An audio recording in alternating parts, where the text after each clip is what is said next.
Title, Carnal Curiosity. Author, Stuart Woods, Stone Barrington Book 29, 1. Stone Barrington sat at his desk in the downstairs office of his Turtle Bay townhouse, poring over documents related to the finances of his new clients, Jack and Hillary Coulter. Or perhaps Hillary and Jack Coulter, since she was the one with all the money, and there was a great deal of it. He added a couple of paragraphs to the memo he was sending to the tax and finance department of his law firm, Woodman and Weld, where his suggestions would be reviewed to keep him out of trouble. His phone buzzed. "Your 5:30 appointment is here?" his secretary, Joan, said. "I have a 5:30? Stone asked, momentarily baffled. "The insurance adjuster? Crane Hart, from the steel company? Oh, of course. Give me 3 minutes, then send him in." He clicked off before she could respond. He tidied the document on his computer, then emailed it. Then he shuffled the papers on his desk into a fairly neat stack. "Much better," a female voice said from the doorway. "Ah, Mr. Hart," Stone said, not looking up. Then he looked up.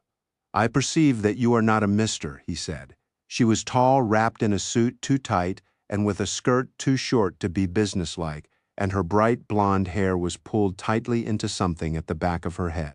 He wondered how she could blink, but she did. And slowly, before he could speak, a moment of carnal curiosity flashed between them. "Ah," he said, otherwise speechless. He finally managed speech. "I was expecting an insurance adjuster of the male persuasion." "Ah," she replied, a natural assumption, but Steele sends out tall, blonde female adjusters when the loss is great enough. "I must remember to be robbed at gunpoint more often," he said, waving her toward the sofa instead of the chair before his desk. She took a seat and crossed her legs without undue exposure, an artful act, given the mininess of her skirt. Stone came and sat at the other end of the sofa. "Now, about your loss," she said. "Must we discuss that? I was beginning to think of this meeting as more of a gain." She placed a briefcase on the sofa between them, unsnapped it, and extracted a file. "You're very kind," she said, "but first your loss, if we must." "We must," she consulted the file.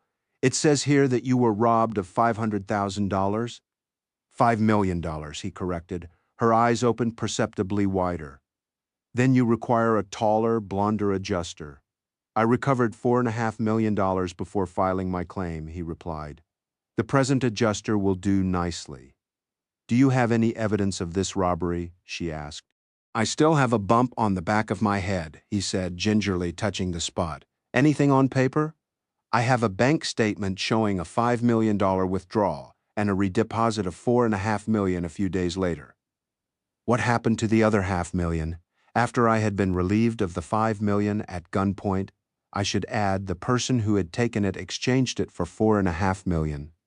That seems an extremely unwise transaction," she pointed out. "Not when you consider that the $5 million was in tens and twenties, and the exchange sum was in hundreds."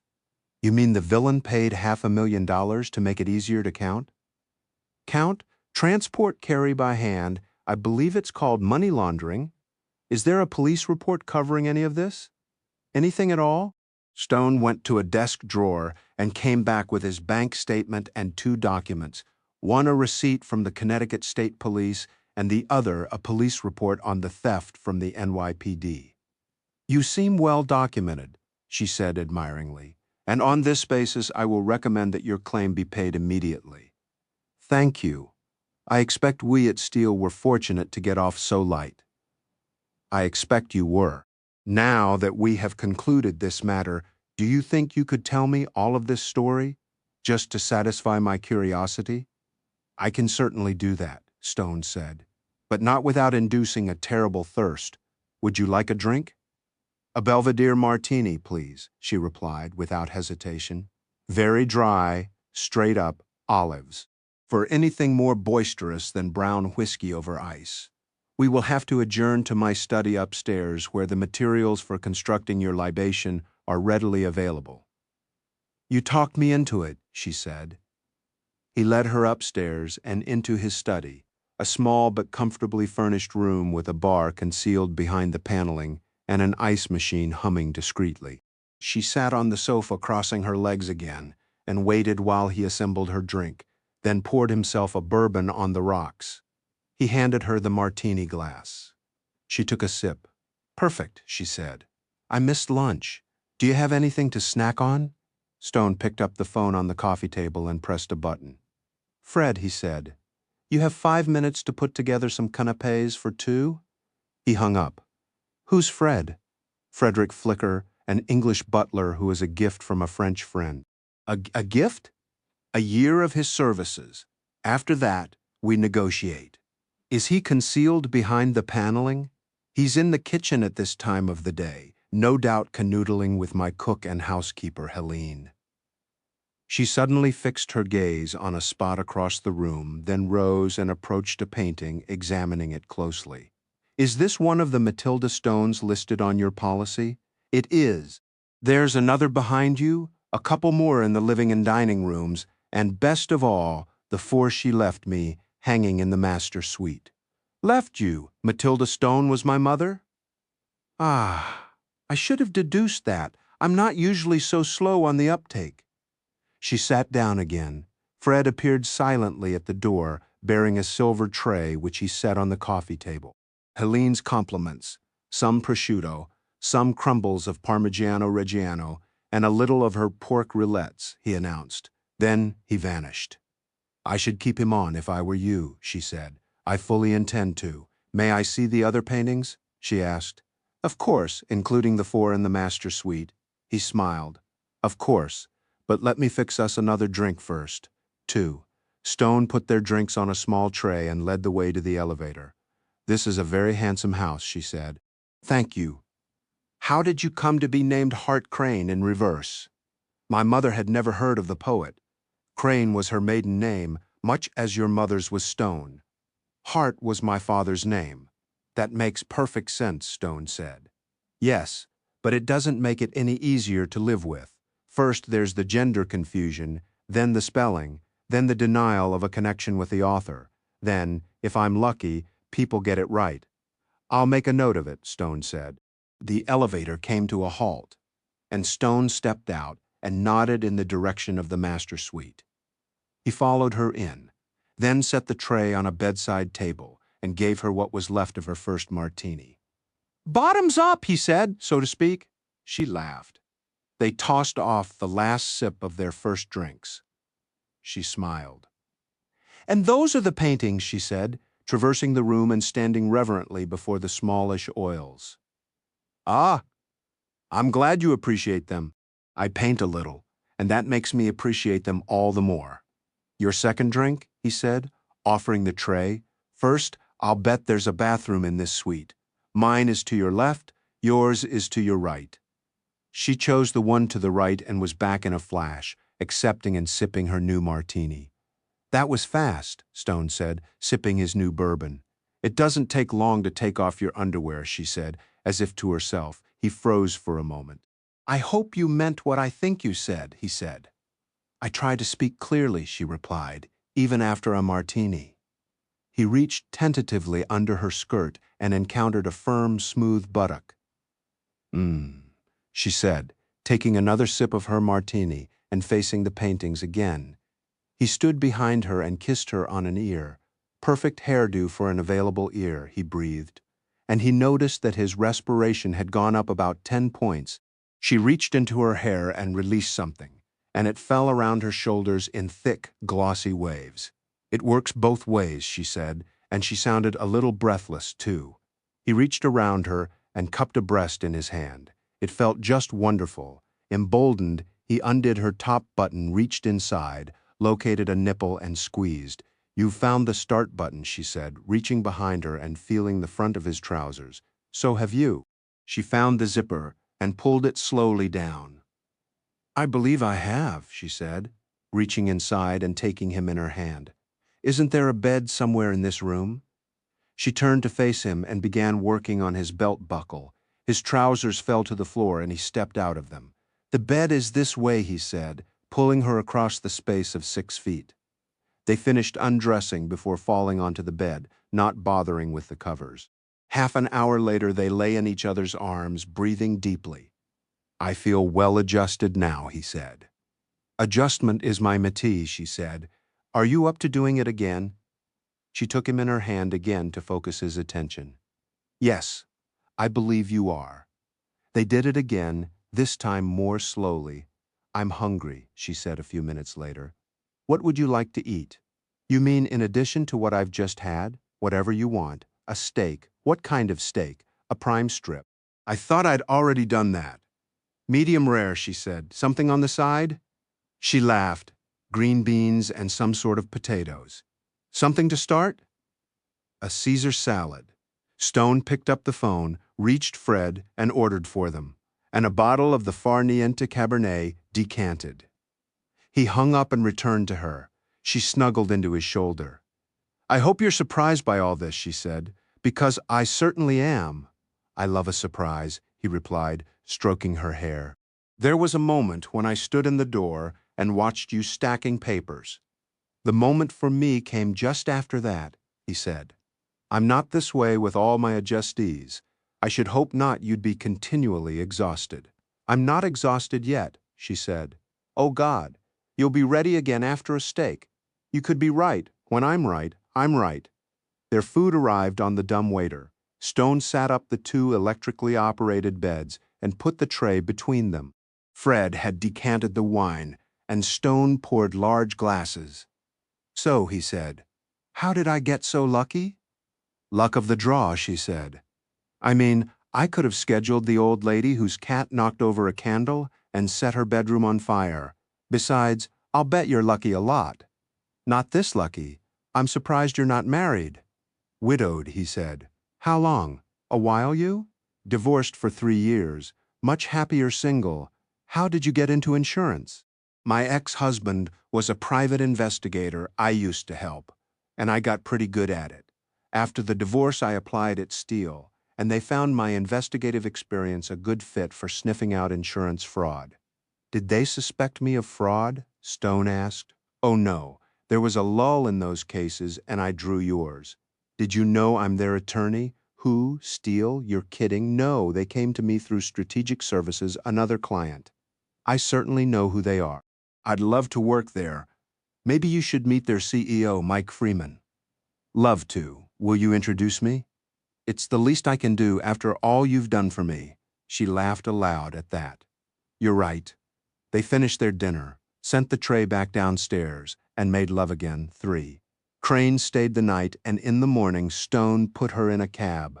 I had a lovely evening and night, she said. Would you like to try for that again this evening? There's a cocktail party, and then we can get some dinner. What time? I'll pick you up at 7. Where do you live? 570 Park. How shall I dress? You're a better judge of that than I. I'll wear a suit. See you at 7? They kissed, and he closed the door. Well, Jones said as he came into his office, you have a rosy glow. Your insurance adjustment must have gone well. My claim will be forwarded with the adjuster's approval. Joan grinned. I take it undue influence may have been brought to bear. Kindly shut up and go to work, he said. Joan was always interested in his sex life.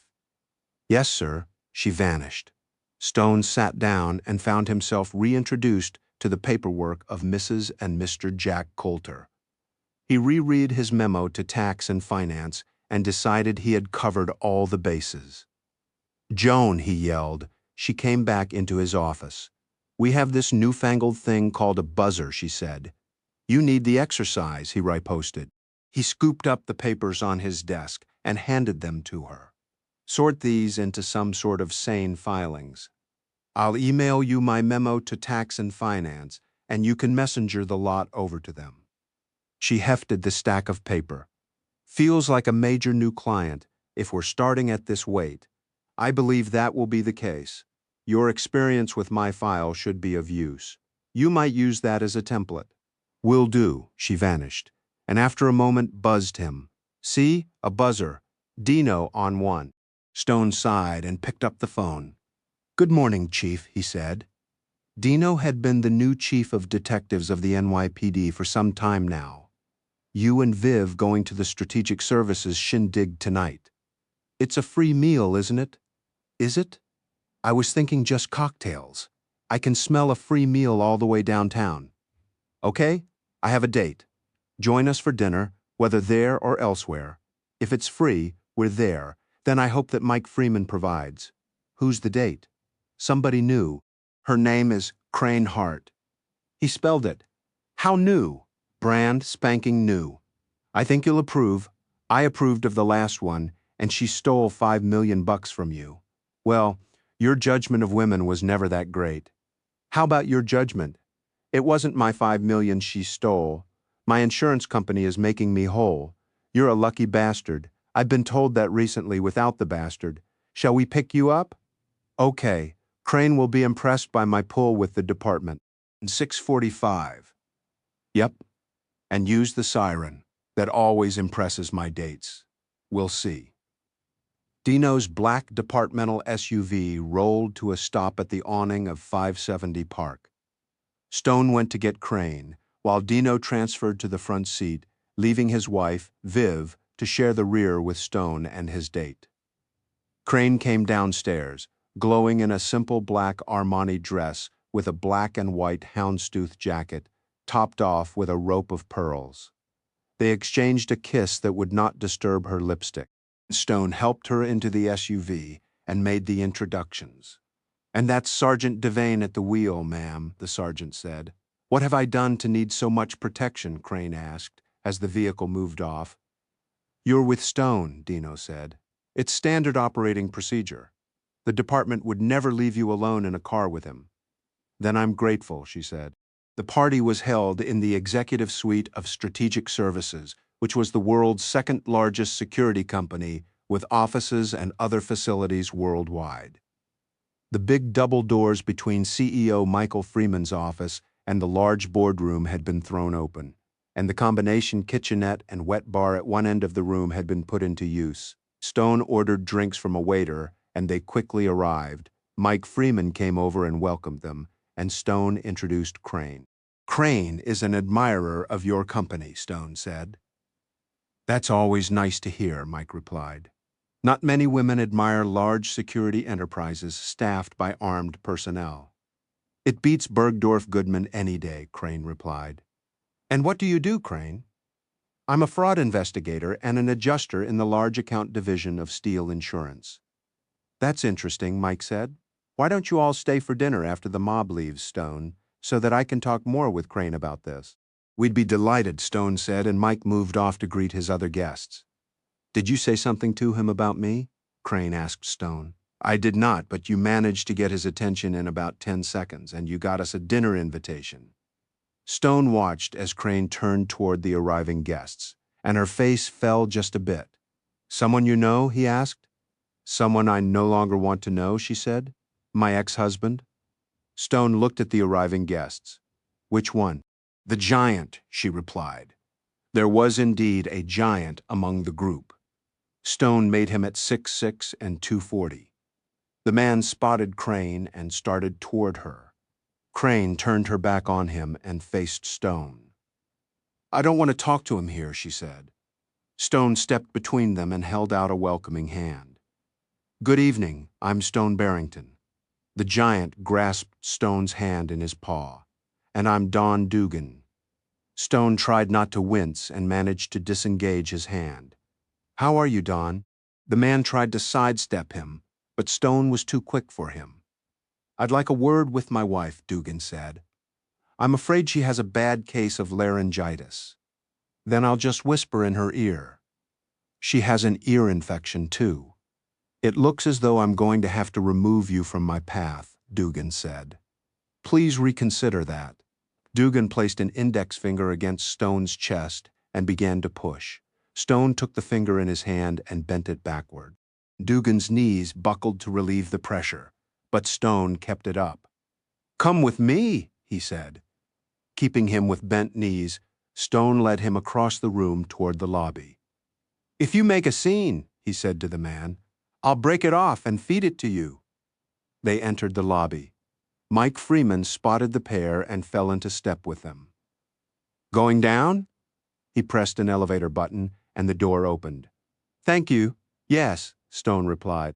He walked the giant into the elevator, pressed the button for the ground floor, then, after a final tweak, he let go of the finger and stepped backward off the elevator, keeping an eye on Dugan, and the doors closed. Mike was already on his cell phone. "A gentleman is coming down on elevator 2, he said into it. "Please escort him to the street door and see that he doesn't re-enter the building. It's going to take at least 2 of you." "Well done," Stone said. "You know that guy?" "Sort of," Mike said. "He owns an investigative agency. Was he trying to get to Ms. Hart?" "He's her ex-husband," Stone explained, "and she didn't want to talk to him." "I was thinking of buying his business," Mike said, "but I just changed my mind." 4. Stone returned to the party and discovered that he had handed his drink to Dino, who returned it. "Did you and the big guy have a nice conversation?" Dino asked.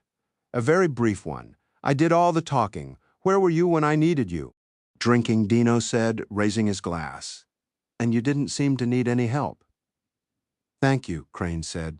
"That could have turned ugly." "Is he in denial about the divorce?" Stone asked. "Well," she said, looking embarrassed, "we're not quite divorced. How close are you?" "We negotiated a property settlement, and now he won't sign it." "Has your attorney spoken to his lawyer?" "Yes, but he has been ineffective." "Who is he?" Crane told him. "Do you know him?" "Only by reputation," Stone replied. "He's the sort of attorney who would let the divorce run on, just to up his billable hours. I've been getting the bills. Tomorrow morning, messenger him a letter firing him and telling him to give your file to the messenger. I'll get this done." He gave her his business card. "I'll do it first thing," she said. Tucking the card into her bra, someone was clinking a glass. "Ladies and gentlemen," Mike Freeman called from the other side of the room, next to a giant television screen. "If I may have your attention, an important announcement is about to be made." The TV came to life, framing an empty podium on a dais. "Ladies and gentlemen," a voice said, "the First Lady of the United States." Catherine Lee stepped to a podium, and the camera zoomed in for a close-up. "Good evening," she said. "I've asked you here this evening for an announcement. I have decided to enter the race for the Democratic nomination for President of the United States." The friendly crowd burst into applause. She waited for it to die down, then continued. "I realize it's late in the day, but I'm very concerned with the state of the race in the primaries, so tomorrow morning I will file for the New Hampshire primary, and I will be in the race until the convention chooses a candidate." More applause. "I won't be taking questions from the press until tomorrow, but I would like to make one thing perfectly clear. I have not asked the president to support me in the primaries, and he is free to support anyone he likes. Sort of free, anyway." Big laugh. "My husband will be releasing his own statement tomorrow morning, but the gist of it will be that he will have no comment on the race until the party has chosen a candidate, and that he expects to support that candidate wholeheartedly, whoever she may be." More laughter and applause. "I thank you all for coming tonight, and now members of my staff will pass among you with collection plates." More laughter, more applause. Then the camera cut to Chris Matthews and a round table of journalists for discussion. The TV went dead. "Dinner is served," Mike announced, and the group turned to the buffet table. Later, Stone and Crane said goodnight to the Bacchettas and entered his house. "Would you like a drink in the study?" Stone asked. "Yes, and I think we should talk." Stone settled her on the sofa, poured them cognacs, then joined her. "Here's the history in a nutshell," Crane said. "Don and I met a little over 3 years ago, and I guess he sort of swept me off my feet. He can be very charming when he wants to be. We were married, and he turned out to be a violent drunk. I left him after 5 months.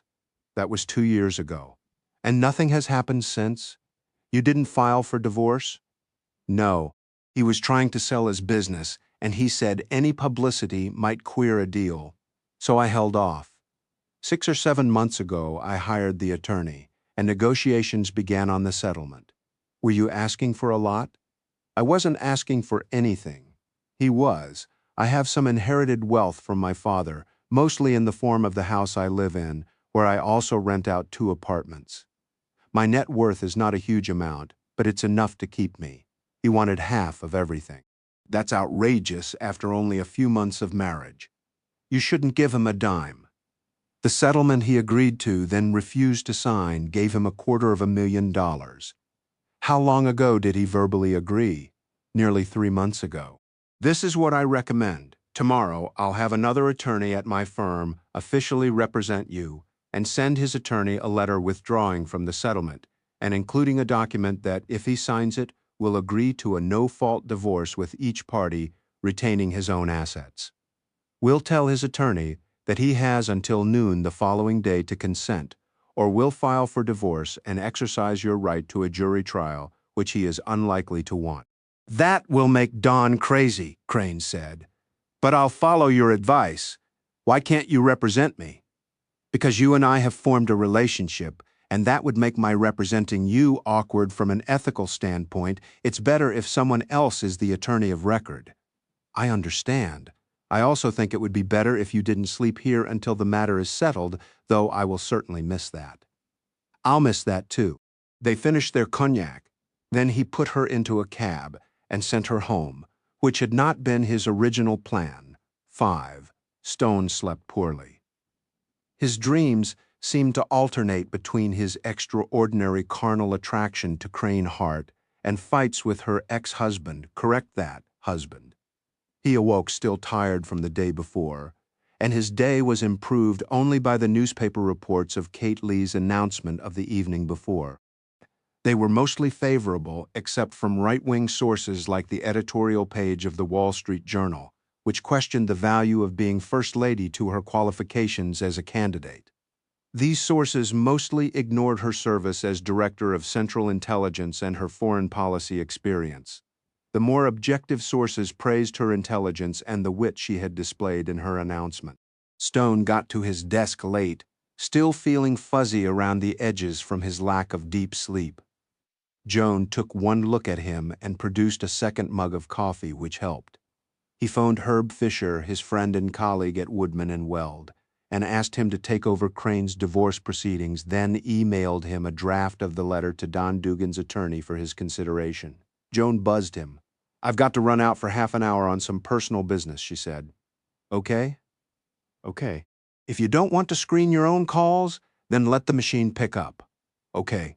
She had not been gone for more than 5 minutes when the phone rang, and he picked it up without thinking. "Stone Barrington. This is Don Dugan.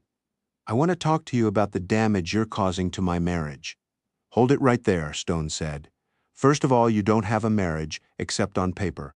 And second, since I am not a party to your divorce, I've no intention of discussing anything at all with you.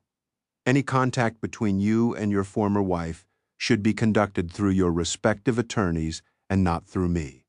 Please don't call again. Good day." He hung up. Another 5 minutes passed. Then the doorbell rang.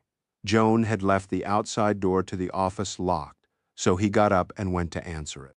He checked to see who it was through the one-way glass panel and saw a man in a business suit. He opened the door. "Yes? Mr. Stone Barrington?" "Yes. What can I do for you?" The man handed him an envelope. "You've been served," he said, then walked away. Stone closed the door and walked down the hall to his office, tearing open the envelope. Inside was a summons and a copy of a lawsuit against him for alienation of affection, demanding $1 million. Don Dugan had been busy. It wasn't even lunchtime yet. He called Herb Fisher. "Yes, Stone. I've just received a summons. Dugan is suing me for alienation of affection." Herbie laughed. "Do people still do that? I haven't heard of one of those for years. Dugan's just harassing me. He called 10 minutes before the server arrived, saying he wanted to talk. I declined to see him, and a few minutes later the server rang the bell. Joan is out. So it was all set up before he called? Apparently. I'll fax you the papers. Answer it for me, will you? You can be my attorney of record." "Sure. What do you want me to say?" "That they had been married for only a few months, and they separated 2 years ago, so Miss Hart's affections had been alienated by her husband long before she met me, which was, as a point of fact, yesterday. Did you know she was married?" No, I thought she was divorced until Dugan showed up at a gathering at Strategic Services last evening, tried to make a scene, and had to be escorted from the premises. Escorted by whom? By me. That must have been fun to watch. I did it as quietly as I could in the circumstances. No attempt on your part to humiliate him, thus reducing his wife's affection and regard for him. Well, just a little, but as I said before, her affection had been alienated long ago. She had already refused to speak to him. Okay, I'll file an answer today. Shall I make it withering? Please do. I saw Kate Lee on the Today Show this morning. She was very good. She always is. That's what the gathering was last night. An opportunity to get an advance announcement for a private audience. I gather a lot of money was raised. I'll send a check, Herbie said. You're a good man, Herbert. Don't call me Herbert. It makes me sound like an accountant. You remind me of an accountant less than anybody I know, Stone said. Talk to you later. Stone hung up and faxed him the lawsuit. Joan returned to the office. Any calls? Just one from a jealous husband, followed closely by service of a lawsuit for alienation of affection. She tried to suppress a giggle. Not your first, I expect. My very first, Stone said. Are you guilty? Never ask an attorney that question. Certainly not. Is this likely to come to trial? No, but a trial might be fun in this case. 6. Stone was having a sandwich at his desk when Joan buzzed. Mrs. Catherine Lee on line 1. Stone picked up the phone. Good afternoon, Kate. My God, is it afternoon already? You're having a busy day, aren't you? I did all 5 morning shows in person in studio, and I've spent the rest of the morning doing remote interviews with stations in the dozen largest cities. This afternoon, I'm doing Washington Bureau interviews with every newspaper with a Washington correspondent and 60 Minutes on Sunday evening live. Without Will, of course, everything from now until the convention votes is without Will. He won't even whisper advice in my ear when I'm at home. Where's home? Good question. I'm headed to Georgia tomorrow morning, where I'm going to speak at Franklin Roosevelt's Little White House in Warm Springs. Every newspaper editor and TV station in the Southeast will cover it. Then, I'm headed back to New York, to the Carlisle. I'll try to avoid visiting the White House for the rest of the campaign. If Will wants to get laid, he'll have to do it in New York. Stone laughed. And how can I help in all this? And I'm not talking about sex. Kate laughed. Don't even say the word aloud in my presence. It would end up on Fox News before the day was out. What can I do, Kate? I want you to head up a campaign for votes and contributions directed at every lawyer in New York State. That's more than 70,000 people, Stone pointed out, maybe way more. That's why I want them on my side. Of course, I'll do whatever I can. Good. I'm going to send over a staff member of mine, Ann Keaton, who will ask you some standard background questions that we have to ask everyone who joins the campaign. Will you be in your office for the remainder of the day? Yes, I'll be happy to see her. I'll put her on the phone. There was a click, then another click. Mr. Barrington. Yes, this is Ann Keaton, Personnel Director of the Kate Lee campaign. May I visit you today to conduct a formal interview? Yes, of course. What time? Are you in New York now? Yes, my home and office are in Turtle Bay. I'm on the Upper East Side at the moment. Would half an hour from now be convenient? Perfectly. He gave her the street address and hung up. 20 minutes later, a woman who looked like a college student was seated in his office. Very attractive, wearing a business suit and horn-rimmed glasses. Good afternoon, Mr. Barrington. Are you ready to answer some questions? Yes, I am. I warn you, some of these questions may sound intrusive, but it's information we must have in order to employ any person on the campaign. I have nothing to hide, Stone wondered for a moment if that was true. Ms. Keaton took him through his birth, parentage, grandparentage, education from kindergarten through law school, work history since graduation, current employer, every address where he had ever lived, marriages and divorces, club memberships, military service, or lack of same foreign travel and political affiliation. Have you ever been arrested for anything other than a minor traffic violation? No? Ever been arrested for DUI? No. Ever been charged with a misdemeanor or felony? No. Have you ever associated with criminals? Only when arresting or investigating them as a police officer or when representing them as an attorney? Have you ever been or are you currently a plaintiff or a defendant in a civil lawsuit? No. Have you ever been bankrupt? No. Have you ever had your wages garnished for non-payment of a debt? No. Wait a minute. Yes, Mr. Barrington, you've had your wages garnished? No. A couple of questions back, you asked if I had ever been a plaintiff or a defendant in a civil lawsuit. Yes, I did. Do you wish to change your answer? Yes, I was served with a court summons today to answer a lawsuit. It's nothing more than a nuisance suit. I've already instructed an attorney to answer it, and to seek its dismissal for lack of grounds. What were you sued for? Ah, alienation of affection. He felt himself blushing. Is this alienation referring to a woman? It certainly isn't referring to a man. Can you tell me briefly, please, about the circumstances surrounding this lawsuit? Yesterday, I had a business meeting with a woman. Her name, please? Crane Hart. Like the poet? The reverse? What sort of business were you conducting, and where? She was sent by my insurance company to adjust a claim I had made, and the meeting took place in my office. What sort of claim? Someone had stolen a large amount of money from me, and I had filed a claim. It was all quite straightforward and businesslike, and now she's suing you? No. She told me she was divorced. Last evening we attended a social event, a fundraiser for Kate Lee, and her former husband was there. It turned out that their divorce was not yet final, but they had been separated for 2 years, her former husband. His name, please? Don, presumably Donald Dugan. She made a note of it. Please go on. Mr. Dugan attempted to speak with Ms. Hart, and she did not wish to speak to him. He had to be escorted from the premises. Did this escorting involve violence? I believe it prevented violence. Did he leave voluntarily? Not quite, please, Mr. Barrington. He was physically pressed into leaving. No one was hurt. And then he filed a lawsuit against you for alienation of affection? Yes, this morning. As I said, they had been separated for 2 years, so the suit is groundless. Was it a documented legal separation? I'm afraid I don't know. I do know that they had conducted negotiations for a settlement. Had a settlement been agreed to? Yes, verbally. Then Mr. Dugan refused to sign. Mr. Barrington, had you and Miss Hart had sexual relations? Stone took a deep breath.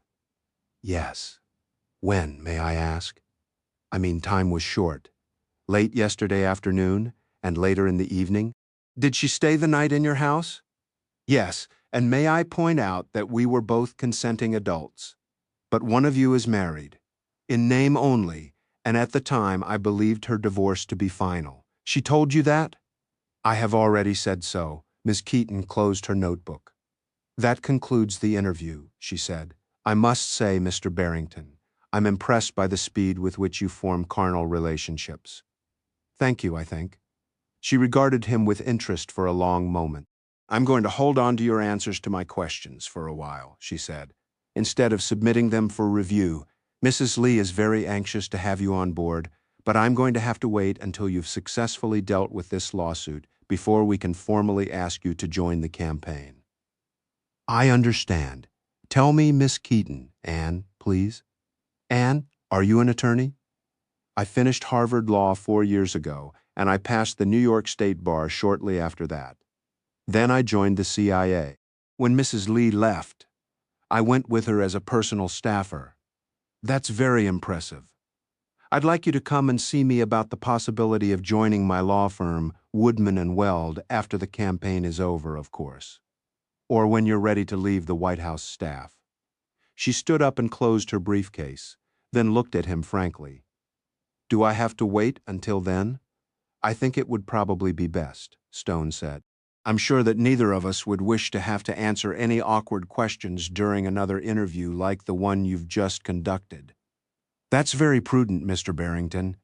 I'll try to contain myself, she said, offering her hand and offering a small smile. He stood and took her hand. It's Stone, please. Until next time, Stone. She left the office and Stone collapsed into his chair. At 7 later in the day, Dino called. Hey, hey, dinner? Patroon, 7, Viv's out of town again. You're on. They both hung up. Stone left his office, went upstairs, undressed, and got into a shower, which he made progressively colder. He was having carnal thoughts, and it was a double feature. As he got out of the shower, the phone rang. He picked it up while using a towel with the other hand. It's Crane. Hi there, nice to hear your voice. What are you doing right now? Right now? I just got out of the shower. Oh God, isn't that all right? Being in the shower? It just makes me wish I were in the shower with you. I've always found the shower overrated as a venue for sex. How about on the bath mat afterward? Why don't you come over here and we'll negotiate a spot? I can't. I have an appointment in 10 minutes, and I'm 15 minutes away from it. I'm having dinner with Dino at 7. Like to join us? Are you suggesting a threesome? Certainly not. I'm in no mood to share you. I can probably meet you by 7:30. Patroon, he said, and gave her the address. Can I stay the night? If we're certain you're not being followed, I'll rely on you to help me shake a tail. Stone laughed. Anything I can do. Dino was already halfway through a scotch when Stone arrived and ordered his own drink. You look rushed, Dino said. No, not rushed, excited. I don't know what's happening to me, Stone said. Huh? You know how when you were 18 you just wanted to screw all the time? I believe I remember being in that state. I'm in it now. Stone, you've been in that state since the day I met you? This have something to do with Crane? Of course it does, but it's more than that. Tell me, Stone explained about his interview with Ann Keaton. I don't know what it was, but I was amazingly turned on by the experience, and I think she was too. Stone, it takes a lot less than that to get you turned on. By the way, Crane is joining us. She'll be a little late. If you start groping each other in this booth, I'm going home. You remember her giant husband from last night? He's too big to forget. He sued me today for alienation of affection. Dino burst out laughing. That's the funniest thing I ever heard. I put Herbie on it. He'll scare the guy's lawyer silly. I didn't know Herbie was that scary. He is when facing opposition. Stone's cell phone went off. Yes? It's Herb. Hey, I got the suit tossed. How'd you do that? Dugan wasn't represented, was he? His attorney was in court on another case, and I know the guy. I made my case, and Dugan's attorney called his client and got him to back off. That's good news. Why? You didn't expect it to go to trial, did you? Of course not. One more thing. His attorney says he's convinced Dugan to sign the settlement document. Too late. We've already withdrawn the offer. Get your client to think about it, Stone. She'll have her divorce. Is it worth the money to her, or does she want to roll the dice in court? Do you really think Dugan would get anything from her from a judge or a jury? Given the brevity of the marriage, probably not. Then you know what? I'll advise her. Okay, up to you. You can buy me dinner for my fee. You're on. They hung up. Herbie got the suit withdrawn. You lead a charmed life, Dino said. Stone looked up to see Crane being escorted to their table. He got up and led her into the booth. She pecked Dino on the cheek, then put her hand on Stone's thigh. He removed it. Later, he said. Dino rolled his eyes after dinner. Stone paid the bill. Will you do me a favor? He said to Dino. Maybe. Will you drop Crane off at my house? I'll get a cab. Give me 5 minutes. Sure, I wouldn't want you shot down on your doorstep. Stone found a cab outside, went home and let himself into the house. As he arrived upstairs, his doorbell was ringing. He buzzed her in. Crane took the elevator upstairs, and by the time she got to the bedroom, she was half undressed. Stone was already in bed, and he greeted her hungrily. An hour later, they lay beside each other, panting. Wow, she said. Me too. Can we talk now? Do we have to? We can do it again, but not until I've said some things. Speak to me. Don is dangerous. Swell. Just what I wanted to hear. How dangerous? He's hit 2 men he thought were paying too much attention to me, and one of them he put in the hospital. He had to buy the guy off to stay out of jail. Does he go around armed? At least some of the time. He's got a carry license. I'm sorry to hear that. I was going to shoot him. Please try to take this seriously, Stone. I am taking it seriously. You know, I'm 6'2" and I only come up to his collarbone. He keeps himself in perfect condition too, and he was a boxing champion in college. Maybe I should just carry a baseball bat everywhere I go. It couldn't hurt, she said. Then they did it again. 8. They awoke at dawn and started all over again, doing everything they could imagine, and they were both inventive. Finally, when they had showered and were having breakfast, Stone changed the subject. Dugan has told his lawyer he'll sign the settlement, he said. She looked at him unsurprised. It seems to me I've heard that song before. It's time to consider what you'll do if he actually signs it. What's your advice? It's the easy way out. You get your divorce and you're free of him. But I will have to have paid him $250,000 for the privilege of having a life again. That's certainly true. So what's your advice? The other side of the coin is that you drag him into court and slug it out. You could walk away without paying him anything, but you'd still owe a bunch of attorney's fees.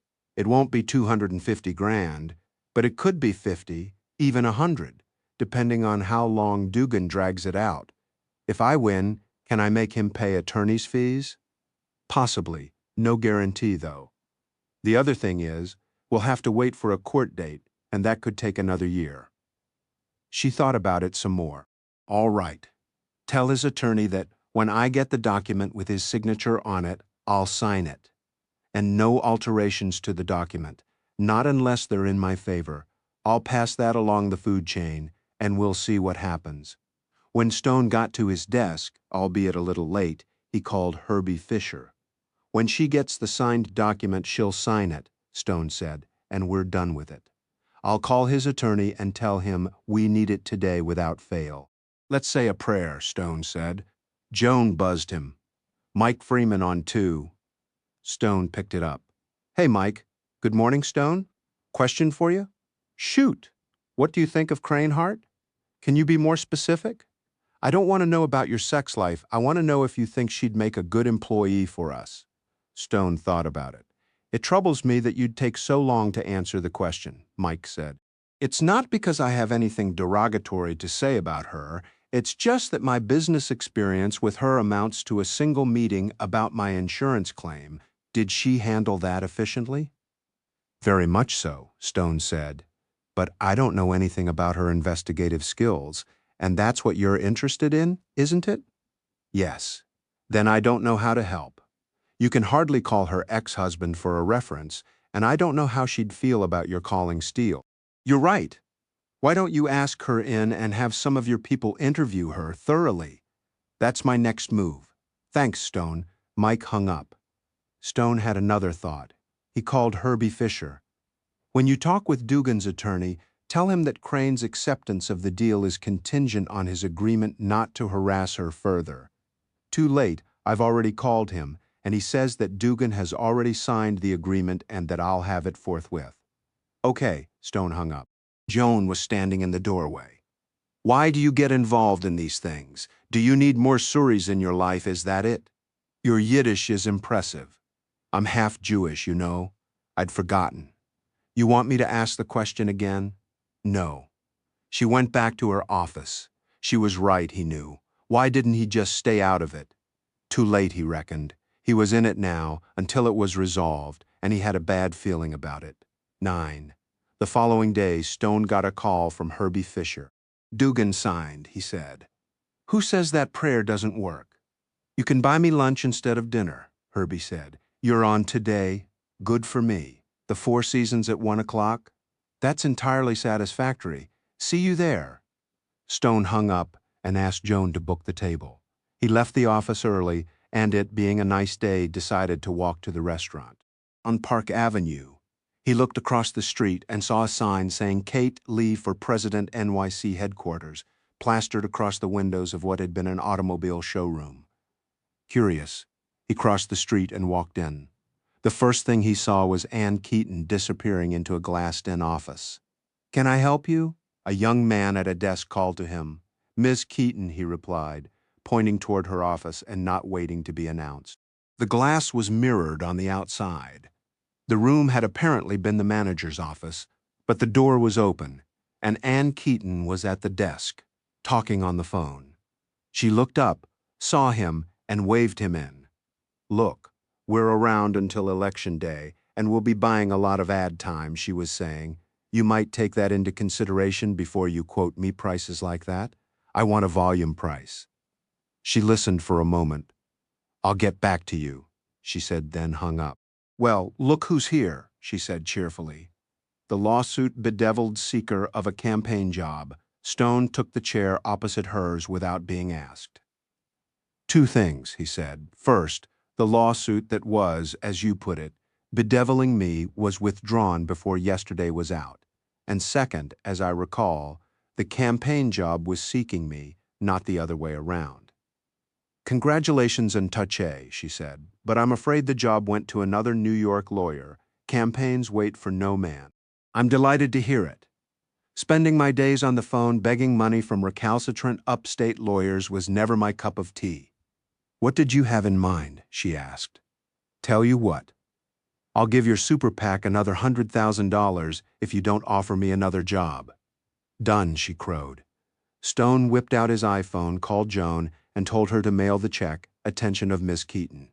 "I love a man who acts decisively," Ann said. "Then you'll join a friend and me for lunch at the Four Seasons right now," he said. "Let me touch up my lipstick," she said, grabbing her handbag and disappearing into an adjoining powder room. Stone stood up and stretched. Then he turned toward the large open room filled with desks and was stopped in his tracks. Standing not 20 feet from him at a desk, talking to a young woman, was none other than the giant Don Dugan. Stone was looking through the one-way mirror of the office wall and was invisible to him. "All ready," Ann said from behind him. "Close the office door and come here for a moment," Stone said. She did so. "What is it?" "See the very large man talking to your campaign worker? How could I miss him? He's the guy who filed the spurious lawsuit against me yesterday, then withdrew it. He's the husband of my client. He's also trouble. A couple of nights ago at an announcement event of Kate's, he made an ass of himself and had to be removed from the premises." "Just a minute," she said. She went to her desk, picked up the phone, and dialed a number. The young man at the desk next to the one where Dugan stood picked up his phone. "You see the large gentleman at the desk next to yours?" She listened for a moment. "Take his address and phone number. Tell him we'll get back to him. Then get rid of him, shred his particulars, and don't, under any circumstances, get back to him." She hung up. "He came in to volunteer," she said to Stone. Then she joined him and watched as the volunteer took a business card from him and said goodbye. "Good boy," she muttered under her breath. "Thank you, Stone, for warning us." Stone watched as Dugan left the premises, crossed the street, and walked into the Waldorf Astoria. "I think we can go now," he said. The head waiter seated them as soon as they arrived. "We'll be 3, Stone said to him, and a waiter came with another place setting in a chair. "Drink?" he asked her. "Fizzy water?" she said. "Martinis don't mix well with my afternoons. A bottle of Pellegrino," Stone said to the waiter. "Tell me, what did you do when you were at the CIA? You know the old joke about if I told you I'd have to kill you? Sure, nothing of the sort. I was an analyst until Kate unearthed me and put me to work for her office. I would have to kill you if I told you what I did for her, and at the White House, her deputy chief of staff. I was around the West Wing from time to time, but I never saw you there. I was camped out in the executive office building, working my ass off. Ah, today, only the real estate has changed," she said. "But I have more working space. I'm now in a car salesman's office."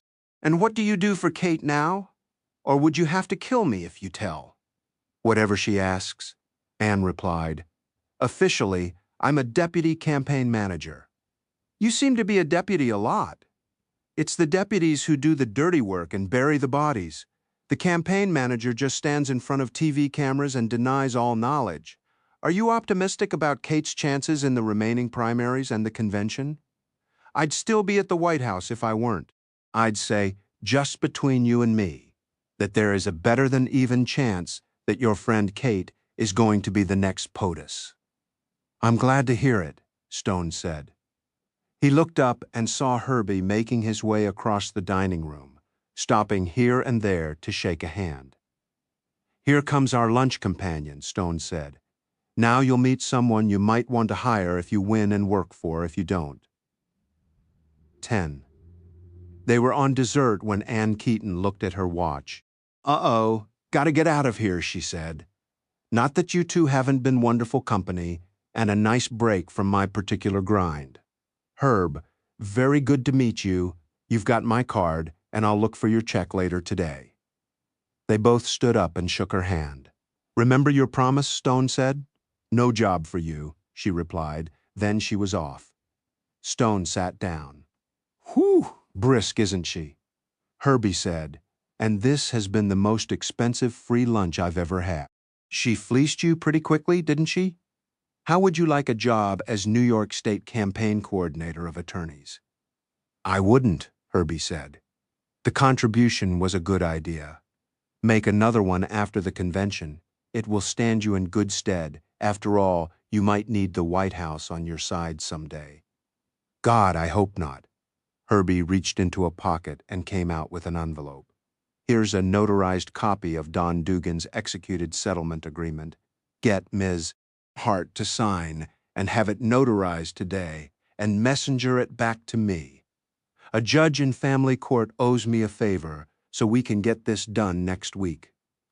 Thank you, Herb, Stone said, pocketing the envelope. I talked to somebody who knows Dugan, and I understand he's somebody to be avoided, has a tendency to get into fights and win them. A bad combination of character traits. It is, if you're, seeing the guy's ex-wife, you choose your words well. I'd hate to see you get caught in the Dugan meat grinder, Herbie said. I don't have time for hospital visits or attending funerals. I will do my best to avoid both those locales. Herbie consulted his watch. I need to get going before the check comes. Get that executed agreement back to me pronto. They shook hands, and he left. Stone called Crane Hart. Yes? It's Stone. I have the settlement agreement ready for your signature, and it must be notarized. Can you come by my office right away? We need to get this wrapped up this afternoon, and we can make everything final next week. Wow. You really get things done, don't you? Getting things done is what I do. Half an hour? See you there. Stone signed the bill and left a cash tip. The waiters liked it that way. Crane signed the document, and Joan notarized it. So I'll see you in court next week? Nope. You'll see Herb Fisher in court. You'll see me a lot sooner than that tonight. Sorry, I've got to visit a policyholder in Greenwich this evening about his claim, and I'll be back late. Come over tomorrow night, and I'll cook dinner for you. What time? 7. Bring your toothbrush and a change of socks, and we'll make a weekend of it. You're on. She left, and Joan called for a messenger to deliver the document to Herbie. Stone finished his day and was reading in his study when Fred materialized in the doorway. His approach was always undetectable. He would just suddenly be there.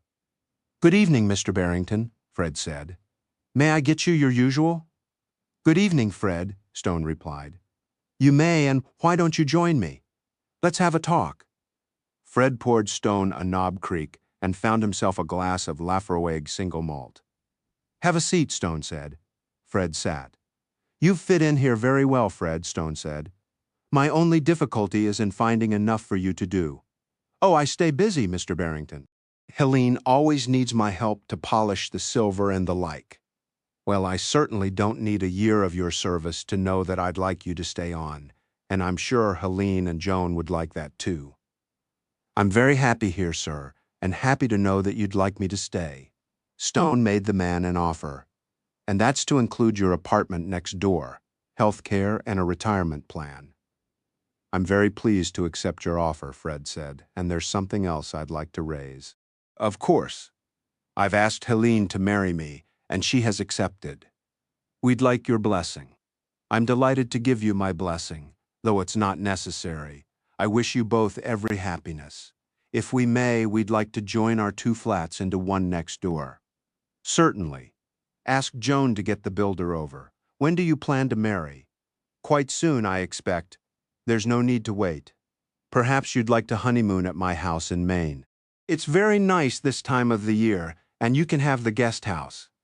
That sounds wonderful, Fred said. I'll speak to Helene about it. I'll get you flown up and back as well. There's an airstrip on the island.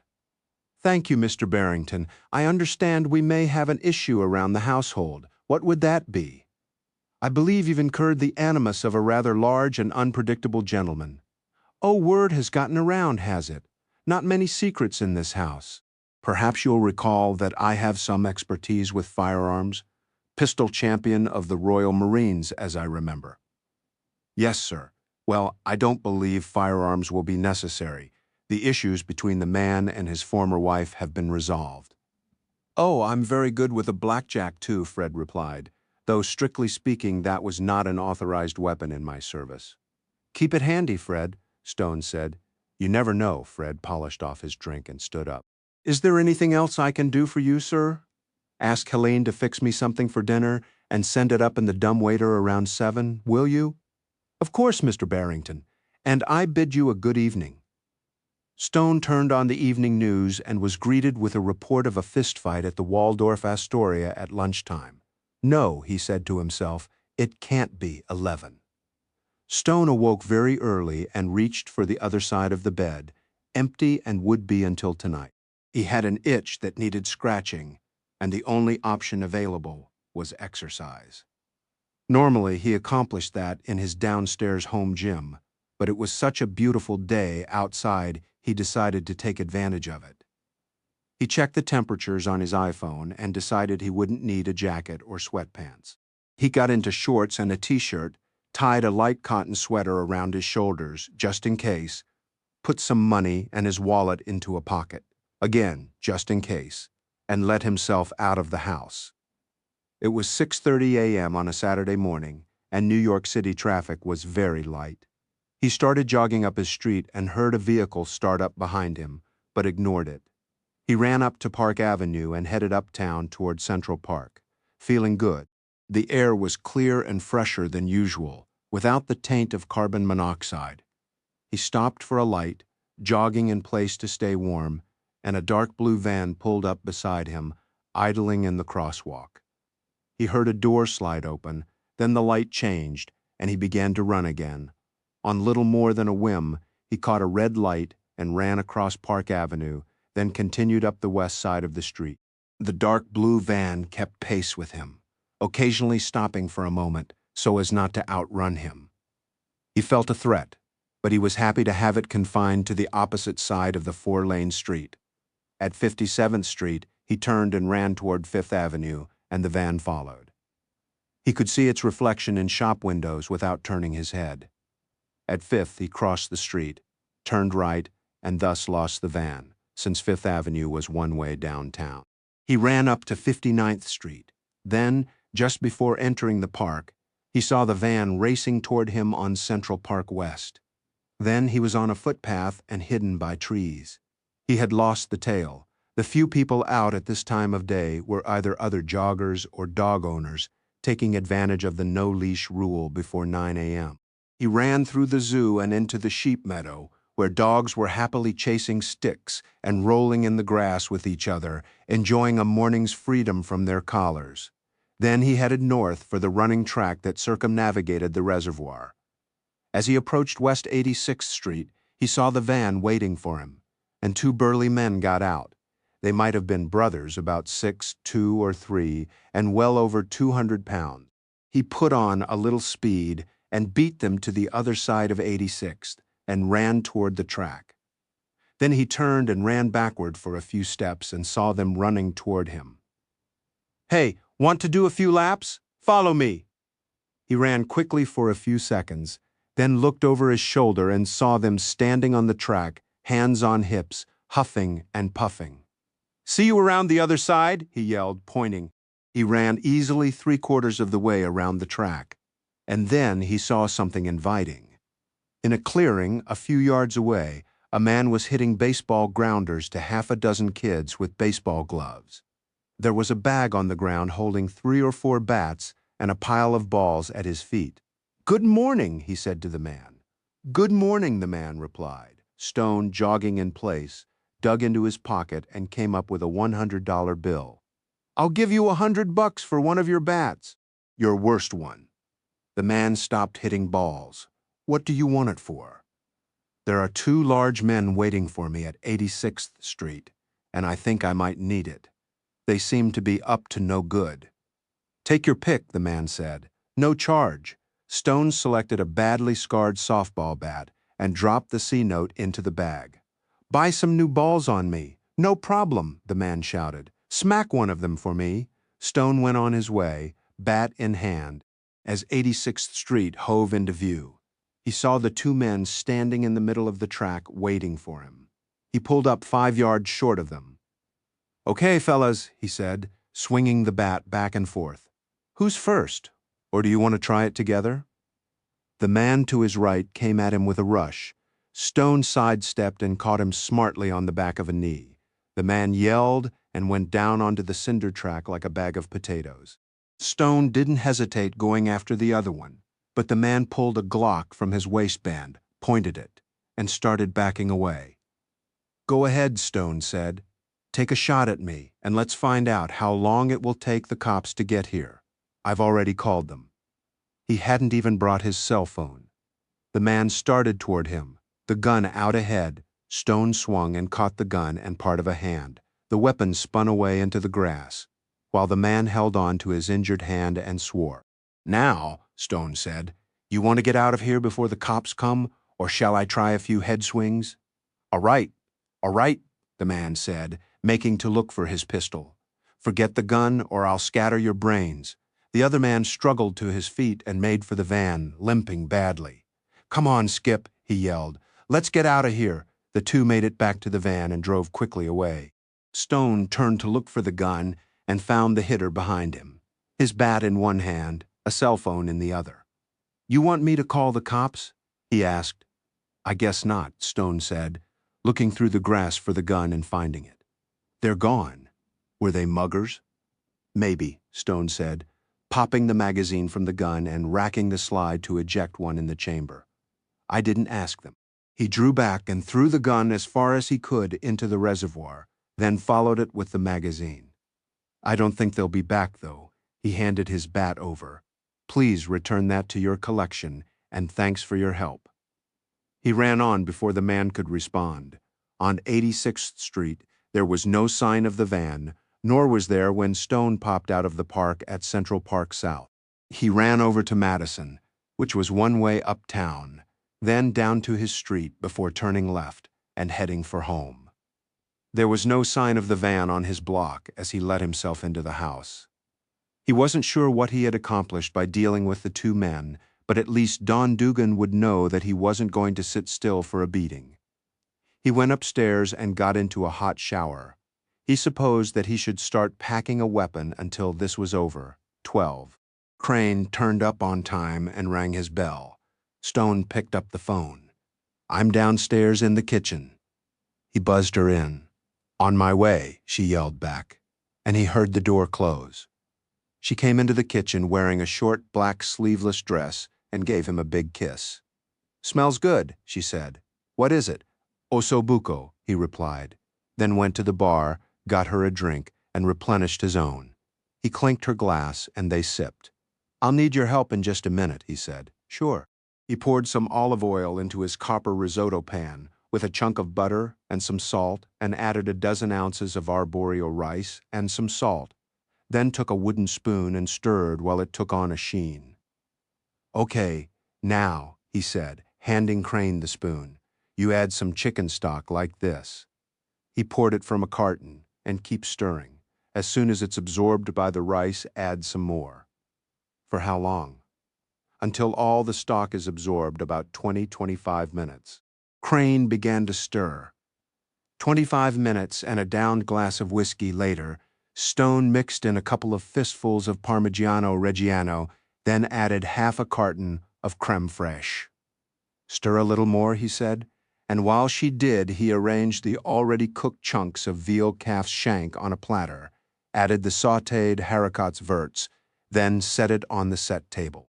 He found a trivet for the risotto pan, then set that on the table too, where an uncorked bottle of Far Niente Cabernet waited, breathing. He poured 2 glasses, then pulled the table out so she could slide behind it. Crane tasted the meat. "Yum? It's Elaine's recipe," Stone said. "Did you know Elaine's?" "I was there a couple of times years ago. Dawn didn't like it because she wouldn't give him her best table. She tried the risotto. This is terrific. Is it her recipe too?" "No, I got that out of the New York Times Magazine years ago." They dug in. "How was your day?" she asked. "Good. In your absence, I went up to the park and ran off my sexual anxiety." "Don't worry, you won't be anxious long," she said. "Tell me, do you know some acquaintances of Dugan who look like brothers, dark hair, 6'2" or 3 over 200 pounds, one of them named Skip?" "The Drago brothers," she said, looking alarmed. "Don uses them for collection work. It's a big part of his business." "Where have you seen them?" "They were waiting for me in a van when I left the house this morning. I suspect they had spent the night there, hoping to catch me with you. They followed me to the park." "What did they have to say?" "Hardly anything. I borrowed a softball bat from a nearby citizen and persuaded them to go away. One of them left a Glock in his wake, which I deposited in the Central Park Reservoir. Your drinking water may taste a little like gun oil for a few days." "This is not good news," she said. "I didn't view it as such. I hope I don't have to shoot them on some future occasion." "I don't know what to do about this," she said. "Leave it with me. I think we can resolve it at your Wednesday morning hearing." "I could speak to Don." "You don't need to do that. In fact, you shouldn't." She leaned over and kissed him under an ear. "I wouldn't want anything to happen to you, but I'll trust you to handle it." "Shouldn't be a problem." They finished dinner and left the dishes for Helene to take care of later. Stone explored a little and discovered that she wasn't wearing underwear under the short dress. He cupped a cheek in one hand and pulled her to him. "You can dress this way any time you like." "I do it all the time when I'm not working," she said. "Can we go upstairs and fuck now?" "Oh, yes," Stone said, leading her toward the elevator. She was, if anything, even more avid than the last time they had been together, and he was incredibly excited to have her back in his bed. It was 11 o'clock before they could leave each other alone for a while. "Can we watch the news?" she asked. "Sure," he said, switching it on. "Someone told me that Don got into an argument with someone in the restaurant at the Waldorf yesterday. I want to see if there's any follow-up." "There wasn't."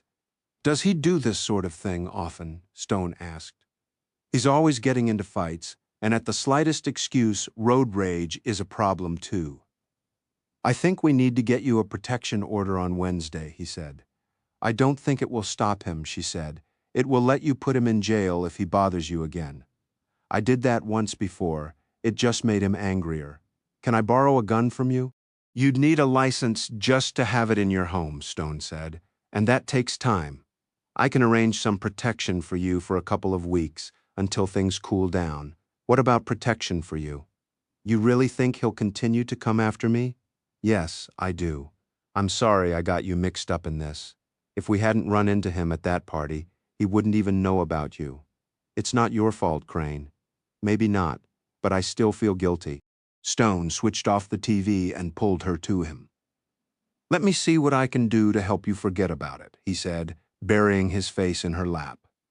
She stayed until Monday morning, and he walked her out the back way, through Turtle Bay Gardens. A gate led out to 2nd Avenue, and he put her in a cab there. She kissed him. "You be careful," she said. "I'll have somebody call you at your office later this morning about security arrangements," he said, helping her into the cab. He went to his office and called Bob Cantor, who he sometimes used for help with security. "What can I do for you?" Bob asked. I need a team of 2 men armed to keep a woman safe from her estranged husband, a large and angry man. You have anything to do with the estrangement, Stone? Nope. They were estranged for 2 years before I met her. She has a divorce hearing in family court Wednesday morning. You want them armed? Yes, indeed. Stone gave Bob the number. Have them pick her up at work when she leaves the office today. I'm on it, Bob replied. 13. On Wednesday morning, Stone went down to the courthouse and took a seat at the rear of the family court hearing room. Crane and Herbie Fisher were already seated at their table, and an attorney was at the other table. But no sign of Dawn Dugan. The judge, a woman in her late 30s, entered the courtroom, and everyone stood, then sat. Case of Dugan, v. Dugan, the judge said. Are both parties present? Dugan's attorney stood up. Bob Harvey for Mr. Dugan. Judge, my client seems to have been detained, and I can't reach him on his cell phone. I move to continue the hearing at a later date. Herbie was on his feet. Your Honor, Herbert Fisher for Mrs. Dugan. This is the 3rd occasion on which Mr. Dugan has failed to appear after giving assurances. He has repeatedly delayed proceedings, settlement conferences, and other meetings for a period of 2 years. The parties have agreed on a property settlement. Notarized copies are before you, and we move for an immediate final decree. Don Dugan strode into the courtroom and down the center aisle, joining his attorney. Sorry about that, Judge. Traffic was bad. The judge glared at him. It's always bad and no excuse for a late appearance. In your absence, Mr. Dugan, I have a motion from Mrs. Dugan's attorney for the immediate issuance of a final decree. Well, I think we need to talk about this some more, Dugan said. His attorney whispered something in his ear, and he whispered back. Well, the judge asked. We are ready to proceed, Judge, Dugan's attorney said. That's very kind of you, Mr. Harvey. Mr. Dugan, have you read the settlement agreement? Well, not all the way through, Dugan said. My attorney told me to sign it, so I did. But I don't want a divorce. Stone looked at Herbie, who was saying nothing, apparently, allowing Dugan all the rope he needed to hang himself. Mr. Dugan, the judge said, I assume you agree with the settlement amount, $250,000 in your favor. Oh yes, Judge, I figure she owes me that. I had a lot of expenses. I see that you cohabited for something less than 6 months. Is that correct? Yes, Judge. What extraordinary expenses associated with the marriage did you incur in that brief period? Dugan looked at her blankly. I'm not sure what you mean, for instance, the judge said. Did Mrs. Dugan come to the marriage with a burden of debt that you paid off? I'm not sure I remember, Dugan said. His attorney remained mute. I'm waiting for you to explain why you believe your wife owes you $250,000, the judge said. Because she agreed to it, Dugan replied. I see Mrs. Dugan. Crane rose. Yes, Your Honor. Why are you giving your husband all this money? Do you figure you owe him this? No, Your Honor. I agreed to pay him so that I could finally bring an end to the farce of our marriage. Did you bring debts to the marriage? No, Your Honor, Crane replied. In fact, I paid off more than $100,000 of his credit card debt. Mr. Dugan, is that true? I don't remember anything like that, Dugan replied. Herbie was on his feet, with a sheaf of papers in his hand. Your Honor, I have copies of the bills right here. He handed them to the bailiff, who took them to the judge. She looked them over for a long couple of minutes. I see here that you had a great deal of debt before your marriage, Mr. Dugan, and that it was all paid off the week before your marriage date. Is that consistent with the facts? Ah, I guess so, Judge, Mr. Dugan, she said. It appears to me that you are using this divorce to extort money from your wife. Is there anything you wish to say to the contrary? Dugan and his lawyer conducted another whispered exchange. My client doesn't wish to argue the point, Your Honor, Harvey said. I didn't think so, she said. Mr. Fisher, your motion for a decree is granted, but the settlement agreement is vacated. What? Dugan shouted. His attorney grabbed him by a lapel and whispered something. Your Honor, Herbie said. I have prepared a decree which restores Mrs. Dugan's maiden name, and also have a motion for a protection order requiring Mr. Dugan to remain at a distance of at least 100 yards. He handed the documents to the bailiff. Please note that the order is drawn to also protect my colleague, Mr. Stone Barrington, who is associated with this case. The judge took the document from the bailiff and read it quickly. Why is Mr. Barrington included? Your Honor, this past Saturday, Mr. Barrington was accosted in Central Park by two employees of Mr. Dugan, two brothers named Drago, one of whom was armed with a handgun. Mr. Barrington managed to discourage and disarm them, but we would not like a recurrence of such an event. Anything, Mr. Harvey? Nothing, Your Honor. Granted, the judge said, signing the documents with a flourish and returning them to Herbie. Anything else? We request attorney's fees in the amount of $50,000, Herbie said. Mr. Harvey? Nothing, Your Honor. Mr. Dugan is ordered to pay attorney's fees in the amount of $50,000, she said. Forthwith, Dugan opened his mouth to speak, but his attorney beat him to it. Nothing, Your Honor. Then this case is concluded. Next case? Stone's car, with Fred Flicker at the wheel, awaited them outside the courthouse, and the three of them piled into the rear seat. I'm not sure I understand, Crane said. When is the new hearing? We're done, Crane, Herbie said. You are a free woman. You have back your name, and you and Stone both have a protection order against Dugan. I'll press Harvey for the attorney's fees. I'm flabbergasted, she said. A week ago I was in the middle of an unsolvable divorce, and now it's over, Stone said. Herb, who was that judge? She's new to family court, but I've known her for years. I knew that she had strong opinions about women in settlements. Fred, get us out of here, Stone said. As they drove away, Stone saw Dugan and his attorney standing on the courthouse steps, shouting at each other. 14. Fred dropped Stone at his house first. Dinner tonight? He asked Crane. If you don't mind, I think I need a night off. Of course. And I think you can call off the security since I have the protection order now. Okay, if you think so. He got out of the car, and Fred drove off to deliver Herbie and Crane to their offices. Joan was laying for him with a fistful of messages. Where have you been, in court? For what? You don't have any cases at trial. I sat in on Crane's hearing. She's now a free woman. Bill Eggers has called you 3 times. You'd better get back to him first. All right. Please call Bob Cantor and tell him Crane doesn't need protection anymore. He can call off his men. Stone went into his office and called Eggers. Hi, Bill. I had a call this morning from Jeb Barnes at Steel Insurance, Eggers said. How is Jeb? Mad as hell about what? He says you robbed him of one of his favorite employees. And who would that be? Somebody called either Hart Crane or Crane Hart. I can't remember which. Who is the gentleman? Crane Hart, and it's a lady.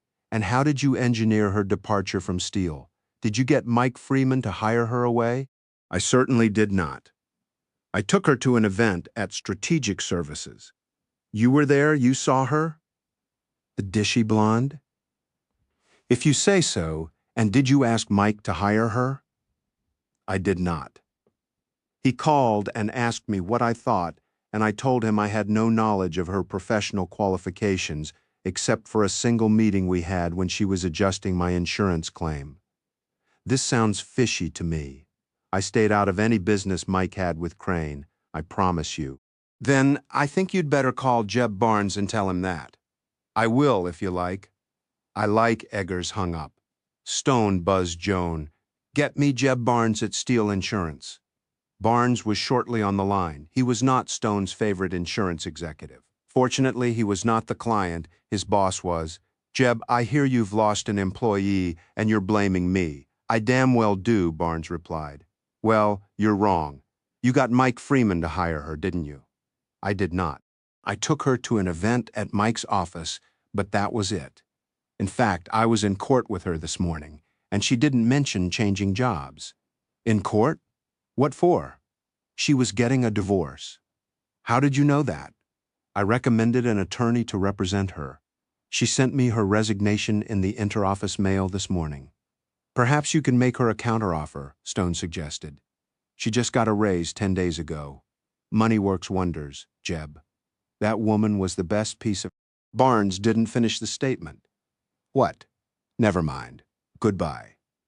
Stone tried to imagine Crane in bed with Jeb Barnes, but he couldn't, fortunately. Stone began returning his other calls, but the thing with Crane ate at him all day. His last call of the day was to Viv Becchetti. Hey, Stone. Hey, Viv. Sorry to take so long to get back to you. I was in court. How long since you've been in court, Stone? Long time? You free for dinner tonight? Dino has a big cop dinner, and I'm at loose ends. Sure. Meet me at P.J. Clark's at 7:30 then. Will do. Viv was already at the table when he got there, sipping a scotch. Am I late? No, I'm early. I had to take a dress back to Bloomingdale's, so I just walked down here after that. A waiter brought Stone a Knob Creek. Tell me, Viv said, did your being in court today have anything to do with Crane Hart? Yes, Herb Fisher was handling her divorce hearing, and I spectated. How did it go? Herb handled it brilliantly. I'm so glad, she said. The waiter took their orders. Something you're not telling me, Viv? Did Mike Freeman call you about Crane going to work for him? Yes. Did you recommend her? No. I told him I didn't know her qualifications well enough to do that, and I suggested he have some other people in his office interview her. Did he do that? I don't know, but she got the job, didn't she? Yes. I spoke to her boss, her ex-boss, about that. He was pretty upset. Is his name Jeb Barnes? Yes. What's going on, Viv? Do you know something about all this that I don't? Did she tell you she got a job with Mike? No. Does that strike you as odd? Well, sort of. She had the opportunity to tell me, but didn't. I asked her to dinner, but she said she needed a day off. I see. What do you know about Crane that you're not telling me? I heard from a girlfriend that Crane got the job with Mike. Seems everybody knew it but me. I saw her at Bloomingdale's half an hour ago. She was getting out of a cab with Don Dugan. Stone's jaw dropped. Herb just got her a protection order today. She apparently doesn't need it anymore. I guess not, Stone thought Viv knew more, but he couldn't get anything else out of her. 15, Stone got to his desk the following morning, feeling tired and grumpy. He had gone to bed angry about Crane's not telling him about her new job, and especially about Viv's report of sighting her with her, now officially ex-husband. Joan brought him a mug of coffee and some mail. Uh-oh, she said, looking at his face. Uh-oh, what? That is not a good face. My face? It's the only one available at the moment. I didn't sleep well. That's because you're unaccustomed to sleeping alone, and smart-ass remarks will not improve my mood. There's a check for $50,000 in the mail. Maybe that will improve it. From whom? A lawyer named Robert Harvey. Stone riffled through the mail and found the check.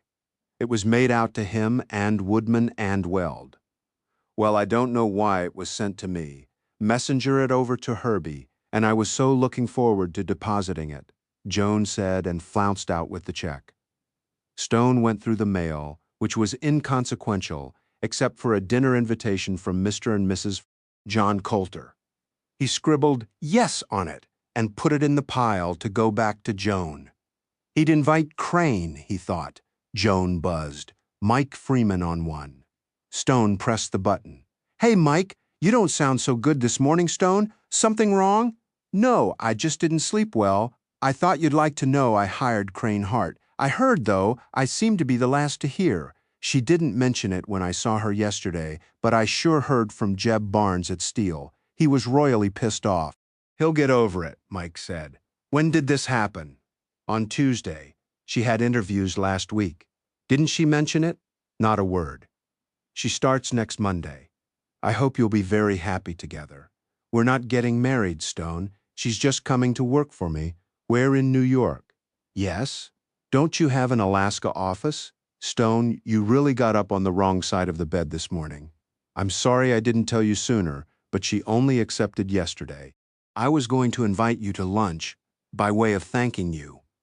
Not today, Mike, Stone said. I'd be poor company, I think. I'll call you again then. Take care. Mike hung up. Stone finished the snail mail, then turned to his email. He worked through the list for 20 minutes or so. Then he came to the last one. It was from Crane. Dear Stone, I want to thank you again for referring me to Herb Fisher, who did such a brilliant job.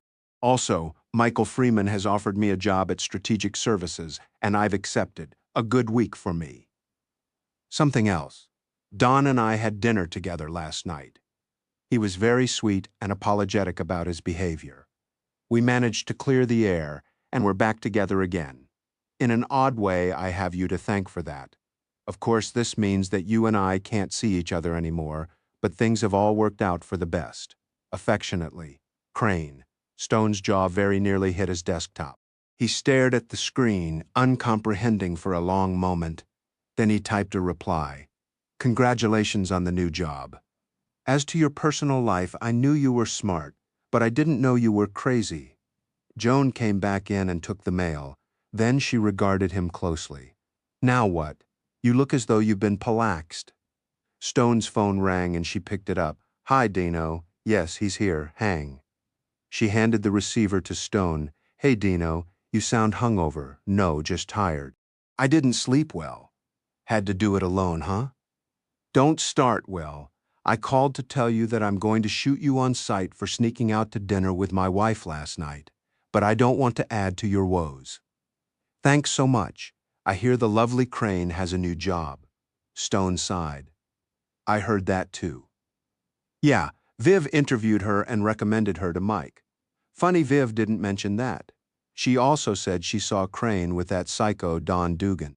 Yeah, I had an email from her this morning. They're a happy couple again. You're shitting me. I shit you not. Maybe I should just assign a couple of homicide detectives to her now, instead of waiting until he offs her. That might be a good move. You think you can get your head together by dinner time? Viv's working? Sure, why not? Where? Well, you were at Clark's last night, so let's make it Patroon. I never get tired of Ken's Caesar salad, 7:30?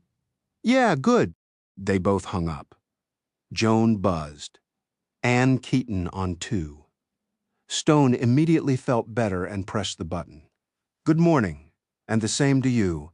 You remember the giant guy you warned me about the other day? I read on page 6 that he got into a fight at the Waldorf, right after he left our offices. I heard something about that. Thanks again for the advice. Listen, would you like to go to a dinner party Saturday night? Sure. How am I dressing? It's black tie, so dress to kill. I'll get my grandmother's jewelry out of the safe then. Good idea. Who's our host? A couple named Jack and Hillary Coulter. She's Hillary Foot Coulter, if that rings a bell. It does. She's high up on our contributor list. Then you can thank her in person. Drinks at 7:30. Where do you live? Park and 63rd, number 570. My ex-partner and his wife live there. Who are they? Dino and Vivian Becchetti. Oh, I've met them. I'm on the co-op board, and we interviewed them when they were buying. I'll pick you up at 7:30 then. Looking forward. So am I. He hung up feeling much, much better. 16 Stone and Dino arrived at Patroon and walked into the restaurant together. The owner, Ken Aretsky, shook their hands and showed them to a booth. Their drinks arrived without ordering. Nothing like being predictable, Dino said to the waiter. We like it that way, the man replied. Dino took his first sip. You look better than I expected, he said to Stone. Are you over the lovely Crane already? There wasn't much to be over, Stone said. A couple of rolls in the hay. Well, at least you and the giant ex-husband didn't get into it again.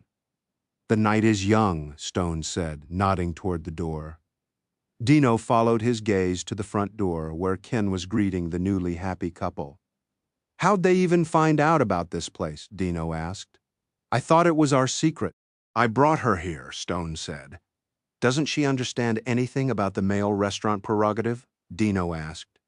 She can't go with another guy to a place you took her to. Have the rules committee drop her a note, will you? Stone said. I'm on it. They look perfectly normal, Stone said.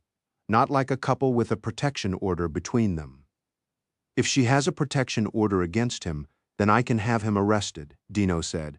Just say the word. I'm thinking about it, Stone replied. The idea of seeing him dragged out of here in cuffs is a very attractive one. Then you could ask her to join us. You could even take her home. What would we talk about? Stone asked. What do you usually talk about? What a rotten ex-husband she has. A waiter stopped at Crane's table, then came over to Stone and Dino. Mr. Dugan would like to buy you a drink, he said. 2 large, expensive cognacs, Stone said. Tell him to pour them in his lap and set fire to them. Ah, I'll tell him you said you already have a drink, the waiter said. Good idea, Dino chipped in. The waiter left. Let's not start anything. The waiter delivered the message. Ignore them. Stone said to Dino. Ignoring them turned out to be hard, but Stone managed. Look, they're leaving, Dino said. I'm not looking. Tell me what they're doing. Dugan threw some money on the table and escorted Crane out. They're gone. Smart move on Dugan's part, Stone said. Kenaretsky came over, and Stone asked him to join them for a drink. Didn't I see you in here last week with that blonde? Ken asked. I apologize for bringing her here, Stone said. Don't apologize. She's very decorative. I hear from the waiter that you and the guy don't do business. That's an accurate report, Stone said. He and the woman weren't doing business as recently as yesterday when they were divorced, and he's taking her out to dinner the next night. I'm sorry if I've cost you a customer. You'll just have to come twice as often to make it up to me, Ken replied. I'll tell my reservationist not to seat the 2 of you on the same night. A very good idea, Stone said, unless you want a brawl for a floor show. My china and crystal are too expensive to bear that, Ken said. Though it might be entertaining to watch, it might not be so entertaining, Dino said. You saw the size of the guy? Tell me, Stone, Ken said. What's the secret to handling a guy that big? You have to throw the first punch, Stone said, and aim low. And it had better count, Dino added. You don't want him getting on his feet again. I think if I were you, Ken said, I'd carry a blackjack. Good idea, Stone said. I've got one somewhere. I'll dig it out. Do cops still carry blackjacks? Ken asked Dino. It's optional. It's against policy to hit somebody in the head or the spine with it, except in aggravated circumstances or to save a life. How about a nightstick? Uniformed cops still carry them. They can be very useful. You hold a guy by the wrist and stick it in his armpit. He'll come along, and on tiptoe too, or you can strike the common peroneal nerve, just above the inside of the knee, and he'll temporarily lose control of the leg. I did that with a softball bat recently, Stone said. Worked like a charm. I cherish the memory. Ken waved over a waiter. Bring these gentlemen red meat on the house, he said. 17 Stone. Arrived at Ann Keaton's apartment building on Park Avenue with Fred Flicker at the wheel, having persuaded Fred not to wear a chauffeur's cap. The doorman took his name, then buzzed Ann shortly. She was installed in the rear seat of the Bentley. Where is our dinner party? She asked.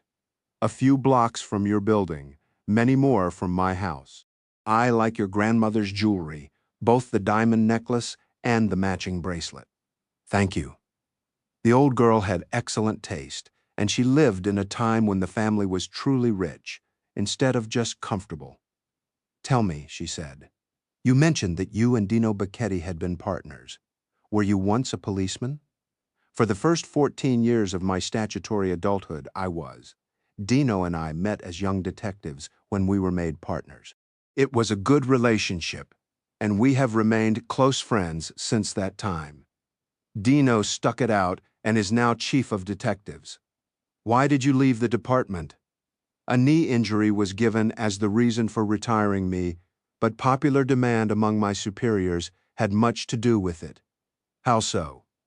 I had a tendency to buck the system and to hold opinions about cases that were not shared by my lieutenant or captain. I did that once too often. Then you went to law school? No, I had finished law school before joining the force but had not taken the bar exam. Bill Eggers, whom you know, I believe, suggested that I cram for the exam and, when I had passed it, join Woodman and Weld specifically to handle cases that the firm would rather not be seen to be handling. Sounds interesting? What sort of cases? Oh, client's wife gets a DUI after an accident. Client's son is accused of date rape, like that. Things that a police background might be helpful in dealing with. You were a fixer. That term is inappropriate. I did not fix cases. I resolved them. This is the second time you have cross-examined me. It will be my turn soon. The car glided to a halt in front of their host's apartment building on Fifth Avenue, and after a short examination by a receptionist, stopping just short of being frisked, they were elevated to the top floor of the building. My building only has a doorman, Anne said. Your friend's building has a receptionist, and one with a bulge under his left arm. Stone said, Do you think we're in danger here? I very much doubt it. The receptionist is supposed to see to that, I believe. The elevator door opened directly into a large foyer, and after being checked off a list by a butler, they moved through double doors into a very large living room, one that contained a couple of dozen other guests without seeming crowded. A pianist was playing Rodgers and Hart. Their hosts separated themselves from a knot of others and greeted Stone and Anne while Stone made the introductions. You'll be happy to know, Hillary said, that we both signed our wills today. I'm relieved to hear it, Stone said. Now nothing can possibly happen to you. Jack laughed heartily. I hope you're right. He beckoned a waiter and left them in his hands while he turned to other guests. Stone ordered and asked the waiter to bring their drinks to the terrace. He guided Anne across the room and out a pair of French doors to take in the view of Central Park just after sunset. They stood by the railing and watched the lights come on along Central Park West. And how do you know the Coulters? Anne asked. They are my recently gained clients, Stone replied. And do you resolve for them? They are the sort of people who don't require much resolving, just a management of their affairs and a tax and wealth strategy. Did you draw their wills? No, the firm has specialists for that. Do you manage their money? They have their own investment counselor and accountant. Then you just strategize for them? That's as good a description as any of what I do for them. When they signed on, I produced a strategy document that my firm used to get their lives properly organized. Perhaps you should organize my life, Anne said. Somebody should anyway. Are you so disorganized? I'm afraid so. I'm so busy with the campaign that I have a hard time even writing checks for my monthly bills. Then what you need is half a Joan. Half a Joan, like my Joan, only you probably need her only part-time. If you can find a really excellent Joan, you will be astonished at how much more smoothly your life proceeds. What a good idea. Can you recommend someone? No, but my Joan probably can. Shall I ask her to? Yes, please. My apartment has an unused maid's room that could be an office. Their drinks arrived, and they turned their attention back to the falling of night upon the city. Then, quite unexpectedly, Stone heard an all-too-familiar sound. The pianist stopped playing. He took Anne by the elbow and guided, half-dragged her across the terrace to the wall between two sets of French doors and pressed her against it, glancing into the living room as they proceeded. This is so sudden, she said. What the hell are you doing? Not to alarm you unduly, he half-whispered, but there is at least one man in the living room wearing a mask and a shotgun, and what are you going to do about it? Absolutely nothing. But you're a former police officer. Correction, I am an unarmed former police officer, and as such I do not argue with shotguns. Now be quiet and give me your necklace and bracelet. She quickly took them off and handed them to him, and he put them into a hip pocket. Then he looked to his left and saw a barrel, supported by a gloved hand, protruding from the living room. A man dressed in black, wearing a black mask, stepped onto the terrace and looked at them, bringing the shotgun to bear. Give me your jewelry, he said to Anne. I don't wear jewelry, she replied. Give me your wristwatch, he said to Stone. I'm happy to, but you should know that my name is engraved on the back and it would get you caught. I have less than $100 in my pocket that you are welcome to. He moved a hand toward his pocket, but was stopped by a negative noise from behind the mask. If you don't mind, we'll just stand here quietly and finish our drinks while you do what you came here to do, Stone said. Please don't harm anyone. That would greatly increase your chances of getting caught and doing some very serious time. Ah, a lawyer, the man said. Don't move. He went back into the living room, where there was some shouting going on. What are we going to do? Anne asked. We're going to stand here quietly and finish our drinks, Stone said, reaching for his cell phone. 18. The phone rang twice before being answered. What is it, Stone? I'm in the middle of dinner and I plan to let my wife seduce me when we're done. Call back after 10 o'clock. Hold it, Dino. I'm at the home of Mr. and Mrs. Jack Coulter with 30 other people, and there's an armed robbery in progress. He recited the address. There are at least 2 men with shotguns, and somebody has probably disabled the doorman and the downstairs receptionist. Shit, Dino said, and this is a very good stake. You don't have to come yourself, remember? You have a large force of detectives, and don't wait to call backup. Send it now, and for God's sake, tell them not to use sirens. The doors to the terrace are open. I'm on it. Dino hung up. Stone turned back to Anne. That was very quick of you, about not wearing jewelry. It was the only thing I could think of to say.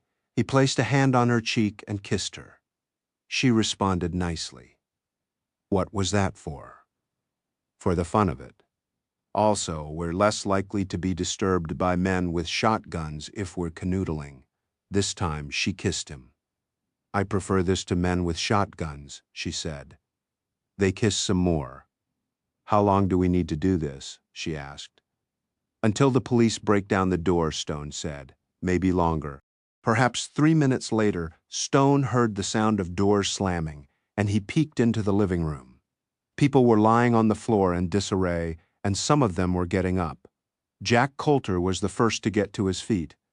It's all right now, Coulter was saying. I'm very sorry for the interruption. I assure you this was not the evening's entertainment. I'll call the police now. Stone stepped into the living room. I've already called them, he said. My friends, Coulter said, I think this is as good a time as any to announce dinner. Please take a few deep breaths, calm yourselves, then proceed to the dining room for the buffet, and we can talk to the police while we eat. You can wait until tomorrow to call your insurance agents. The pianist began to play again, and people began to make their way into the dining room. It was almost as if nothing had happened. Stone heard a woman say to her husband that it was their most exciting evening in years. Another 2 minutes passed before men with body armor and automatic weapons burst into the living room, followed closely by Dino, his weapon drawn. They went that way, Stone said, pointing toward the elevators. Didn't you pass them on the way up? No, they must have taken the service elevator, Dino replied. Jack Coulter walked over, and Stone introduced Dino. There's a back exit from the garage in the basement, Jack said, and an alleyway to the north. Dino spoke some words into a handheld radio, then directed the armored men to take the service elevator. Now, he said to the crowd, was anybody hurt? There were negative murmurs from the crowd, some of whom were already seated and eating. It seems to have been for the jewelry, Stone said. There was quite a lot of it. That reminds me, Anne said.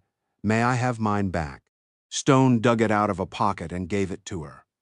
Smart move, Dino said. It was Stone's idea. Ladies and gentlemen, Dino barked to the crowd. Detectives are going to interview you individually. Please give them your cooperation. Stone tapped him on the shoulder. Dino, I think I know one of the men, possibly 2. You want to share their names? 2 brothers named Drago. I had an encounter with them a few days ago in Central Park, and I think I recognized the voice of the one who spoke to us. First names? Crane told me. But I've forgotten. Crane knows them? She said that Don Dugan employs them as debt collectors. Jack Coulter spoke up. What was that name? Drago? No, the other one. Don Dugan? He's the man who sold us our security system. It was installed less than a week ago. Stone smiled and spread his hands. There you go, he said to Dino. Dugan is in the security business too, Dino asked. Incontrovertibly, Stone said. Are the doorman and receptionist downstairs all right? They were both wearing a lot of duct tape and shut in a closet, Dino said. But they're okay. The receptionist was armed, Stone said. That's what he told us. We didn't find his gun, but he was wearing a shoulder holster. He turned to Jack. Now we have to question your guests, he said. Where may we talk to them one at a time?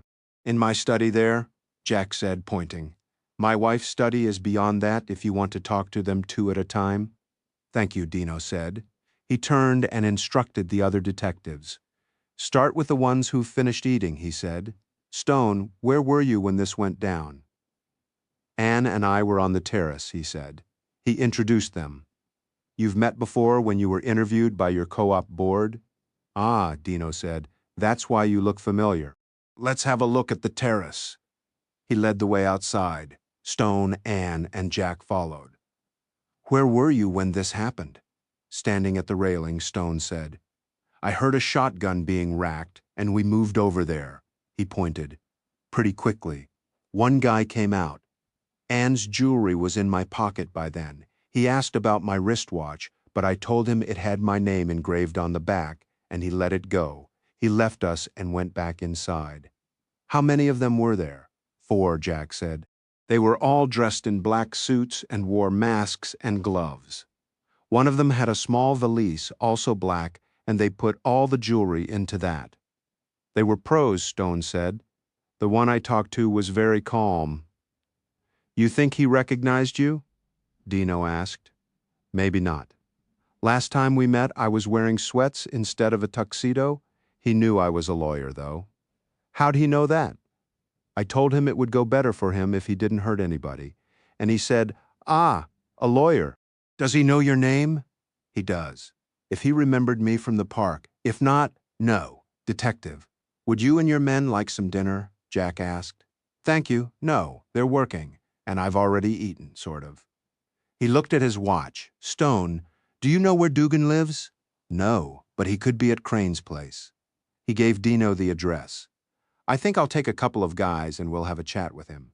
Kiss him for me, Stone said. 19 stone. And Anne lined up for the buffet and perched on a sofa to eat.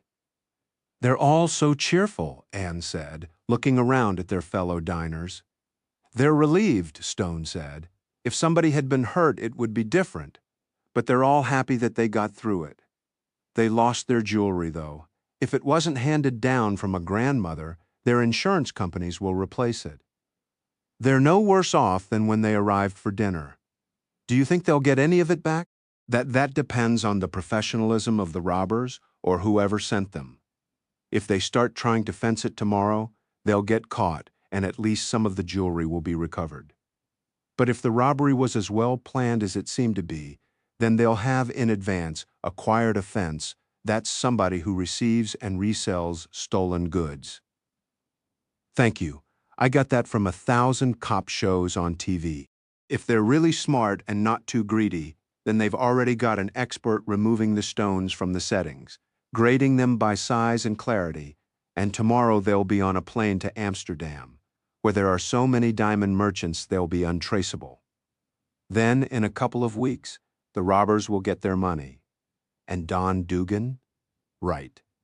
I wouldn't be stunned to hear that he planned the robbery. It will be interesting when Dino gets his client list and starts finding out how many of them have been robbed. But how would Dugan know there'd be a dinner party here tonight and that the guests would be wearing so much jewelry? I'm only guessing, but I'd say that his installers, when they were here doing their work, might have overheard something from the Coulters or one of their servants. Maybe they even got a look at the invitation on Jack's desk.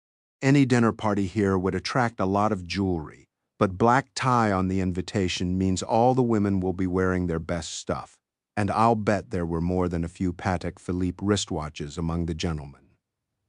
Those would be easier to trace, wouldn't they? Yes, but not so much in Hong Kong or Mumbai. They finished dinner then, said their good nights.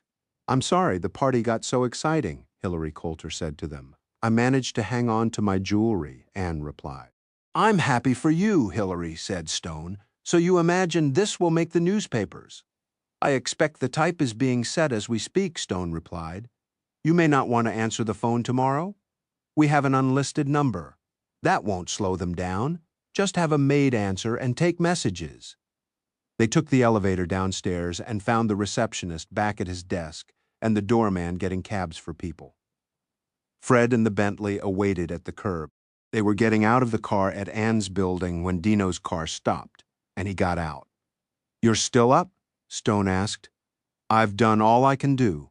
Did you find Dugan? One of the tenants in the building said that Dugan and Crane had gone to the country for the weekend. That's what I would do if I had planned a robbery in the city, Stone said. Is somebody looking for him? Our source didn't say where in the country. We'll visit him Monday morning. Best to Viv, Stone said, and Dino walked off toward his elevator. I'm on the other elevator bank, Ann said, like a nightcap. I'm still wide awake. Sure, Stone said, and they rode up to her floor. Her apartment was smaller than Dino's, but beautifully furnished with good pictures. Looks as though your grandmother left you more than jewelry, he said, looking around. Yes, this place is furnished almost entirely with things she left. I had a chance to cherry-pick the furniture and pictures before her house was sold. She poured them a cognac, and they sat on the living room sofa. I fully expect you to make a major pass at some point, Ann said, and I'd be disappointed if you didn't, but please not tonight. I'm still awake, but I'm tired. Would you normally be in bed by this time? Yes, but with a book, or more likely, some campaign document.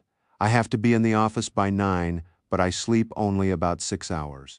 How about you? More like 8, after all. My office is in the house. I remember I was there. Of course, would you like to come to dinner tomorrow night? I promise we won't be visited by men with shotguns. Sure, come at 7 then. All right. Stone polished off his cognac and said good night. Fred was waiting. Did you have a good evening, Mr. Barrington? An interesting one, Fred. The dinner guests were robbed of their jewelry at gunpoint. I saw the police arrive, but I didn't know they were headed for your floor. I didn't see anyone arrive or leave who looked like a robber. They probably came in through the basement garage, Stone said. Apparently, it's accessible via an alley. I did notice that the doorman disappeared. I thought he had gone home for the night, but then he turned up again later. I guess he was having his dinner. No, he was locked in a closet with the receptionist until the police freed them. Well, you never know, do you? No, you never know. 20, Stone had finished breakfast and the Sunday New York Times and was watching the Chris Matthews show on television while idly working on the Times crossword when the phone rang. Hello? Stone Barrington? Speaking. This is Don Dugan. Stone was stunned into silence. Why would this jerk be calling him? Yes, he said finally. I know that you and I got off on the wrong foot, and I'm sorry about that. Why don't we have lunch one day next week and talk? I'm really not such a bad guy. That remains to be seen, Stone said. I know that Crane probably said some things about me that weren't entirely true. That's the way a relationship can go when it's on the rocks. I think you and I might have more in common than you think. I can't imagine what, Stone said. I'm not interested in having lunch with you. Anything else? Now, don't be that way. Let's talk, see if we can get along. Let me set you straight once and for all, Mr. Dugan. Since the first moment I laid eyes on you, I haven't seen or heard a single good thing about you, not one. On the other hand, I've heard a lot of bad things about you, enough to make me believe that you are someone I want nothing to do with. Crane is a big girl, but she seems to have trouble learning from experience. I expect that she will soon regret becoming reacquainted with you, and when she does, I hope no harm will come to her. Because if that happened, I would start to take a much deeper interest in you and your affairs than you might find comfortable. That sounds like a threat, Dugan said. Then you're more perceptive than I thought. Don't contact me again. Stone hung up. He was too angry to concentrate on either the TV program or the crossword. He needed a change, and he called Ann at home. Hello? So you're not working? I'm reading the Times. That's work for me. I had a thought. It's a beautiful day and I have a pretty little house in the upper left-hand corner of Connecticut. Why don't we drive up there, have dinner in a very good restaurant, and stay the night? I'll have you at your office by noon tomorrow. You know, I just had a call canceling a meeting for tomorrow morning, so I'll hardly know what to do with myself. You're on. Then I'll pick you up in an hour. Bring a toothbrush and a change of socks. She laughed. I'll be downstairs in an hour. Stone showered and shaved, got dressed, threw some things into a valise, put on his best tweed jacket, and left a voicemail message for Joan. I have disappeared from your life until midday tomorrow. Don't try to find me. Stone went down to the garage, pulled the cover off the Blaze, the French sports car he had bought a year before, and backed it out of the garage. Anne was standing under the awning of her building with a couple of small bags when he arrived. He pressed the trunk button and the doorman set her luggage inside. Then he pressed the button that opened the gull-wing door on the passenger side, and she got in and offered him a kiss. Good God, what is this machine? It's a Blaze, aha? I read about it in the Times last year. It made quite a splash at the auto show. It did. I bought it from my friend Marcel Dubois, who is its builder. Is he the same friend who gave you Fred? He is. Stone drove up Madison, took a left on East 66th Street, crossed Central Park, and soon they were across the Harlem River Bridge and on the Sawmill River Parkway. He tuned in some jazz on the satellite radio and pressed the map button on the huge glass display screen and selected the address of the Connecticut house. The route appeared on the screen. That's where we're going, he said. Washington. I've heard about it, but I've never been. It's the prettiest village in Connecticut, bar none. He pressed a button on the steering wheel and said, set the temperature at 68 degrees and the fan on auto. The number appeared on the screen and cool air came into the cabin. Does it drive itself? She asked. Almost. If there's an obstruction in the road, like a deer or a wreck, it will stop us faster and more smoothly than I could. But otherwise, it leaves the driving to me, which is more fun. There was the sound of a cell phone ringing, and Anne dug it out of her purse. Hello? Hi, boss. Hi, Kate, Stone shouted. Yes, he's driving us up to Connecticut. I'll be in the office by noon tomorrow. She covered the phone. She says hi back. Yes, I have. I'll email my draft to you, and you can send back your changes, and I'll incorporate them and send you a final draft. We'll do our best to have a good time. Bye. She hung up and pressed some keys to send the email. I guess I should have expected that, Stone said. I'm away, but I'm not out of touch. I'll try to keep it to a minimum. Do what you have to do, I'll adapt. That's sweet of you, but it would be nice if I didn't have to talk to anybody from the campaign, even Kate, for a few hours. Then switch off your phone. I can't do that. I'd run the risk of seeing something about the campaign on TV that I don't already know. God forbid, that's how you operate in these circumstances. You have to know everything before some reporter asks you about it. Her phone rang. Hello, Chris. I'm taking the day off. Can it wait until tomorrow? And I want to know who else is on. You're sweet. She hung up. Chris Matthews. He wants me on his Sunday show next week. I haven't seen you on TV yet. I try not to appear too often. I wait until I have something important to say. A good policy, what will you say next weekend? Has something important happened? Something will. And just about everything is important at this stage of the game. An hour and a half later, they pulled into Stone's driveway and came to a stop in front of the cottage. It's beautiful, she said. Thank you. He took their bags inside and upstairs, and she followed. How about a nap before dinner? She asked, kissing him. You talked me into it, Stone replied, working on his buttons. They dined at the West Street Grill in Litchfield, and they both saw people they knew. So we're an item now, Anne said. Willy-nilly. Okay by me, she said. Then they went home and took another nap. 21, early light was filtering through the blinds in Stone's Connecticut bedroom, when suddenly the Stars and Stripes Forever filled the room at high volume. Stone sat up in bed, his hands over his ears. Anne Keaton slept soundly beside him, undisturbed. He shook her.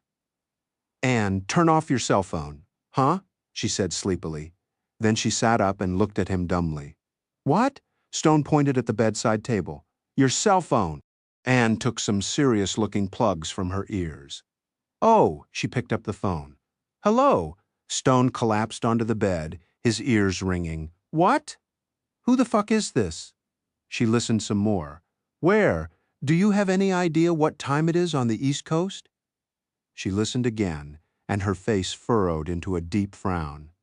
Neither the candidate nor I have any comment to make? Finally, she hung up. What time is it? She asked. Stone checked the bedside clock. A little after 5. What time would it be on the West Coast? 3 hours earlier, a little after 2 a.m.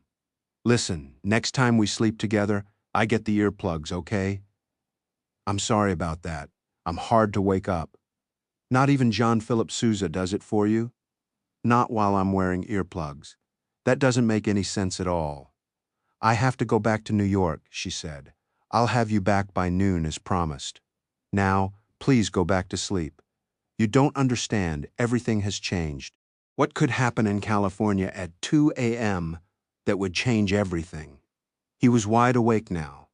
The vice president, she said, as if that were an explanation. Has he been assassinated? Worse, he's been caught in bed with a woman not his wife.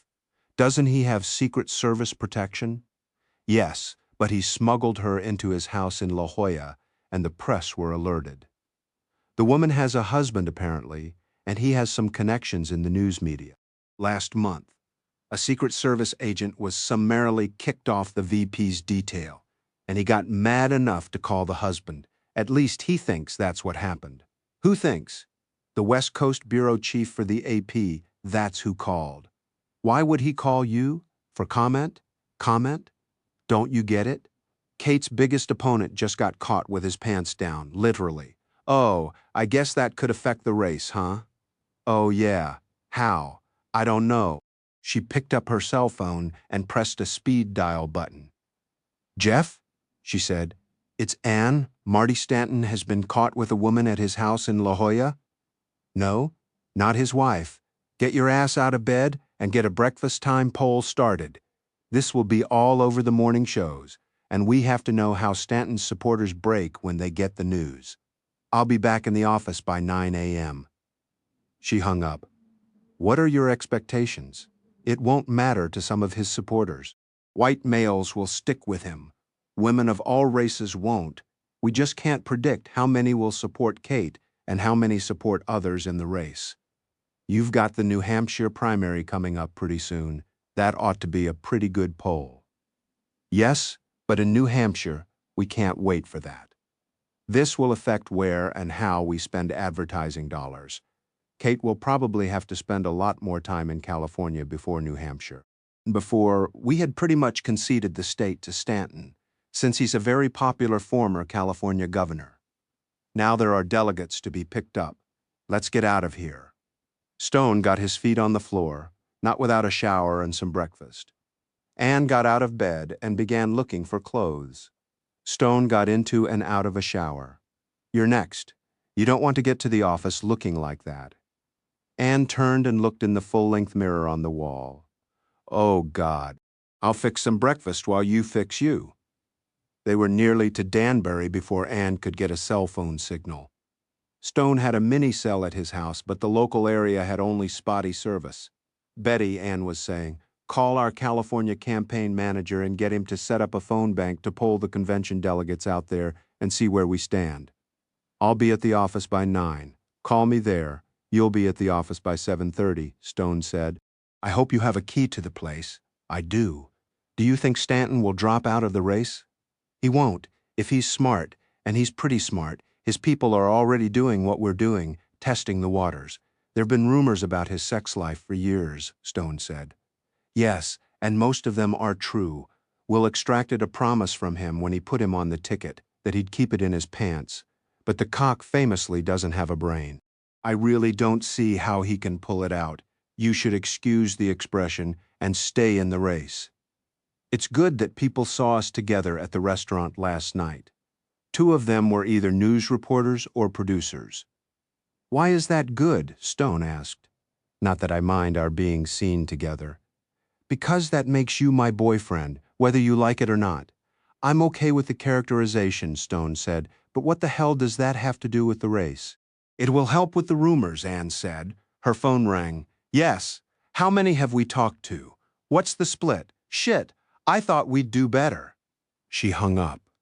It looks like Marty Stanton's delegates are pretty much sticking with him. What rumors? Huh? You said that our being seen together would help with the rumors. You haven't heard? Heard what? Stone was mystified. About you and Kate? What about Kate and me? The rumor is that the two of you are having an affair, and right under Will Lee's nose. 22. Stone turned onto I-684 and accelerated. What are you talking about? Is it true? Anne asked. If it's over, then I don't care. Of course it's over. I mean, it never was over. I mean, we were never having an affair. Where did that come from? Some blogger mentioned it, and when we tried to trace him, it seemed to have come from somebody in California. We think the original source could be Marty Stanton. Why would he do that? Insurance. In case something happened like what just happened. You shouldn't be surprised if it comes up again. Surprised?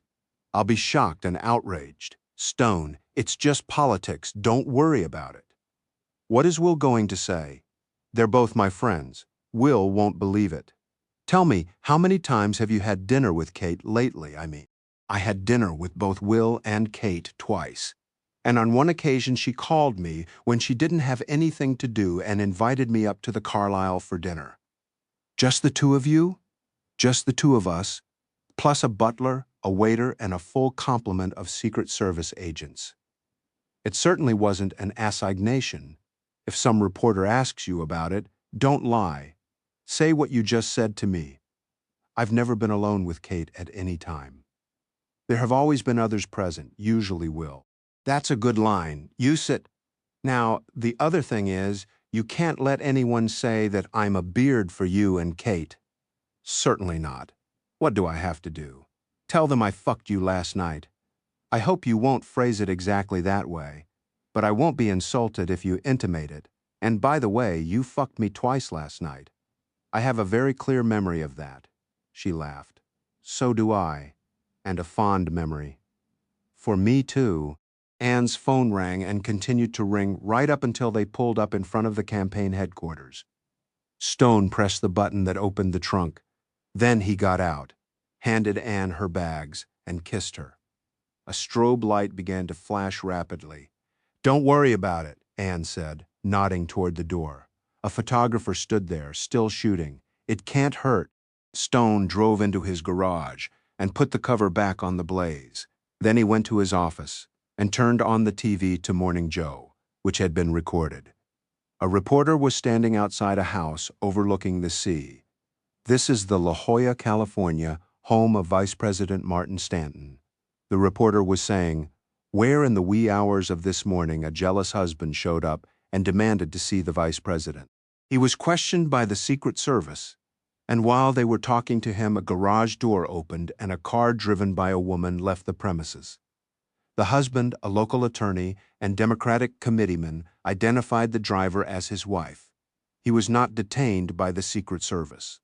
A spokesperson for the vice president said she had no knowledge of the event and declined any comment. A spokesperson for First Lady and presidential candidate Catherine Lee also had no comment. We have not heard from the White House. Joan came into the office. What on earth are you doing here? She asked. You should still be in bed. I drove up to Connecticut yesterday and came back early this morning. Have you had breakfast? Yes, thanks. Did you see that thing about the vice president? Yes, I did. Joan went to her office and came back with the Times and the Daily News. Here's the woman, she said, handing Stone the news. Stone looked at the photograph of an attractive woman who appeared to be in her 30s.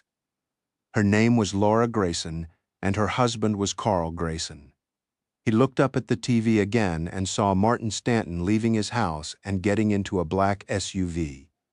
Reporters were shouting questions at him. He stopped for a moment. It was entirely innocent, he said. We were watching an old movie on TV and it ran late. It was entirely innocent. He got into the car and was driven away as the reporters continued to shout questions at the car. You think he can get away with that? Joan asked. That remains to be seen. By the way, I've been told that some blogger put out a report that Kate Lee and I are having an affair. What? That was pretty much my reaction too. Are you? Of course not. I've never even been alone with her. Oh, I'm so relieved to hear that, Joan said, clasping a hand to her bosom. We may get some calls about it. I just wanted to warn you, for the record, I'm seeing a deputy campaign manager of Kate's. Her name is Ann Keaton. Oh, yes, she came here to interview you, right? Was she in Connecticut with you? Yes. Are you having an affair with her? Not that I need to ask. I would be astonished if you weren't. Joan, you're forgetting yourself. She went off to her office. The phone rang, and Joan buzzed him. A gentleman from page 6 at the post. Stone picked up the phone. Stone Barrington. Mr. Barrington, Henry Jacobs at page 6. We have a report that you're having an affair with Kate Lee. Any truth to that? Certainly not. That's preposterous. We have a report. It's a lie. Don't believe everything you read on the internet. I've never so much as been alone with Mrs. Lee. He hung up. Joan buzzed again. People magazine online too. Oh shit, Stone muttered, and picked up the phone. 23 the morning wore on, and the calls from the press kept coming. Stone answered everyone and delivered the same message. He declined television interviews. Joan buzzed again. This time it's only Dino. Dino, how are you? Question is, how are you? The internet is alive with stories of you and Kate Lee. I know I've been answering calls and issuing denials all morning. Relax. It'll calm down before the day is over. I know that, in spite of how horny you always are, you're too smart to get involved with a woman who is married to the president and, simultaneously, running for president. Our vice president, however, is not all that smart. Yeah, Ann Keaton and I were in Connecticut last night, and she started getting calls about Stanton around sunup. Well, put it out of your mind and let it die of its own accord. Now, would you like to hear how the investigation of your dinner party robbery on Saturday night is going? Yes, please. My lead investigator finally reached Don Dugan this morning and questioned him. Apparently, he was in the Hamptons all weekend, and your former girlfriend and others have alibied him solidly. His story is he fired the Dragos after your encounter with them in Central Park. Yeah, sure. Have you talked to the Dragos? We can't find them. They haven't been seen by anybody who knows them for a week. I'm telling you, they're your guys, and if you nail them, they'll implicate Dugan.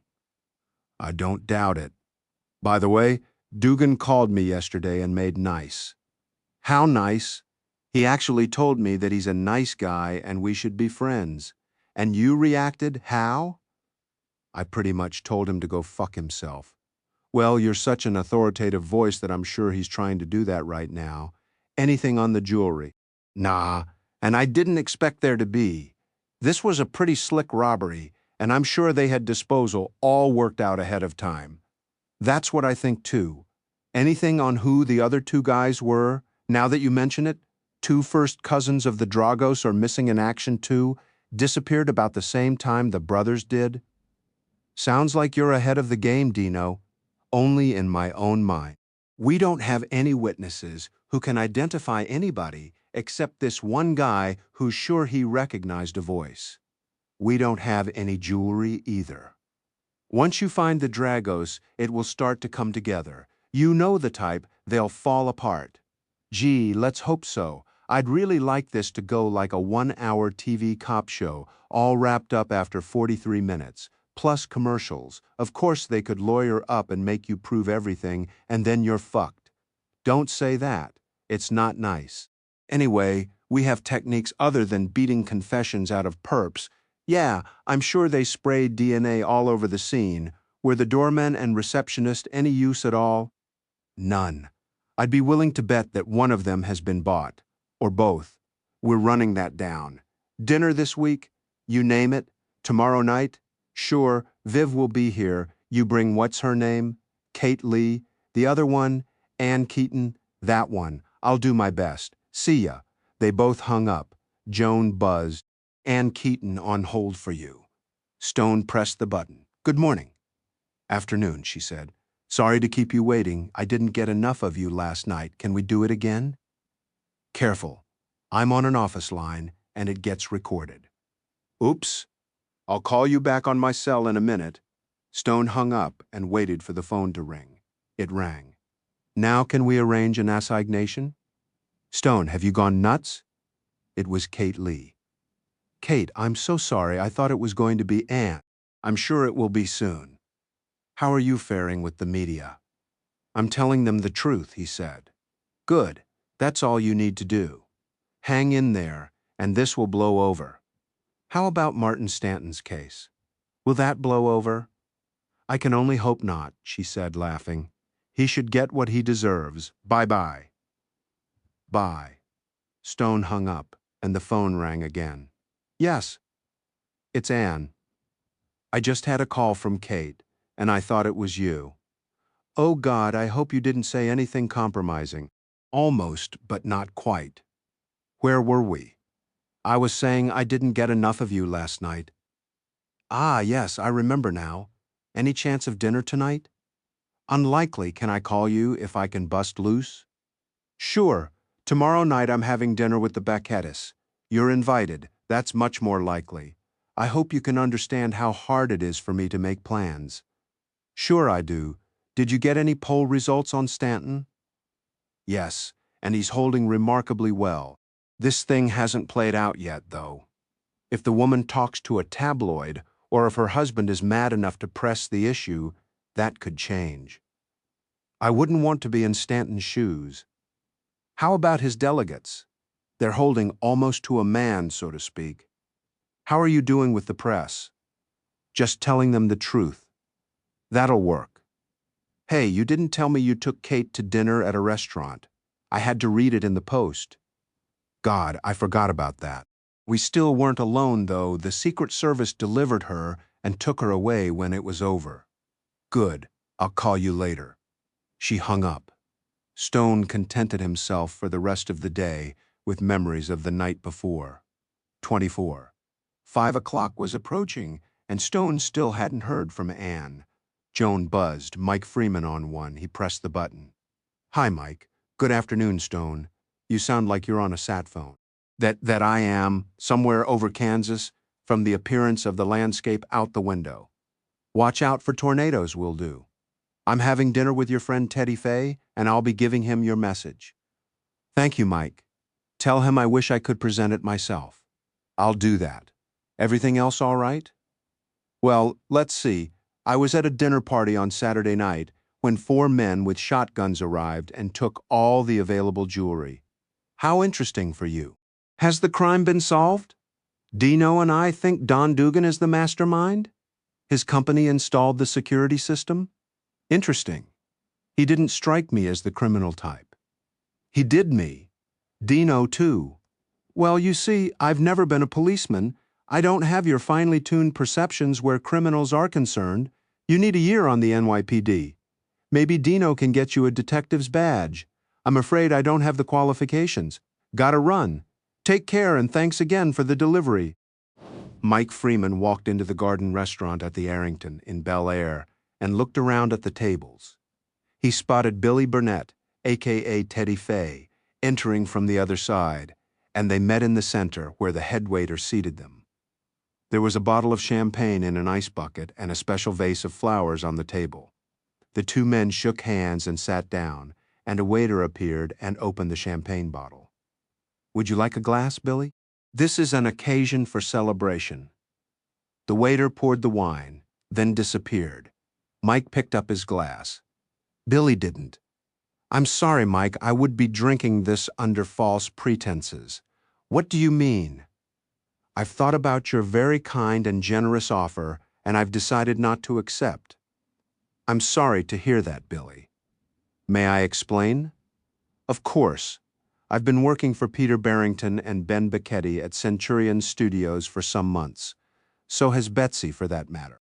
At first, I couldn't imagine what I'd be doing there, except providing some security that I thought was no longer necessary. But as it's turned out, I'm loving being in and around the film business. and so is Betsy.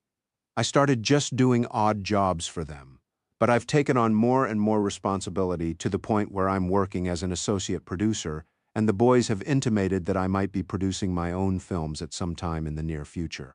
Betsy has taken over their travel and public relations department, and she's very good at it. Well, I'm happy for you both, Billy, Mike said, though I'm sorry you won't be joining Strategic Services.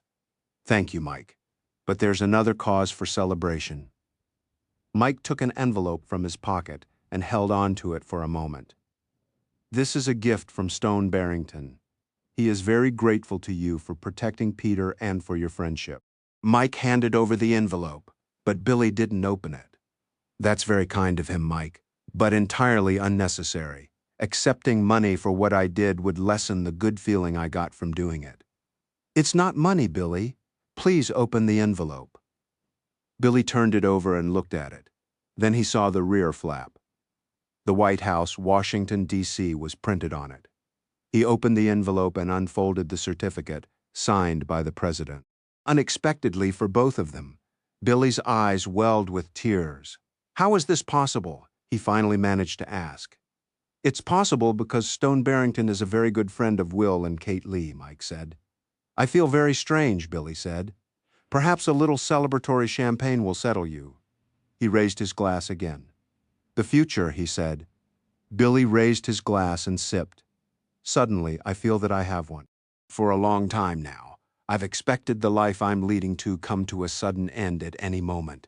The pardon brings with it the deletion of every mention of your name from every law enforcement database.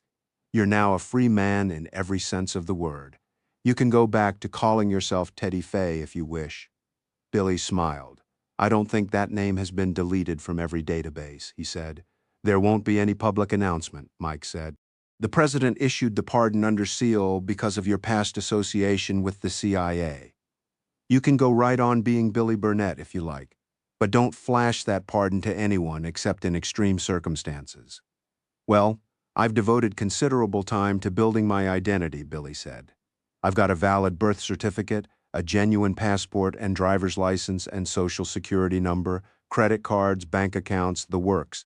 It would be a great deal of trouble to change my name again, so I think I'll just stick with William James Burnett. I've come to rather like the guy. They drank more champagne, then had a good lunch.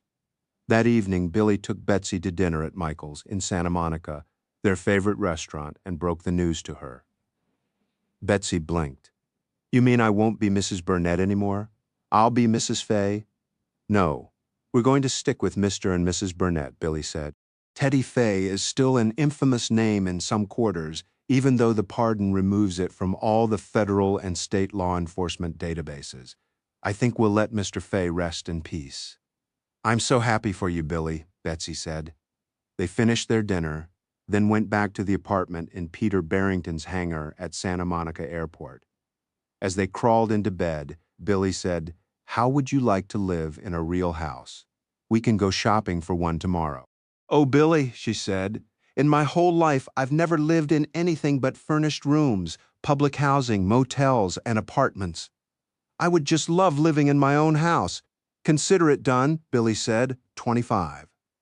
At mid-morning the following day, at the building near Washington, D.C. called Black Rock, which housed the National Security Agency, Deputy Director Scott Hipp sat with a stack of files on his desk, doing personnel reviews. There was a soft knock at his open door, and he looked up to see Kathy Dorr, a young woman who was one of his brighter minions, standing there. Got just a moment, sir? Sure, Kathy. Come in and take a seat. She sat down and came directly to the point. In conducting the daily review of the past 24 hours of our computer communications data scan, something interesting popped up. Dorr handed the sheet of paper in her hand to Hipp. Hipp looked at it. Teddy Fay? That rings a bell, doesn't it? Yes, sir. Fay is a former long-term CIA employee who went rogue in a rather spectacular way some years back. Most of the story was suppressed, but he's suspected without much in the way of actual evidence of a couple of high-level murders, namely a Speaker of the House and a Supreme Court Justice, and he's been a fugitive in all the years since. As I recall, the evidence was mostly just speculation, Hip said. Nevertheless, sir, he's been on a CIA watch list ever since. Where did this data capture come from? From a sat phone call, probably from a corporate jet somewhere in the Midwest. Present capabilities don't make a tighter identification possible, but the call was made to the office of a New York City attorney named Stone Barrington. Ah, Hip said. Stone Barrington of the Arrington Hotel incident of some time back. Yes, sir. As I recall, we picked up the name the Arrington on a scan much like this one, and that led to a successful resolution of a very serious situation. Yes, sir. What is the protocol for handling the interception of a name on the CIA watch list? He wanted to see if she knew. Well, it would range depending on the urgency from an email from you to the Deputy Director for Operations or someone on his staff up to a director-to-director phone call. Well, let's not involve the directors on this one, Hip said. I'll deal with it myself. Thanks for bringing it to my attention, Kathy. No further action required on my part? Dorr asked. Nope. This one is probably less than it seems. Let's not get the agency's bowels in an uproar. As you wish, sir. Dorr got up and left. Hip read the brief report again. Sometimes of a mischievous bent. He thought of sending it directly to the Director of Central Intelligence, Lance Cabot, who would then distribute it, causing excitement or perhaps consternation up and down the agency's chain of command. He sighed. No, he didn't want to get involved in that. Still, he had a bureaucratic responsibility to bring the matter to the attention of the CIA at a sufficiently high level that would allow him to wash his hands of it. Hip went to his agency contacts list on his computer and found just the right person to hand it off to. He typed a short note and clicked on the send button. There, he thought, no longer my problem. At an anonymous building on the Upper East Side of New York, Assistant Director Holly Barker, the CIA's New York station chief, sat at her desk listening, as attentively as she could manage, to a man who was trying to convince her that he deserved immediate promotion to a higher GS level. A soft ping sounded, and she flicked her eyes to her computer monitor screen just long enough to see the words Teddy Fay appear in a box, then slowly fade away. Here's how it goes, she said, cutting off the man, while he paused to take a rare breath. A quarterly review of all personnel is conducted by supervisory staff who make recommendations to me based on rather rigid criteria determined by the civil service. If you wish your name to float to the top of that process, begin by impressing your immediate supervisor sufficiently to affect his opinion of your commitment, experience, and skills. Coming to me is a blatant violation of the chain of command. Is that perfectly clear? The man reddened. Yes, ma'am. You've been at this long enough to know that, she said. You shouldn't inject our personal relationship into the process. Now go do good work. God, she thought. She had worked with the guy for a while, but it wasn't as though they were sleeping together. The man made his escape, and Holly turned to her computer and opened her email account. There it was, and the subject was Teddy Fay. She hesitated. Opening this email might very well be opening a large and unattractive can of worms. After a protracted period of unsuccessfully hunting Teddy, he and Kate Lee had made a kind of truce to which Holly was a party. Simply put, if Teddy would permanently vanish and stay vanished, they would stop looking for him. With the greatest reluctance, she opened the email to Holly Barker, Assistant Director of Central Intelligence, 1. A computer scan this day of the previous day's volume of cellular and satellite traffic produced the name Teddy Fay in a sat phone conversation between an unidentified aircraft somewhere in the United States and an attorney named Stone Barrington in New York, New York. 2. Since the name Teddy Fay appears on a CIA watch list, interagency protocol requires that this office notify an official of your agency's operations directorate of the existence of this conversation. 3. This transmission meets that requirement. 4. Any further action, such as extracting the relevant conversation, would require the involvement of the FBI, who would then be required to seek a federal search warrant before reviewing the contents of the phone call. 5. Please acknowledge this transmission. Scott Hipp, Deputy Director, National Security Agency. Shit. Holly said aloud and with feeling. She wished she had simply deleted the email, but she had not. She had received the handoff of a hot potato, and if she wasn't careful, she could get her fingers burned. She made a mental note. Next Christmas, send Scott Hipp a festively gift-wrapped cyanide capsule. She picked up her phone and dialed a number. Stone Barrington. Are you free for lunch today? I believe I am, he said. Who's buying? You are. In that case, the Four Seasons at 12:30. Done, she hung up. This thing better not be something, she thought. 26, Stone directed Joan, when making the reservation, to request a corner table. CIA people did not converse in a relaxed manner in restaurants when civilians were seated on all sides of them. He found Holly waiting at the top of the stairs by the bar. She was unusually prompt, and this made him suspicious. Instead of offering a cheek for a peck, she offered a hand. Uh-oh. The head waiter seated them at a corner table.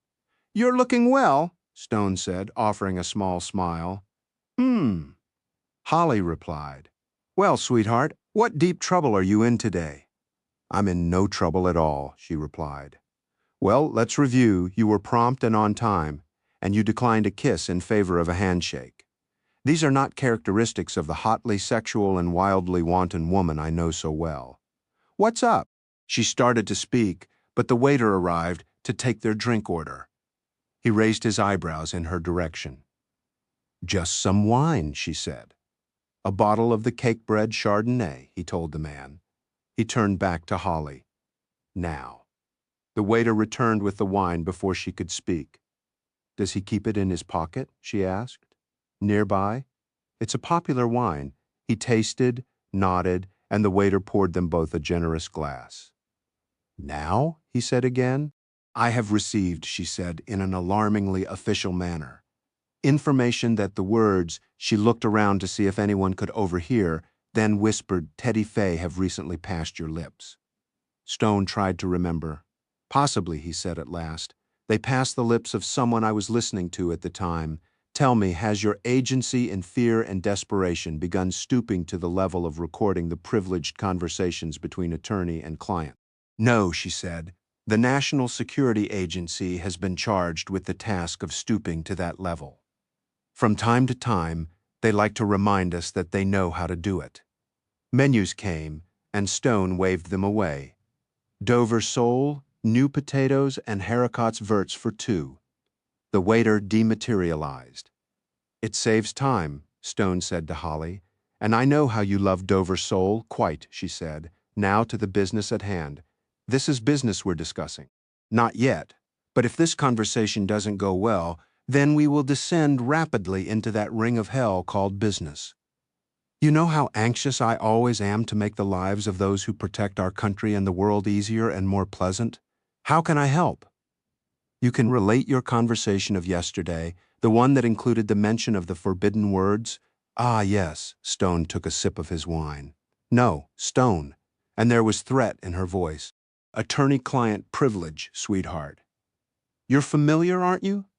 Stone, I don't give a fuck about your legal business or your privileged conversations with clients. I'd just like to know the context in which the name occurred.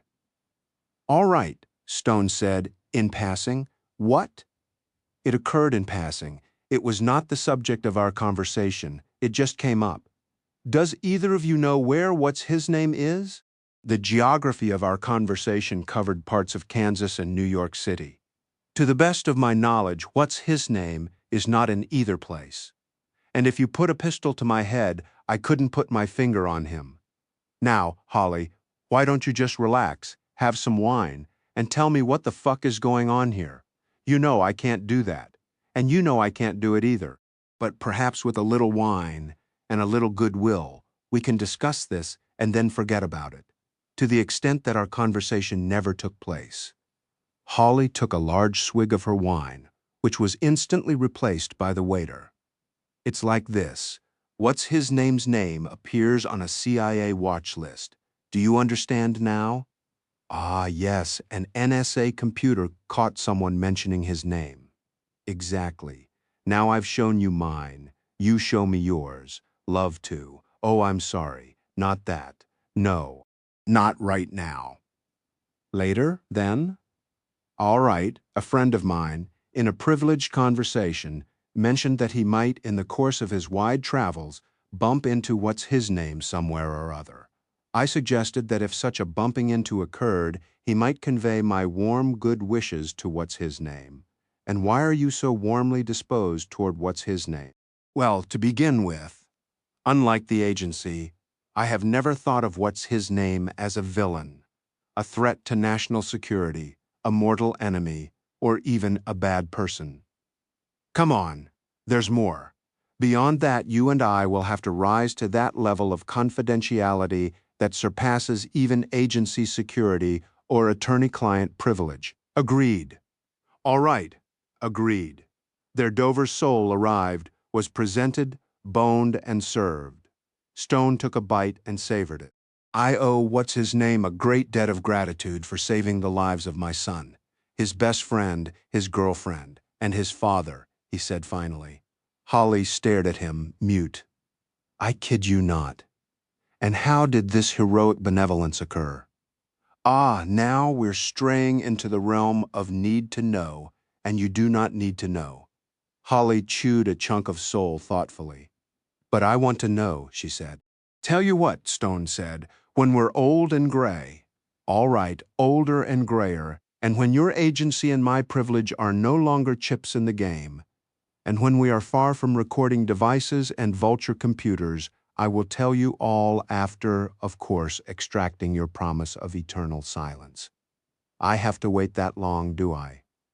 You do. I will, however, offer you some very genuine and very serious advice based on solid fact and sound truth. Are you interested? Always. If I were you serving in your post, I would contact the official at the NSA who sent you this message, and I would tell him to remove what's-his-name's name from the CIA watch list and from any other watch list with which he is acquainted.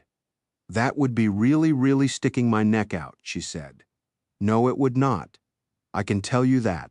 To the contrary, you would be shielding yourself from further sorrows connected with what's-his-name. How do you know this? I can't tell you, but I'll give you a tip. When you return to your warren on the Upper East Side, sit down at your computer and search every law enforcement database at your disposal and use keywords corresponding to what's-his-name's name. But since I know how busy you are, I'll save you the time and tell you what results you may expect. A big fat zero. That is absolutely impossible, she said. Then she screwed up her forehead. Unless... Well, yes, Stone said. Let's leave it at unless. But how did you... Stone held up a warning finger. Ah, ah, oh, all right. And they parted the best of friends. Holly went back to her office and sent the following email to Scott Hipp, Deputy Director, National Security Agency 1. Your transmission of this date is acknowledged. 2. Please permanently delete the subject name from any and all watch lists, including the one in question. 3. Please acknowledge having done so. Holly Barker, Assistant Director of Central Intelligence. She clicked on the send button and hoped that was the end of it. 27. Kate Lee's helicopter, on loan from a wealthy supporter, landed on the White House pad, and a Marine helped her down the stairs and escorted her to the nearest entrance. 3 minutes later, she was in the family quarters and stripping down for a shower. She was fully soaped when the shower door opened, and the President of the United States, appropriately dressed for a shower, entered and pressed her against the tile wall, holding her head by the hair and kissing her ravenously. When they had had their way with each other and were sufficiently unsoaped, they repaired to the living room, both dressed in terry robes, and Will poured them both a stiff bourbon on the rocks. What's this horse shit I hear about you, fucking Stone Barrington? He asked with a straight face. It's horse shit, she replied, clinking her glass against his. What's this I hear about you fucking the deputy press secretary? What? He demanded, then his face softened. All right, I deserved that. You certainly did, Bubba. I hope the stone thing has faded from the bubble memory of the media by this time. Some blogger, no doubt spurred on by Marty Stanton, circulated it. Probably Marty thought it was a shot across my bows. What are you going to do about him? Do. What can I do? He's already been caught in flagrante delicto. Well, not quite. As near as damn it. Nothing I can do about it now, except haul him in and treat him like a schoolboy. That would make a nice story as soon as we could get it leaked. I'm not going to do it, though. I'm going to ignore the event and ignore Marty, too. He won't be invited to any more intelligence briefings, and I've already ignored 2 of his phone calls. Ah, the freeze, the deep freeze. He hates that, and that man is a heartbeat from the presidency. So are you come to that? Closer? But it ain't in the Constitution. I don't think we have time to get an amendment ratified before the convention. Pity. How's it going, baby? I think it's going about as well as can be expected. Any signs in your polling of support for Marty cracking? In Nebraska? Maybe not in sunny California. Pity about all those delegates, damn straight. I had thought we might peel off enough of them to get us to a second ballot at the convention. I can see how you might have thought that. But I can see how it might not happen, too. Californians are accustomed to, if not inured to, Marty's sexual escapades. It's what they've come to expect of him. Whatever happened to the Bible Belt? Kate asked. Why don't they rise up against him? Because they're voting at the Republican convention instead of ours. Well, all right, they're voting at ours too, but they're not as easily shocked as they once were.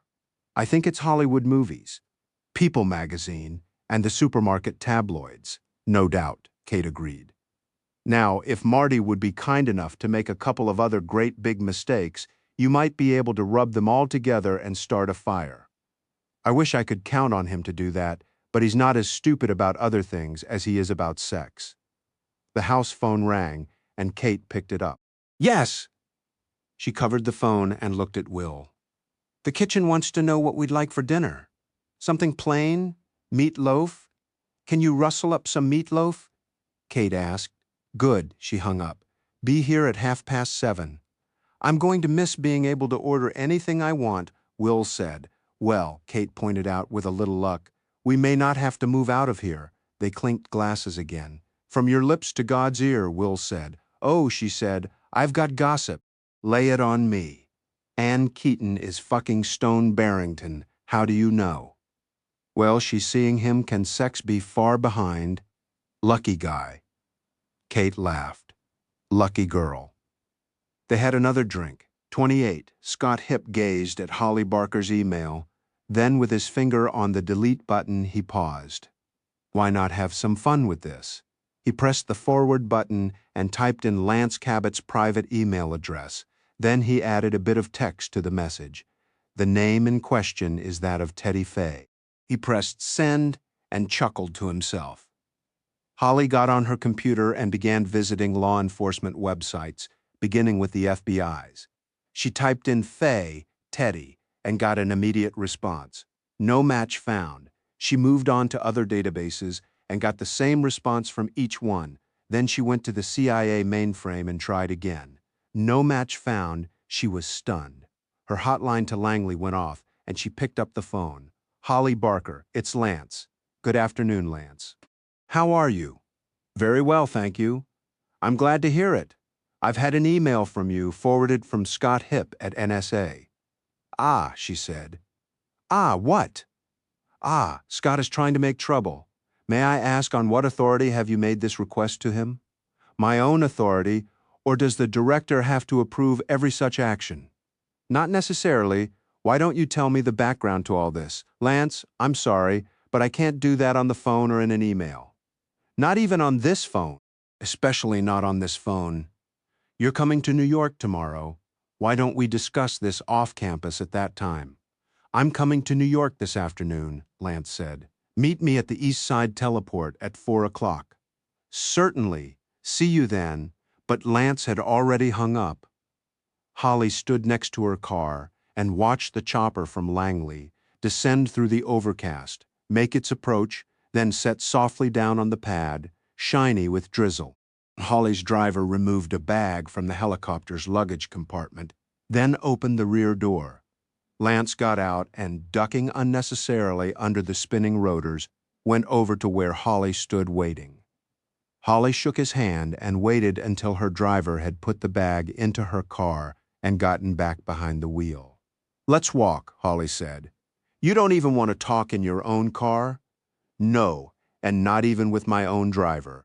They watched Lance's chopper lift off, head downriver, and climb into the overcast. Then they walked around the edge of the pad and stood overlooking the East River. "All right," Lance said. "Why do you want Teddy Fay's name removed from the agency watch list?" "Because it's already been removed from every law enforcement database and, although I haven't checked, probably from every other government and media database as well. Google him and you'll get nothing. On your authority again?" He looked hard at her. "Think before you answer. Not mine.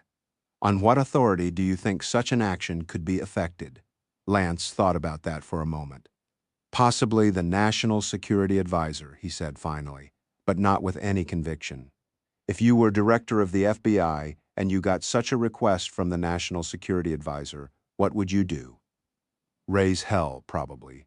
The director of national intelligence could do it, but would he, on his own authority?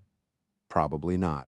And if he tried, the FBI and others would be demanding to know who ordered it. Certainly I would. Did you get an order for Teddy's files to be scrubbed from our database?" "No, I did not." "Then the files should still be there, shouldn't they?" "They should be," Lance agreed. "But they're not," Holly said. "I checked." As usual, Lance's face betrayed nothing, but Holly knew him well enough to know that he was as amazed as she had been.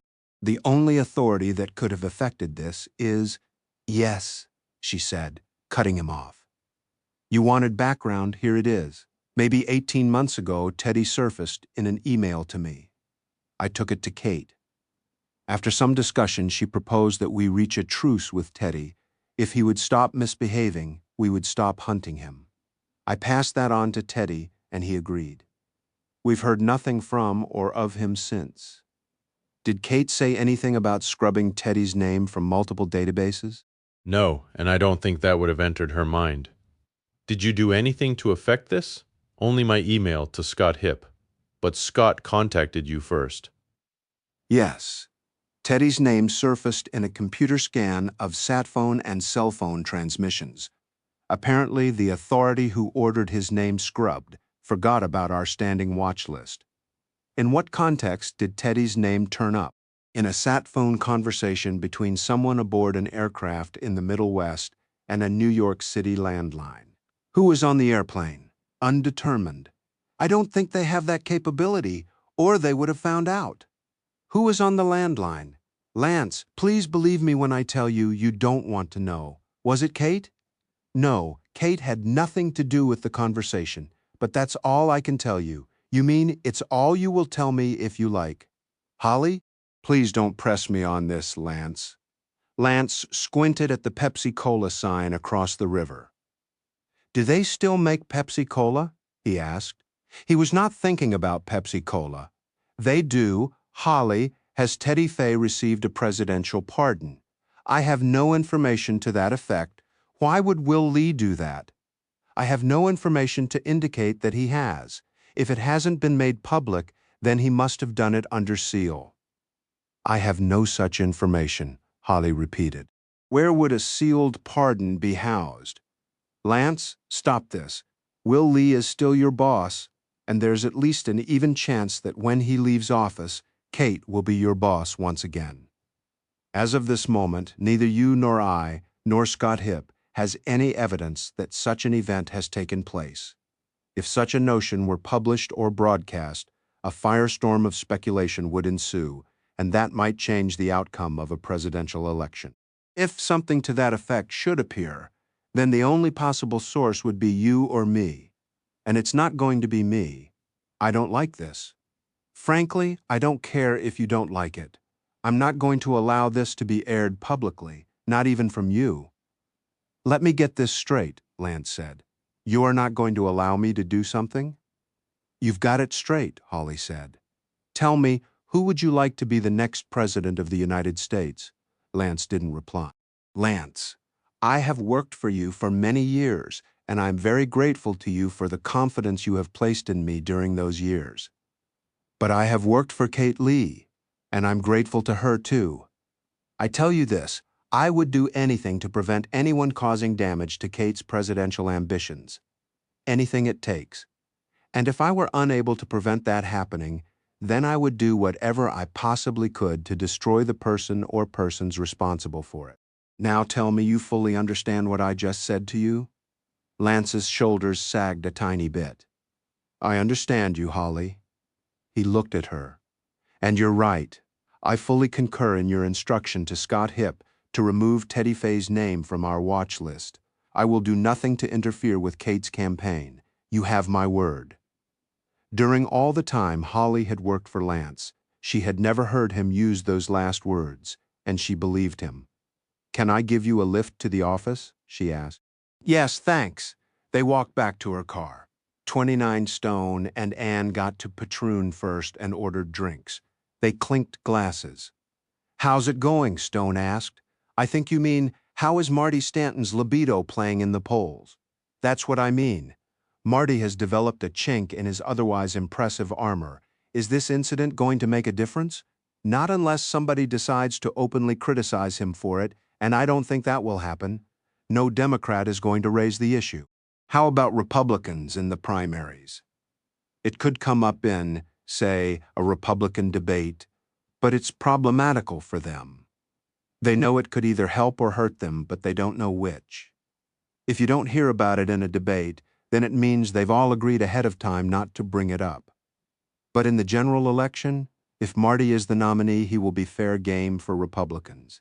Even if their candidate doesn't raise it, some super PAC or other will. There will be commercials, and they'll be to the point. And could it cost Democrats the election? In a tight race, it could. Stone looked up to see Dino and Viv enter the restaurant, and he got up to greet them, then made the introductions. Scotch was set before them, and the subject changed. We got a lead on the Dragos, Dino said. It's being run down now. How good a lead? I'll let you know before dinner is over, Dino said. These are the guys you think were among the robbers? Anne asked. Two and the same, Stone replied. Will they implicate Don Dugan? That's our hope. I wish Dugan was a Republican, Anne said. Everybody laughed. Dino, Stone said, have you checked to see if any other of Dugan's security system clients have been robbed? Yeah, but he's new to the alarm business, and there are fewer than a dozen of them. Mostly he's installing new equipment on existing wiring. That was true of the Coulter's installation. It would be stupid of him to raid other clients' homes right now, Stone said. I think the Coulter robbery must have been an opportunistic thing. Dugan heard about the party, maybe even saw the guest list. That's a very good theory, Dino said. You were always good at theory, Stone, but practice? Well, I practice as well as you did, pal. Now, boys, Viv interjected. Stop being boys. Menus were brought and food ordered. A perfect Caesar salad was whipped up at tableside. Dino's phone rang, and he answered it. Becchetti? Yeah. Good work? Well, that was to have been expected. Get hold of an ADA and work up something to offer them. I'm here if you need me, he hung up. We bagged the Dragos. Both of them. Hurrah, Stone half yelled. Let me guess, they lawyered up. Sure they did, but that won't prevent us offering them a deal they might not be able to refuse. Are you willing to let them walk to get Dugan? That's not my call. The DA makes that one, thank God. Are you going to press for it?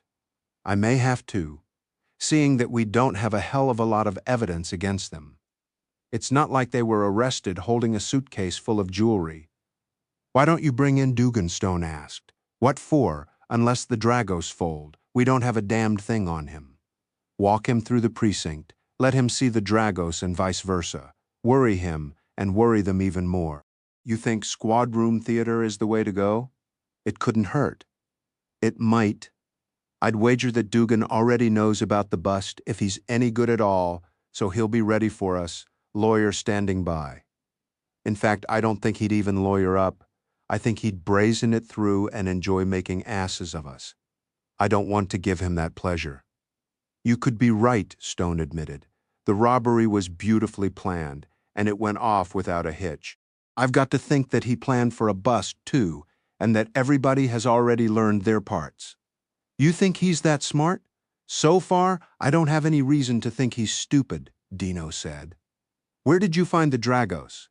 "In Brooklyn, sleeping at their mother's apartment." Dino's phone went off again, and he answered it. "Bacchetti." He listened for a minute or two. "Then why did they run?" He laughed a little.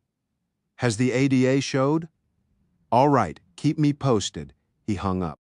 Their lawyer told them to answer questions, so they did. Denied everything, of course. Why were they at their mother's apartment then? They said, "Their place is being painted." Everybody laughed. "Is it?" "We're checking. If it is, then the planning is very, very good." 30. Stone and Anne spent much of their night making love, sleeping, then waking and doing it again. "You have a lot of pent-up sexual energy," Stone said to her at one point. "Not anymore," she replied. "I'm good for another year of celibacy." "Don't count on it," Stone said. When Stone reached his desk a little later than usual, Joan buzzed him. "Yes, ma'am?" "Lance Cabot called and invited you to lunch." "You didn't have anything on your calendar, so I made the date." "And where did you decide we should lunch?"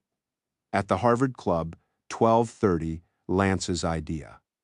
Stone arrived at the August Club on time and asked for Lance. He was directed to the main dining room, an impossibly high-ceilinged chamber worthy of a cathedral. Lance greeted him politely. Lance was always polite, never warm. There was a bottle of Mersalt in a bucket beside the table, and Lance already had a glass. He poured Stone one. "How is your life these days, Stone?" Lance asked. "It could hardly be better," Stone replied truthfully. "I hear you're seeing one of Kate's girls." "Really, Lance? Is the agency troubling itself with my social life these days?" "Not really, but a lot of gossip comes my way. I understand, too, that you've been seeing a lot of Will and Kate Lee, especially Kate. Don't believe everything you read on the internet, Lance. I hear Martin Stanton is behind that rumor, anything to take the eye of the press off his own ball. That would not surprise me, knowing what I do of Stanton." "And what do you know of Stanton, Lance?" "Everything," Lance replied, almost with relish. "The man's a swordsman. He's fucked his way from one end of California to the other, not missing much along the way." "Is he really that bad?" "Oh, I hear he's very good, thus his success." "Do I hear a note of admiration in your voice?" "That was contempt. Please don't confuse the two. How do you feel about the possibility of having Kate as your boss again?" "Kate and I always got along very well," Lance said. "I expect we would again. She's smarter than Will, you know." "That's what Will always says," Stone chuckled. "I think Will's the better politician, though. Will's better with Congress and the various governors. Kate is better on policy. Defense policy, you mean? All sorts of policy, defense, foreign, even domestic. I'll bet you didn't know that about her." "No, I didn't, and it's an interesting observation. Will has never put any policy forward that he didn't run by Kate first, and she has often reworked things before they were announced or went to Congress." "How do you know these things, Lance?"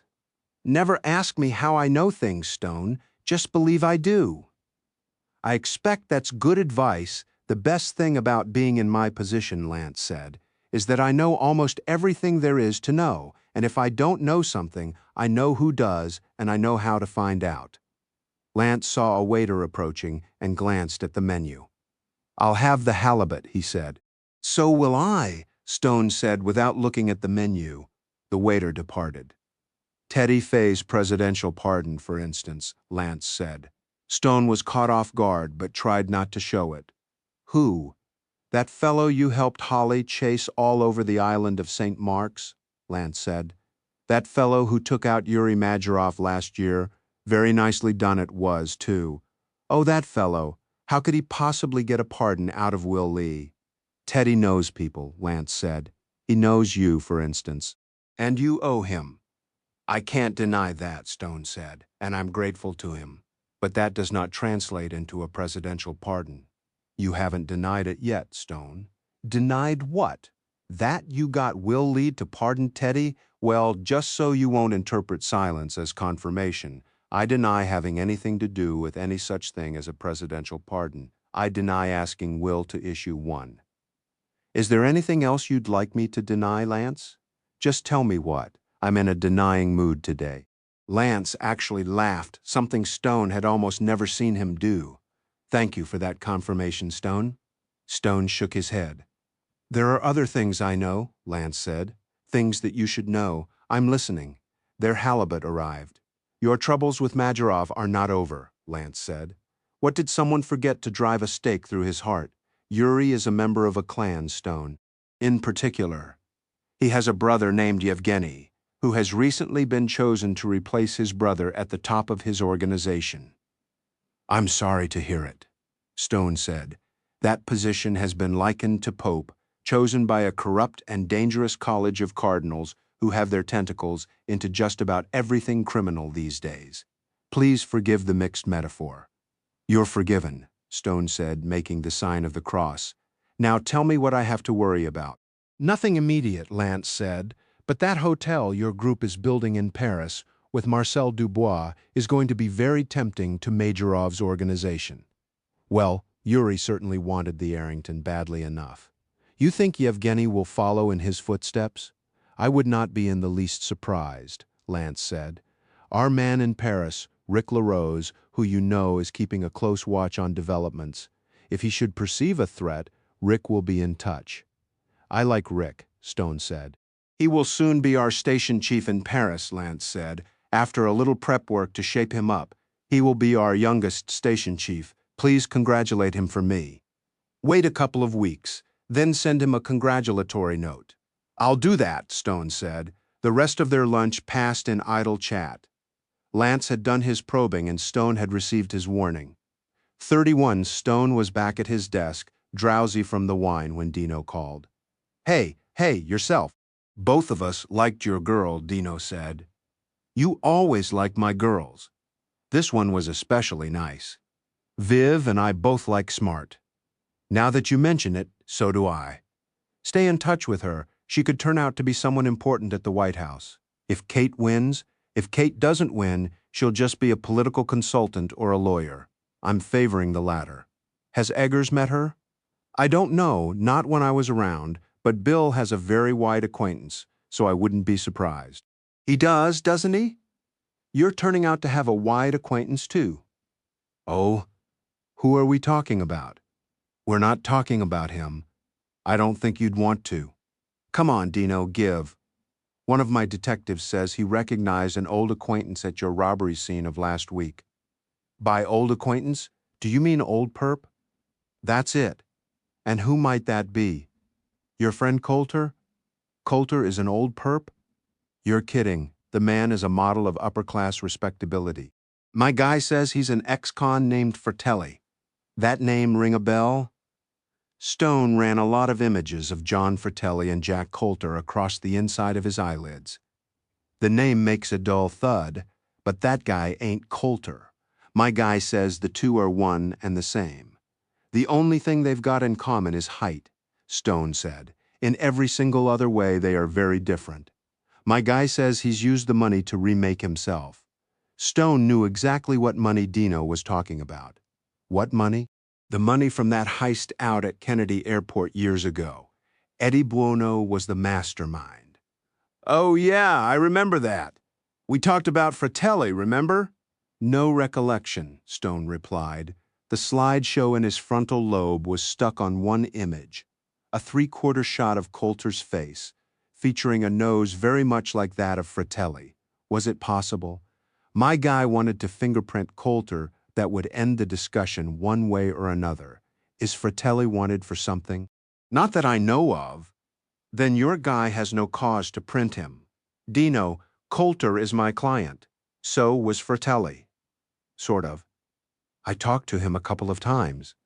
But Coulter is my signed-up client, and I'm not going to let him be put through the gossip mill because some stupid detective thinks he looks like somebody from 20-odd years ago. He's not a stupid detective. Then call him in and tell him not to behave stupidly. You think Woodman Weld takes on clients without checking them out? I wouldn't think so. Stone had not done any checking out at all. His only information about either of the Coulters came from Joan, who knew of Hillary Coulter from the society pages. Then let this be the end of it, Dino. I'll pass on your message to my guy, Dino said, but he kind of has a point. Oh, if Coulter is Fratelli, then he has the kind of past populated with people who might be a part of that robbery heist, guys. For instance, maybe fences. I don't buy it for a minute, Dino. Well, what about this? Another one of the Coulter's guests got hit at home. Stone didn't like the sound of that. Yeah, this victim had an elaborate security system, not Dugan installed, which included an alarm sensor on a concealed cupboard that held a rather large personal safe. The system was somehow breached and the safe cracked, either by a very good safecracker or just by someone who had the combination. His wife's jewelry was taken, but what really upset him was that he had a stash of bearer bonds and a few pounds of gold bars just in case the world ended tomorrow. And there's no Dugan connection? No, but there's a connection to your client Coulter. I'm telling you, Dino, even if Coulter is Fratelli, what would his motive be? He's happily married to a very rich woman, and I happen to know, don't quote me on this, that their finances are very well blended. A couple of robberies, even big ones, wouldn't come to a drop in their bucket, so there's no motive. Okay, I'll yield to you on that one, but how about the insurance connection? The victim's insurance company, your client Steele, they also insured about half of what was taken at the dinner party. Something clicked very loudly in Stone's head. There's another connection, he said. I'd like to hear about it. Crane Hart? Yeah, but she works for Mike Freeman at Strategic Services, her most recent employer before Mike was Steele. That's how I met her. She was the adjuster on my claim. Now, why didn't I know that? Dino wondered. It never came up, I guess. But it's just possible that when she was with Steele, she had access to the files on clients. Maybe when she left, she took some files with her. You can put a lot of information on a computer thumb drive, and that would be a treasure trove for a gang of thieves. Stone, I take back my disparaging remark of last night about your detective skills. Thank you kindly. I think we'll have a chat with Crane Hart. Don't do that yet. You got a better idea? Yes. Talk to her boss at Steele. He'll know what files she had access to. Stone looked up the number and gave it to Dino. I'll talk to the guy myself, Dino said. Let's not bring Mike into this, not until you've got something solid. I introduced him to Crane. And you don't want him to think you're fingering her because she dumped you? Something like that. And I'd hate to get her fired if she's not involved. Okay, I'll tread softly. When you talk to the guy at Steele, don't make it about Crane. Just ask who over there might have had access to customer files. See if he brings up the name spontaneously.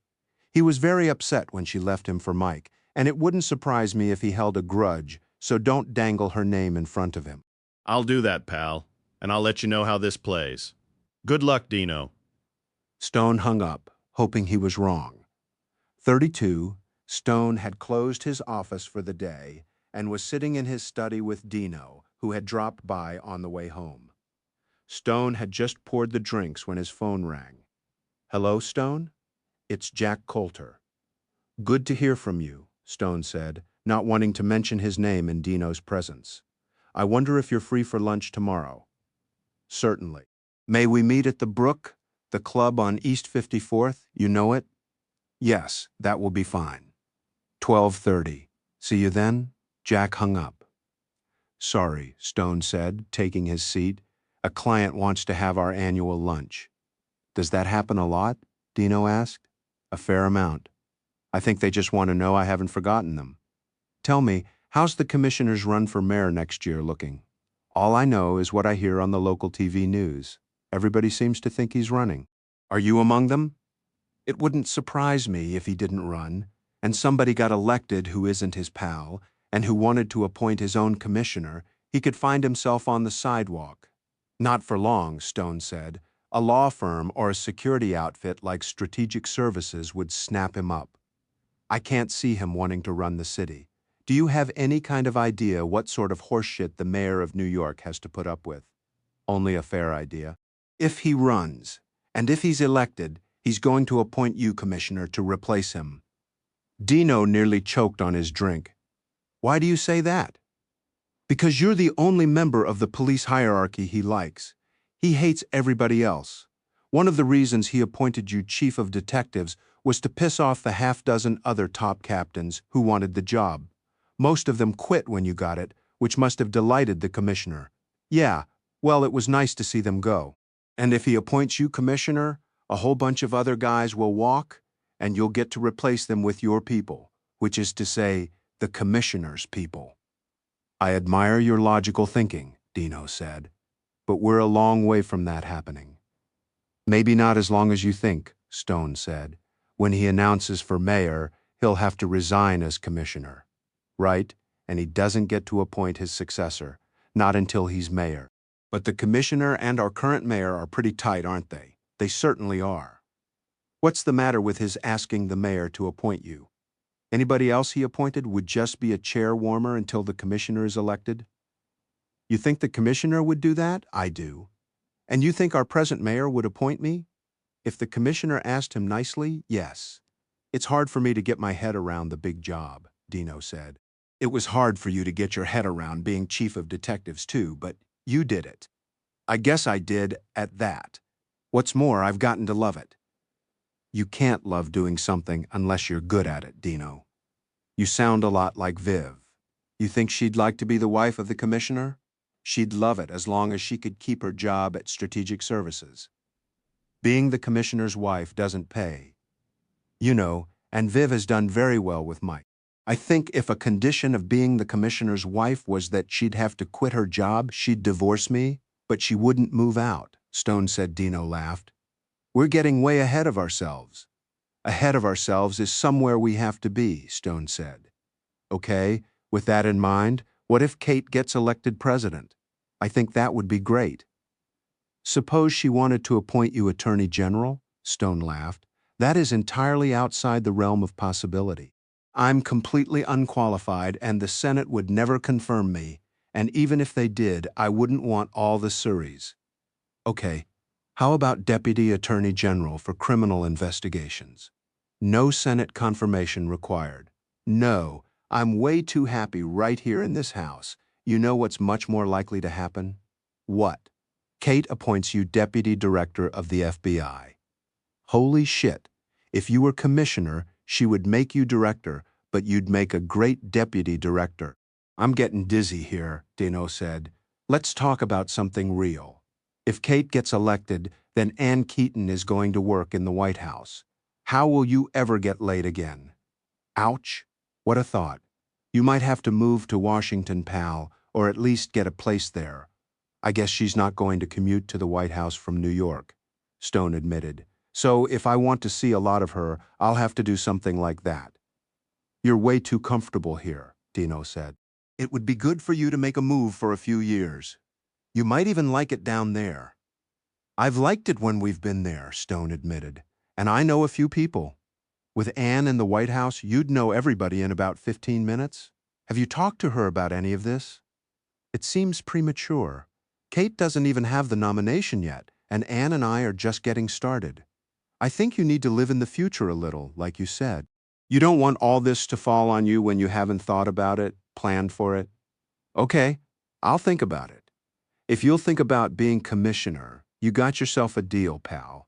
Maybe we can still improve our lot in life. 33. Jack Coulter received Stone in a handsome sitting room at the Brook. It was an old club, and one of the few that had managed to stay all male.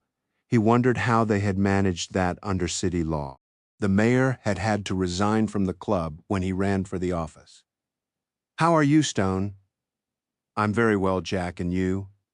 Better every day. We had a very interesting evening with you last week. A little too interesting, I think. Shall we go in? Stone followed Jack to the dining room, and they were seated and ordered lunch. Something I've wanted to talk to you about, Jack said. He looked uncomfortable for a moment, then sighed. You and I have met before, you know, last year. That was something that hadn't crossed my mind until yesterday when it was mentioned to me. It was the detective, wasn't it, O'Brien? Is that his name? He arrested me once, 25 years ago, but he couldn't make it stick. He has a long memory. I'm impressed, Jack. How have you managed this transformation? I never twigged until Dino brought it up. His detective had mentioned it to him. I've always been a good mimic, Jack said. You should hear my Jimmy Stewart. Stone laughed. I was living at the Breakers in Palm Beach when I met Hillary and her brother Winston and his wife. Before I knew it, I was talking and behaving like them. After a little of that, I managed to fit in. Then Hillary and I fell in love, and here we are. And a member of the Brook, too. Winston engineered that. He's very much an insider here. There's no formal admission process. One day you get an invitation, and that's it. Saves a lot of letter writing, I guess. Stone, I'm concerned about this thing with the detective. He thinks naturally enough that with my background, I might have some connection to the robbers. I don't. A couple of decades separation from that life, and when you get back, everybody is either dead or in prison. Dino and I had this conversation yesterday, and I think I convinced him that you weren't involved. Well, it's a relief to hear that. I'm glad I could be of help. Lunch arrived, and they tucked in. It occurs to me, Jack said, that I might be helpful in this matter, but I don't want to become directly involved for obvious reasons. I understand. In thinking about the robbery, I remembered that I once knew a very smart fence. His name is Jacob Sutton, born Schwartz, I think. He had, probably still has one of those stalls in the Diamond Market over in the West 40s. I know the place. In a robbery like the one at our place, it would be smart to get the proceeds out of the country quickly, remove the stones and ship them, then melt down the gold and platinum. But Jake worked another way. He'd remove the stones, sometimes recut the larger ones, reset them, retail what he could, and sell the rest to the trade. He'd get double what he would have gotten in Amsterdam or Tel Aviv, but it took patience, something most criminals don't seem to have much of. Everybody wants to get paid now, you know? That's very interesting. Is Jake known to the police? When I knew him, he had never once been arrested. He was a pillar of the Hasidic community in Brooklyn and something of a philanthropist. He worked his stall every day. Everybody knew him, trusted him. I'll see that he's looked into. Something else. We recently had our security system updated. We were having a lot of false alarms with the old equipment, and on the recommendation of our insurers, it was replaced by a man named Dugan. I mentioned this to the detectives. Between you and me, Don Dugan is a prime suspect, Stone said. Believe me, no stone will be left unturned where he's concerned. I'm glad to hear that, and I'd like to know what comes of the investigation. I understand that one of your dinner guests had his own home robbed. Robert Quincy? Jack said. I talked to him yesterday. He had no connection with Dugan, though. His most important loss was a number of gold bars. He wouldn't say how many, but my impression was that it was considerable. That would be very easy to dispose of, melted down, and recast in one of a number of ways. I've heard about that case. You're right, Dugan didn't sell him his security system. What connects your robbery with his is that you are both insured by Steele. They're my clients, and believe me, they're going to be all over this. The total of the claims is going to be enormous. I would imagine so. They've already been to the apartment and investigated. We're fortunate in having photographs of and receipts for most of Hillary's things, and what we don't have, Harry Winston or Tiffany or Cartier will have in their files. I hope your guests were as smart as that. The insurance company insists on it when they're covering big-ticket items. Nobody is going to get burned except the insurance company. I'm glad to see you land on your feet, Jack. I hope this business is not going to make life difficult for you. I hope that too. That's why I want to do whatever I can to help the police break this. But with you, as an intermediary, Dino Becchetti, whom you met, is chief of detectives and my closest friend. I'll do everything I can to see that undue attention isn't directed at you. Thank you, Stone. The two men chatted about other things, finished lunch, and said goodbye. As soon as he got back to his office, Stone called Dino and told him about the conversation with Jack Coulter. He really wants to help Dino. He's not involved in this. I've never heard of this guy Sutton, Dino said, but I'll see that he's thoroughly checked out. I'd appreciate it if you'd do what you can to keep your people away from Jack. Anything you want to know, I'll ask him for you. Okay, we'll work it that way. I understand the guy's position, and I don't want to expose him. I'll keep O'Brien off his back. I know how to do that, 34. Stone was about to call it a day when Joan buzzed him. Jeb Barnes from Steele is here to see you. He didn't call for an appointment. Send him in. Jeb Barnes came into Stone's office looking as though he had bad news. Come in, Jeb, and have a seat. Stone directed him to the sofa. It's late in the day. Can I get you a drink?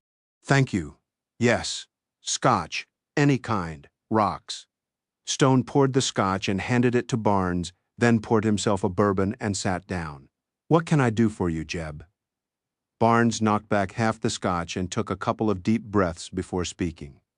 I'm in a terrible jam, Stone, and I don't know who else to go to. Tell me about it. I know you and I haven't had the best relationship, but you're the only person I know who understands these things. It's all right, Jeb. Just tell me what's happened. I had a visit from the police this afternoon. He stopped as though that would explain everything. Go on. As you know, since you were there was a big jewelry robbery at the home of Jack and Hillary Coulter. We insured the bulk of the things taken from the guests, about $7 million worth. I know, is the company blaming you for insuring those people? Of course not. We're delighted to have that sort of business. It's unusual, though, for so many clients to be hit in one robbery. I imagine so. You still haven't told me what the problem is. The police asked me who among our employees would have access to customers' files that would hold information that might be used to put together that kind of robbery. Did you give them names? Yes, of course. 6 of them. There was one name I didn't give them. Why not? No longer an employee. That doesn't matter, though. I'm talking about Crane Hart. That's right, she left Steele. Did she have that sort of access to client records before she left? Yes, she did. Then why didn't you give her name to the police? Because when she was still an employee, she and I were having an affair. Stone took a couple of deep breaths himself. But she would have still had access to the records if you weren't involved with her, wouldn't she? No, she wouldn't have. You see, the most sensitive of our records, the files of our richest and most heavily insured clients, are kept in a room adjacent to my office. Nobody gets to them except through me. I see, except I don't see, really. Our affair, such as it was only sex without much romance, was conducted mostly in my office. There are times when I have to pull all-nighters or work weekends, so there's a Murphy bed and a bathroom in my office suite. That's where most of the screwing went on. And how did that give her access to your customer files? I'm a heavy sleeper, and sex pretty much renders me unconscious. A number of times I would wake up in the night to go to the bathroom, and Crane would be gone. This would be 3-4 a.m. I don't know how long she stayed after I fell asleep or what she did during that time. And you think she may have used those opportunities to rifle your files? Possibly. Obviously, I couldn't tell the police about the affair. Knowledge of it within the company could get me fired, and incidentally, I do have a wife, if not much of a marriage. I understand. Crane was the aggressor. She could be very seductive, wanton even. It was the best sex I'd ever had in my life. I couldn't believe my luck. Stone nodded. He knew exactly what Barnes meant. Stone, I know you have contacts in the police department. Could you speak to somebody there about this? I want them to have the information. I just don't want it to get back to the company. I can do that, of course, Jeb. But you must understand, if Crane had any involvement in the robbery, and she's caught, she could be tried, and you may then have to testify. Not necessarily, but very possibly. At that point, there would be nothing else I could do but testify. Would it have to be an open court? If it came to that, yes. Then I'll have to let the chips fall where they may. Jeb, There's something you could do that might help the police and make them grateful to you. Name it? Put together a list of the names of your customers who might be candidates for a robbery. I can ask them that the names be kept in confidence, so if others were robbed, they might establish a connection to Crane. Yes. I don't want to get her in trouble if she's innocent in all this. I can understand that, but if she's innocent, they're not going to make a fuss about it. They'll just have a chat with her. All right. If you like, I can write down a list of likely clients right now from memory. Stone went to his desk, retrieved pen and paper, and set them on the coffee table before Barnes. He picked up the pen and began to write. Finally, he handed 2 sheets of paper to Stone. You'll keep these in confidence, won't you? I mean, you won't let anyone see this, except the police. Of course, Jeb. He took the sheets and put them into a file folder. I also wrote down the approximate sum each of them is insured for. There are some quite large numbers there. Good. I'll get right on this, Jeb, and I'll let you know if the police have any further questions. I'll ask them not to return to your office unless it's absolutely necessary. Barnes stood up, looking relieved. Thank you, Stone, he said, offering his hand. I'm very grateful for your help. I'm happy to help, Jeb. Good night. He opened his office door and saw him to the street door. Wasn't that guy not your favorite client? Joan asked as he passed her office. Maybe not, but now I'm his favorite attorney. 35 Stone and Dino met for drinks and dinner at P.J. Clark's. The bar was jammed as usual, so they took their drinks to a table. Okay, Dino said. Who goes first? I will. You already know about my lunch with Jack Coulter, but late in the afternoon, Jeb Barnes from Steele turned up at my office, very worried. That's the one my guys talked to at Steele? That's the one. He was upset because he hadn't told you everything you wanted to know. What did we want to know?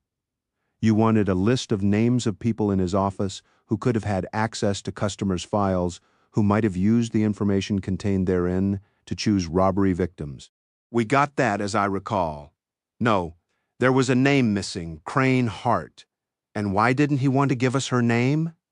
Because he was fucking her, or rather vice versa. She was the aggressor, he says. The lady gets around where beds are concerned.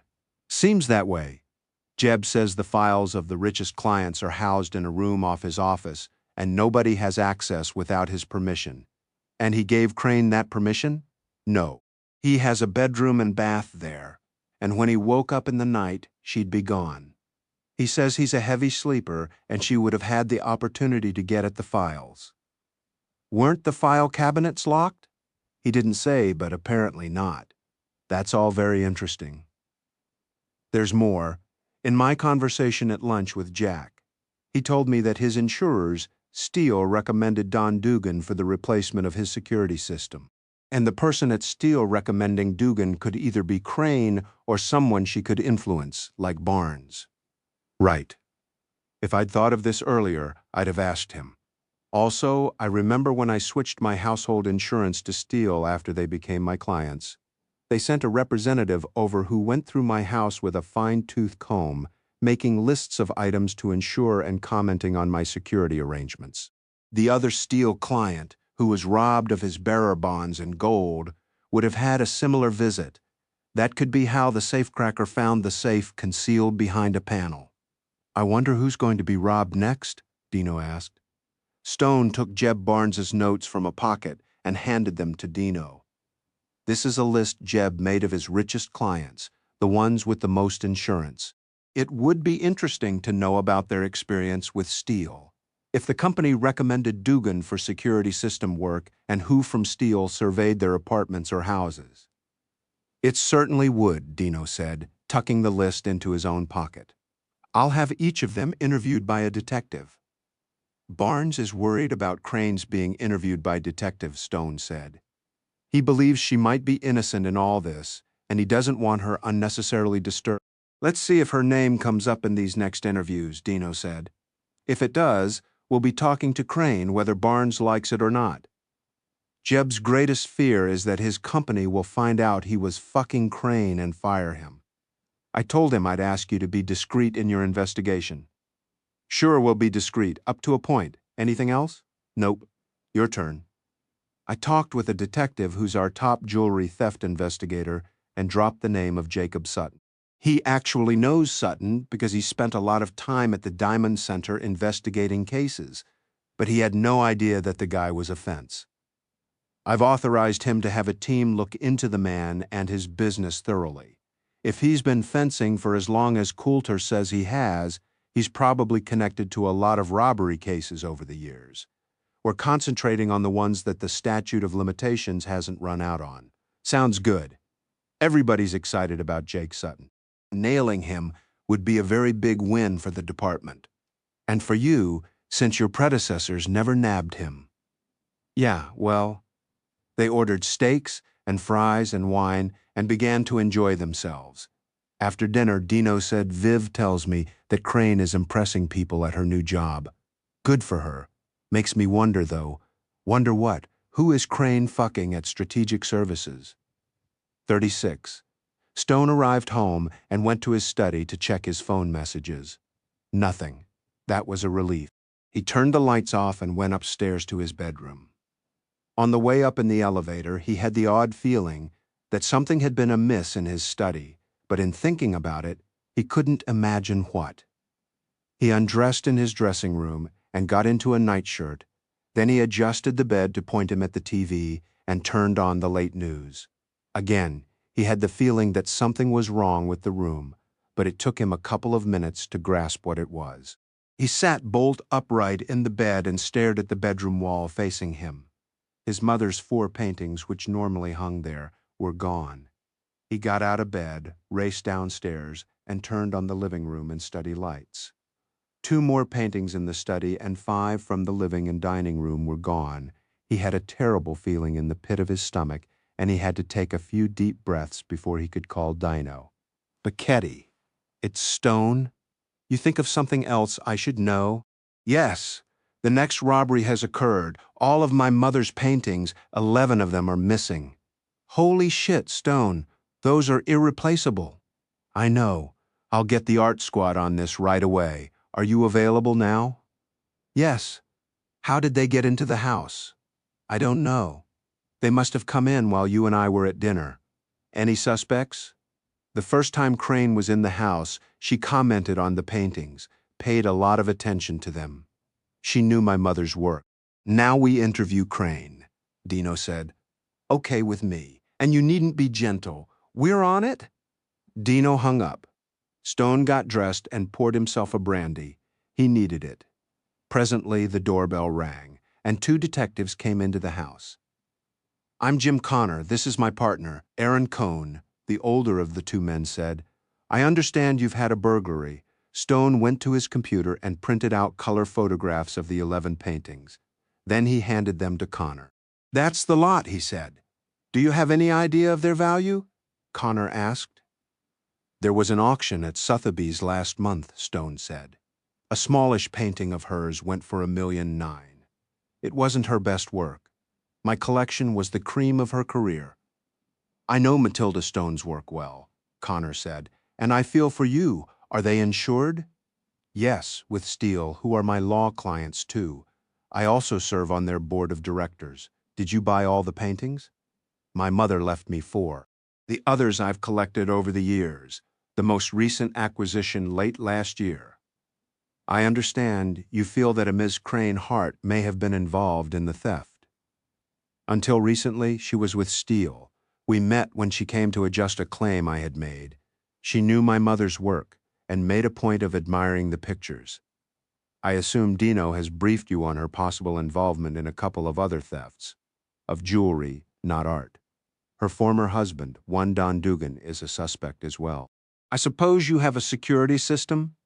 Yes, I armed it when I left the house. Then it must have been bypassed. May I see the main box? Stone took the 2 detectives downstairs and showed them the panel.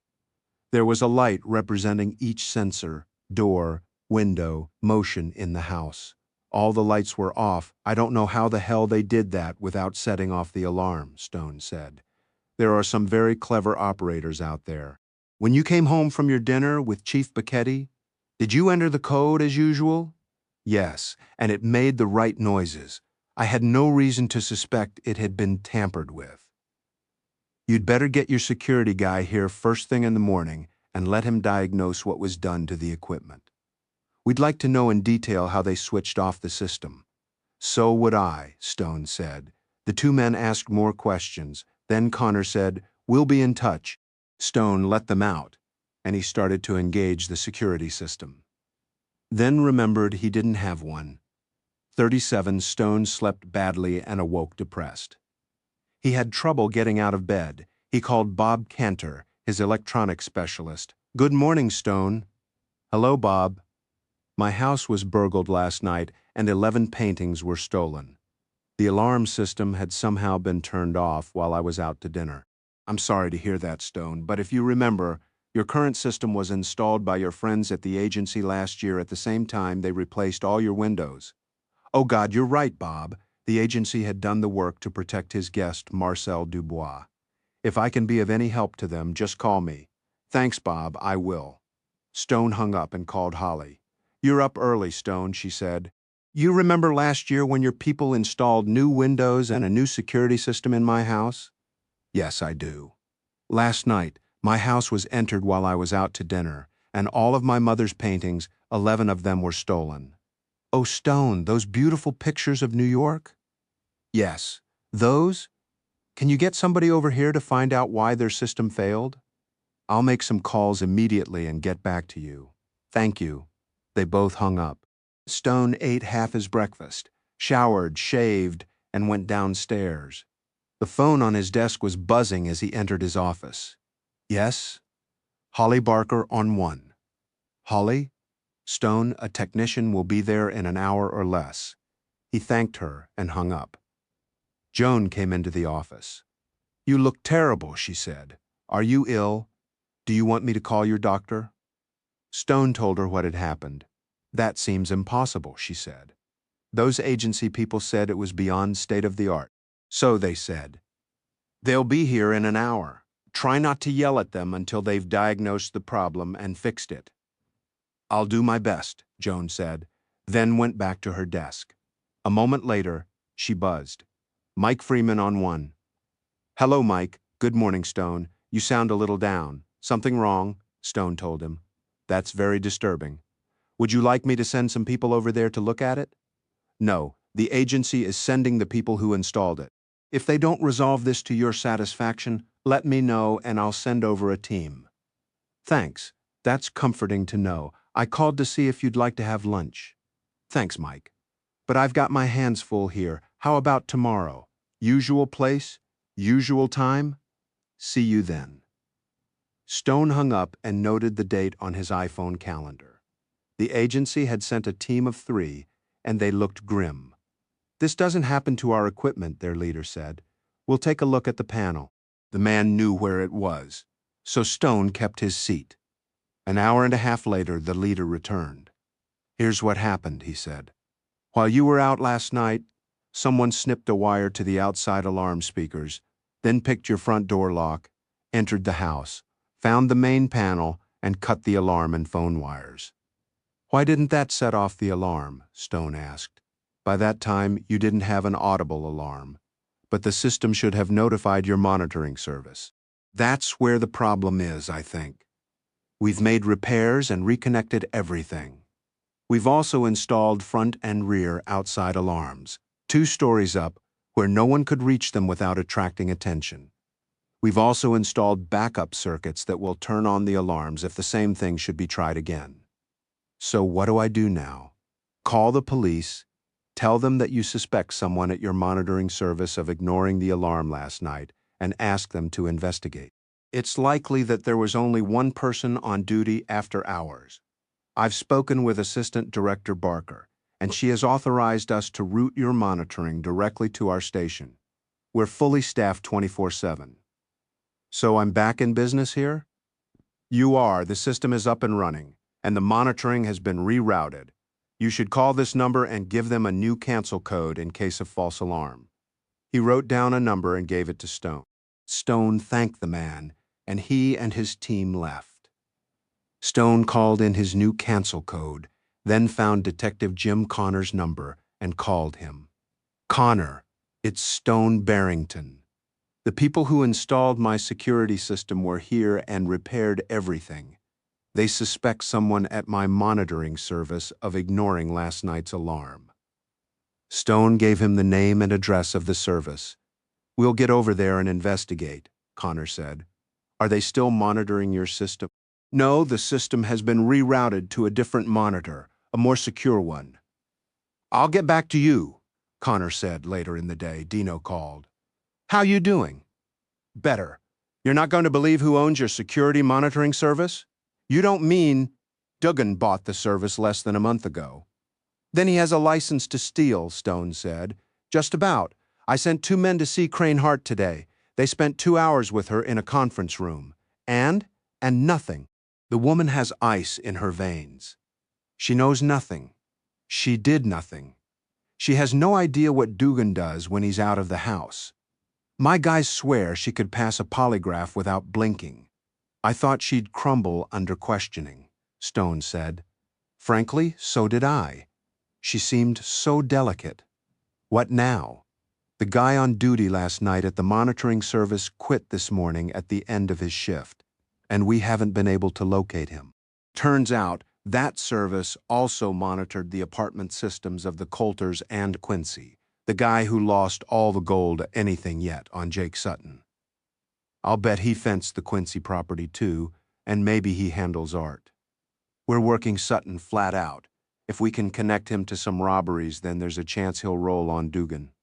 Who do you want more, Dugan or Sutton? That'll be up to the DA on the case. Did the agency fix your security system? Yes, and they installed backup equipment.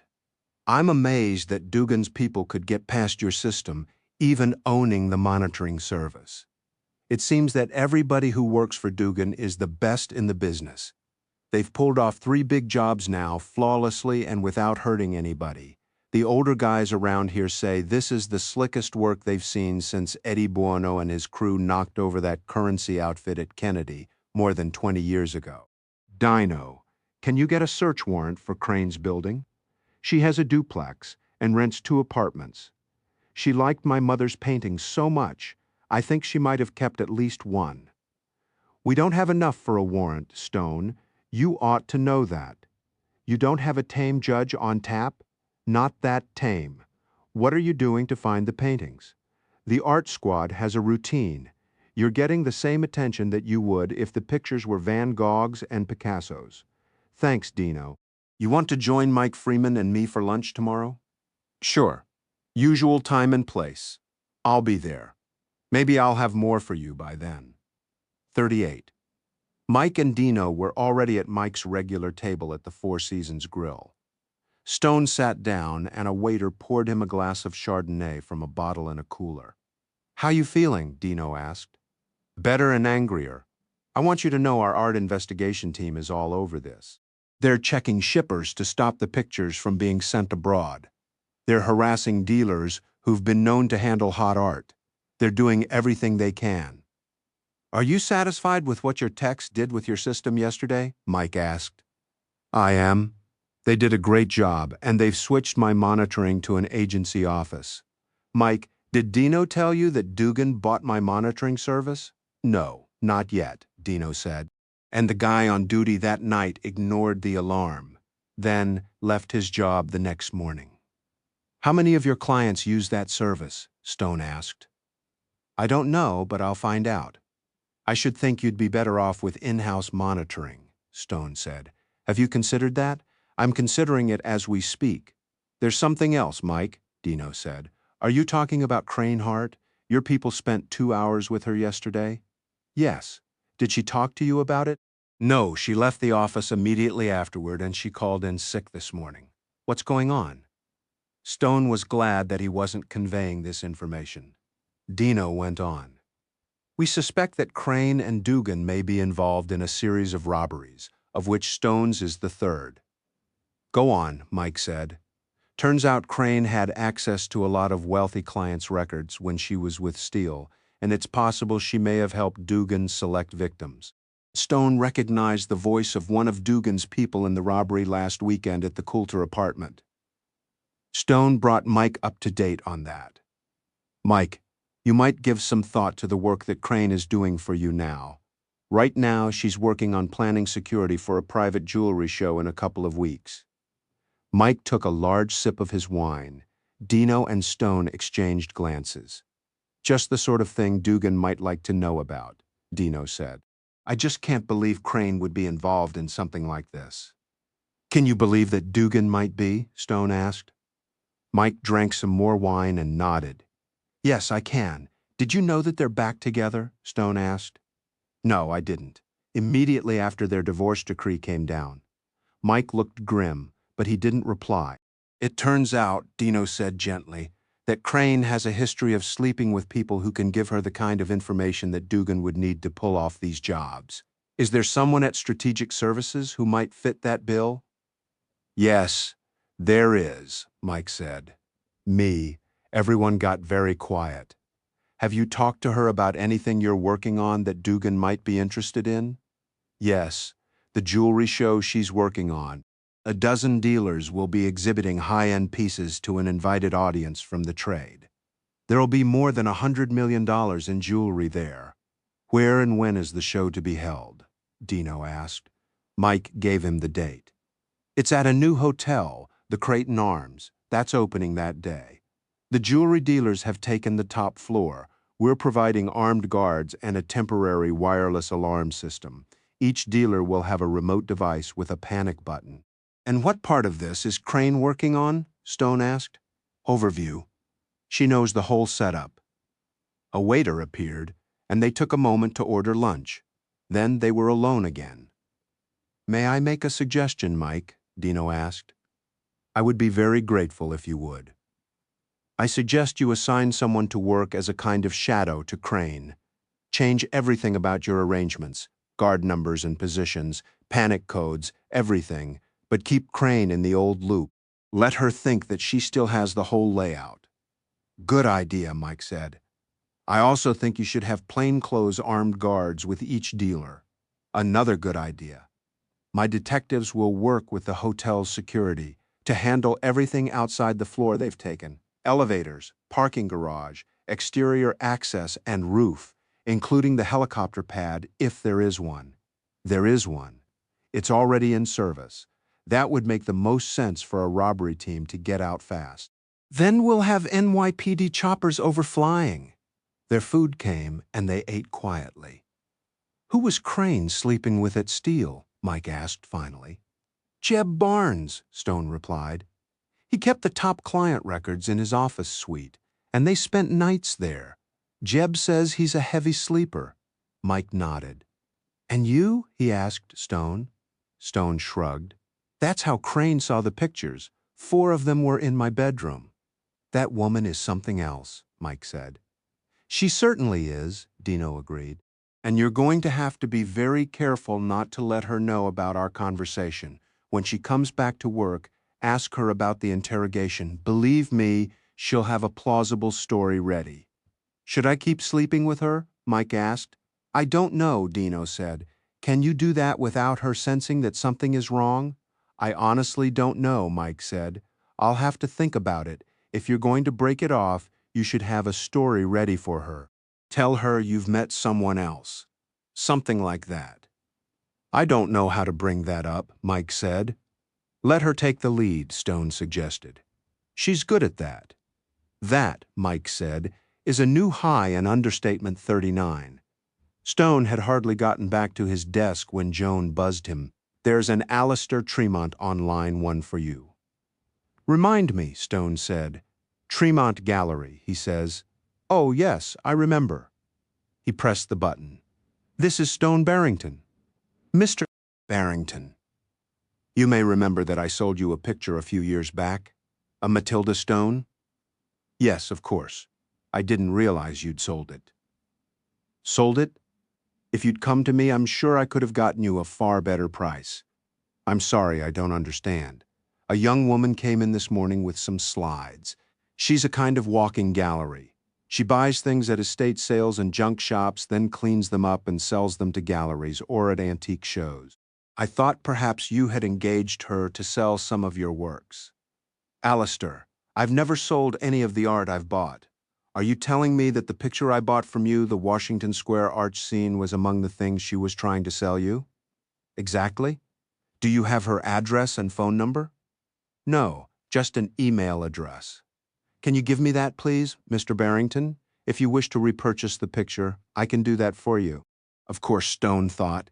He wants to make another profit from the picture. Alistair, that picture and 10 other Matilda Stones were stolen from my home the night before last. There was a quick intake of breath on the other end of the line. Good God! Well, yes. And if she's offering you one stolen item, she may have others in her inventory. This is a matter for the police art theft squad.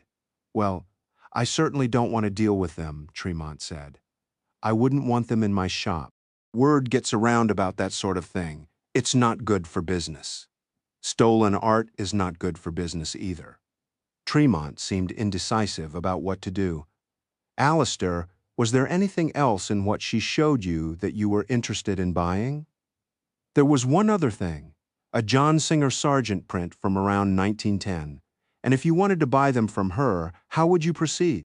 I'd email her that I'd like her to bring the 2 pictures to my gallery, and if they were in satisfactory condition, I'd make an offer for them. Then do that, Stone said, and when you've made an appointment with her, call me and I'll be there. I won't bring the police, and there won't be any trouble. All right, I guess I can do that. Insist on a specific time for the appointment. I don't want to wait around all day for her to show up. Tell her you're busy, but you'll squeeze her in. All right, I'll email her now. What is her name? Anita Mays. I'll look forward to hearing from you. They both hung up, and Stone called Dino, who turned out to be at a meeting at the mayor's office for the rest of the afternoon. Stone called Detective Jim Connor and got voicemail. He left a message. Then he realized that there was another call he should make. He dialed the steel company and asked for Jeb Barnes. This is Mr. Barnes. It's Stone Barrington, Jeb. Oh, hello, Stone. He didn't sound happy to hear from him. There's been another robbery, Stone said. Oh dear, who is it this time? Me? You? What was stolen? 11 of my mother's pictures. Your mother is a photographer? No, she was a painter. Her name was Matilda Stone. Oh yes, indeed, I didn't know there was a connection. Let me get your file. He put Stone on hold and came back a couple of minutes later.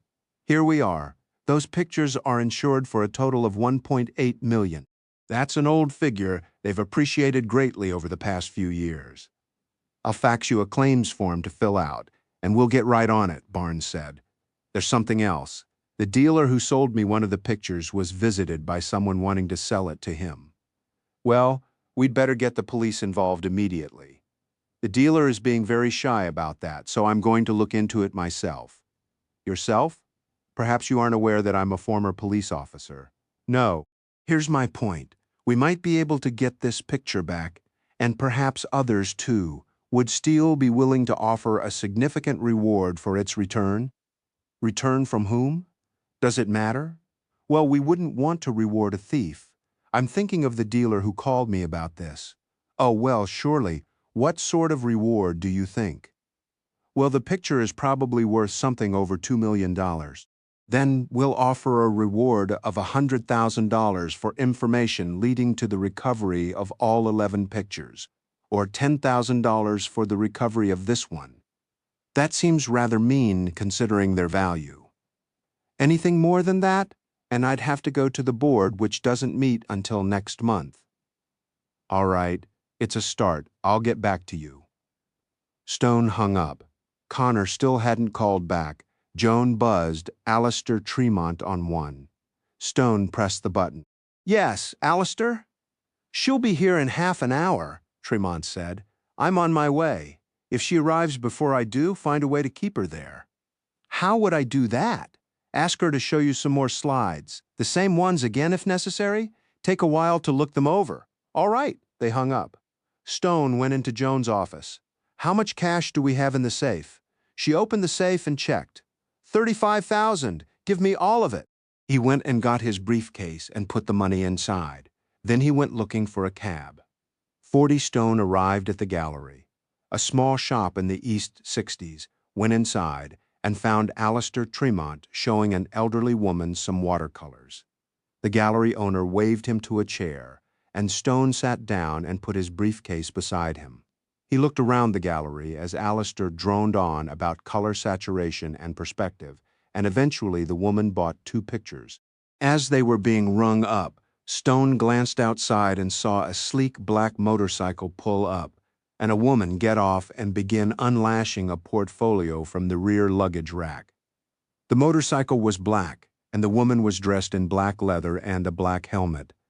The portfolio in her hands was black too. As she came through the door, she took off the helmet, releasing a cascade of long black hair. She was nothing if not color-coordinated, and she was quite beautiful. "Be right with you, Anita?"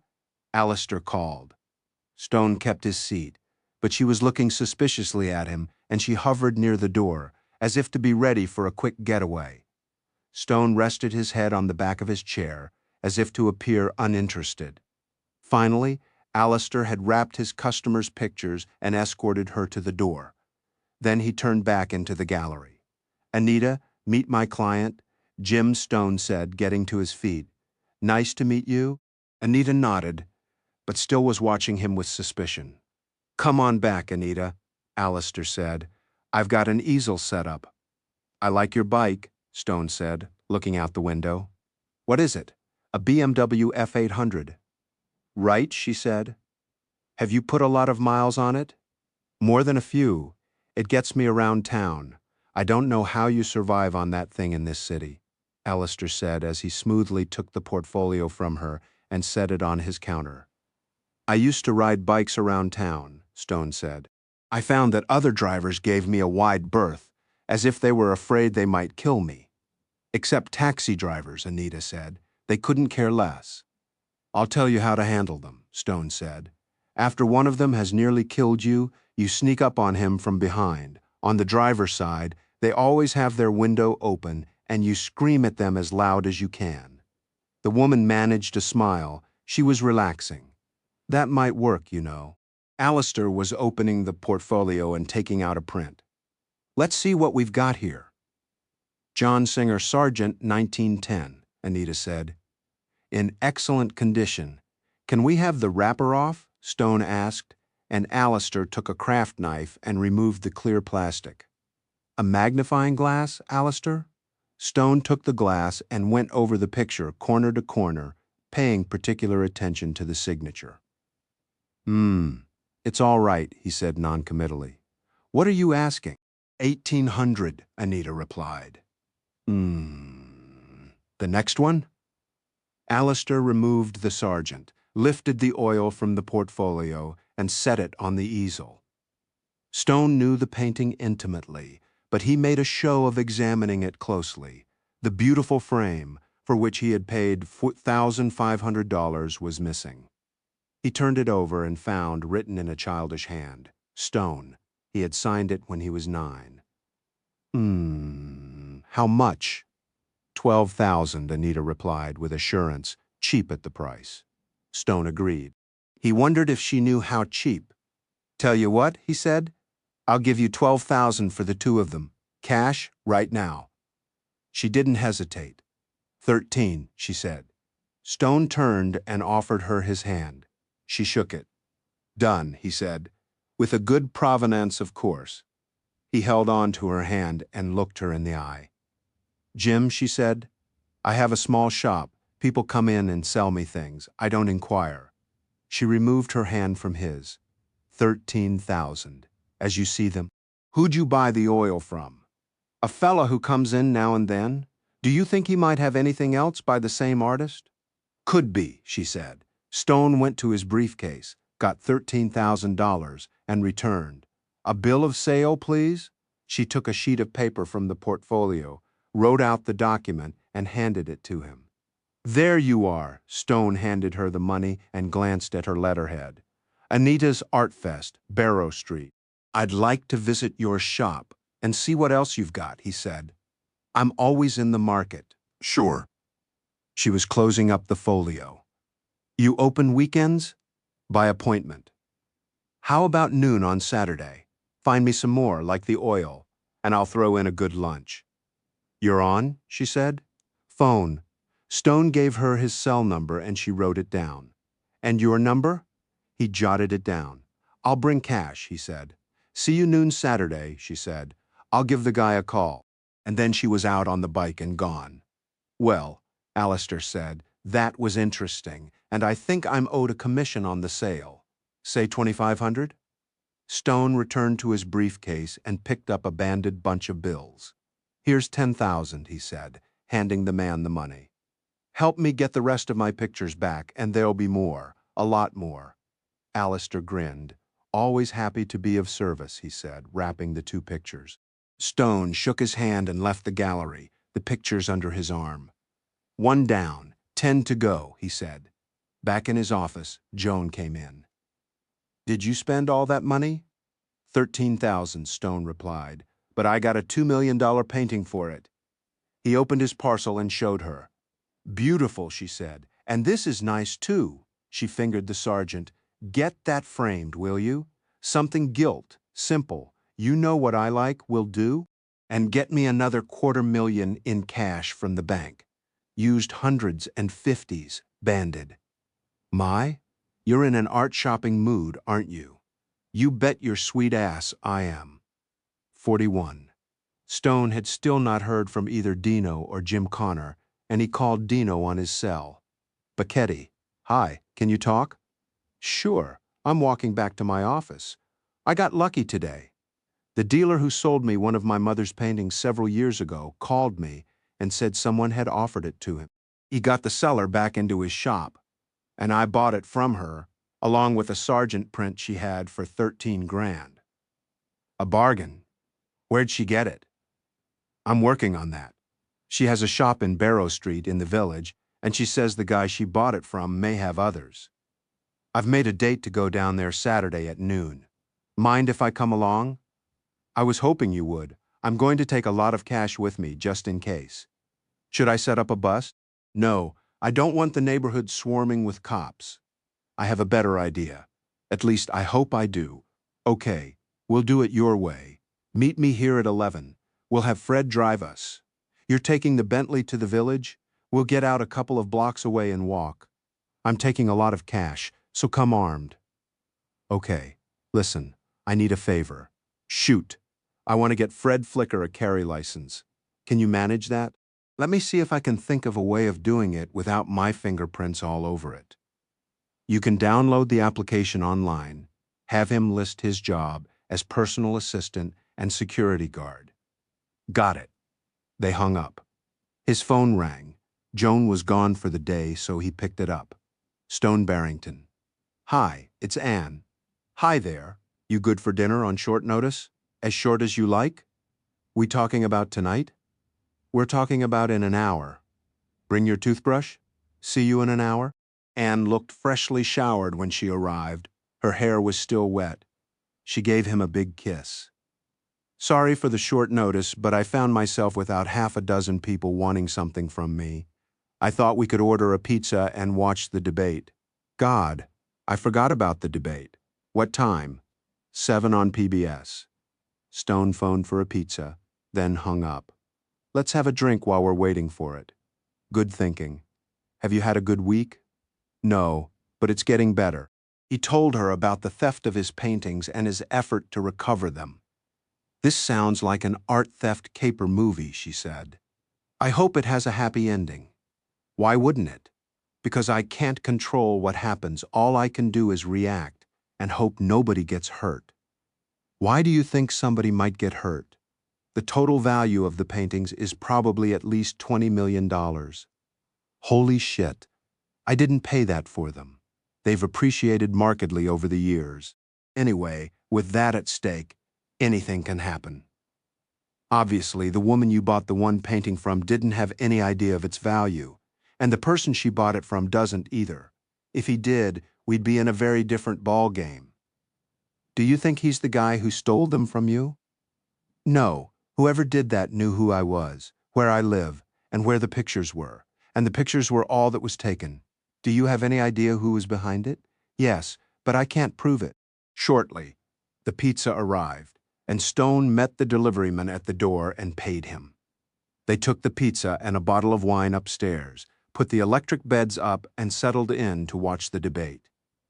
Jim Lehrer introduced the vice president, Martin Stanton, Kate Lee, Senator Mark Willingham of Virginia, and the governor of New Mexico, Peter Ortega, and each of them had a 2-minute opening statement. Thank you, Lehrer said. Then began the questioning. Vice President Stanton, you were recently involved in an incident at your La Jolla, California, home that has received a great deal of coverage in the press. Do you have anything new to add to what you've already said? Stanton looked unperturbed. I think that's been fully addressed elsewhere, he replied. I have nothing whatever to add. Director Lee, any comment? Jim, as Johnny Carson used to say, I wouldn't touch that one with a fork, she replied. Good one, Stone said. Well planned, Anne said. Both of them. The senator and the governor declined the opportunity as well, and the questioning moved on to more mundane subjects, such as foreign and domestic policy. This is turning out to be a yawner, Stone said. That's how we'd like it. Kate sounds smart and knowledgeable, and that's all we need to convey at this point. The pizza and the wine were half gone. Have you ever made love to the sounds of a political debate? No, I think I would remember. Stone set down their wine glasses, put the pizza box on the floor, and came for her. They finished about the same time as the debate did. I think we did better than the debaters, Anne said. Oh, we did a lot better than the debaters. We touched on every available point. They awoke early and skipped around the morning shows for comments on the debate. Perfect, Anne said. This weekend, things change. What happens this weekend? Stone asked. There is a very large piece on Stanton's personal history coming in the Times, with particular attention to his conduct in La Jolla. It should be fun. Spend the weekend with me. I'd like that, but I'll be on the phone a lot. I'll entertain you while you're talking. Oh, no, I have to sound serious, and I can't do that while being entertained, as you put it. I'll save myself for the evenings, Stone said. I'll be out in the afternoon anyway, Dino and I. Then I'll hold the fort here. 42. After Anne had left the house, Stone called Bob Cantor. Bob, in addition to being his go-to guy for tech work, was a PI, and a good one. Get your security system fixed? Bob asked. Yes, and with new backups and a new monitoring service. Something wrong with the monitoring service? Yes, it's now owned by the wrong guy, and when the alarm went off, everything stopped at their office. Never got to the police. I've got a dozen or more clients using that service, Bob said. You might want to rethink that, right? Bob, I've got something else for you, if you have some time today. I'll make time for you, Stone. Thank you. After the paintings were stolen, I got word that someone was trying to sell one of them. Her name is Anita Mays, and she has some sort of shop or gallery on Barrow Street in the village. I've got a noon date with her tomorrow to look at other things, and I hope she might come up with some more of my pictures. Okay, got that. Before tomorrow, I want to know everything I can about her. I Googled her, but there wasn't much. I get the impression that she flies under the radar. Okay, I'll make a run at her, starting this morning. Be careful if you visit her neighborhood. I don't want the neighbors warning her that someone is asking questions. Okay, if you visit her shop, you might buy something just to seem genuine. Who knows, maybe I'll see something I like. If you do, it's on me. I'll get back to you late this afternoon and let you know what I've found out. I look forward to hearing from you. The two men hung up. Bob Cantor equipped himself with a notebook and a pen and some cash, then, since he lived not too far from Barrow Street, got out his bicycle and rode down there. He turned into the street and rode slowly past Anita Mays's shop, then farther down the block. Finally, he stopped and locked his bike to a utility pole, using a heavy chain as padlock. It was all too easy to lose an expensive bicycle in New York. He started at the opposite end of the street from Mays's shop and did some window shopping, then went into a gallery and bought an old watercolor of Barrow Street, probably from the 30s. The picture was wrapped and put into a shopping bag from Barney's, which served as camouflage for Bob as he wandered among the other shops. He made stops in 2 others, and in each, after he had bought something, asked for recommendations of other neighborhood places. "You might try Anita's shop down the end of the street," a woman told him. "She gets interesting things," she paused, "if you're not too choosy about where they come from. She's got a boyfriend who comes home with a lot of stuff on a regular basis." Bob nodded sagely. "Thanks a lot." He continued up the street, not missing a shop, until he came to Anita's Art Fest. The shop was at stoop level, and he climbed the steps to get a better look in the window. It was crammed with tchotchkes, clocks, pictures, small statuary, old wristwatches, and jewelry. Then, down at the end of the window, Bob spotted something familiar. He went to the door and found a card hung on the knob. "Back in a minute," it read. He sat down on the steps and waited. 5 minutes later, he saw her coming down the street with a bag of groceries, fairly tall, slim, dark hair, wearing tight leather trousers and filling out a sweater very nicely. She started up the stairs. "Morning," he said. "Hi, something on your mind?" She seemed wary. "There's a Rolex in your window I'd like to see." He got up and pointed at the watch. "Oh, and could I have a look at that picture on the far right?" "Okay," she said. She unlocked the door, set down her groceries, and let him in. "Let me get the key to the window." She disappeared into the rear of the shop, and Bob followed her for a few feet, taking in the place. It was crowded but orderly and seemed to be filled with the fruits of many auctions.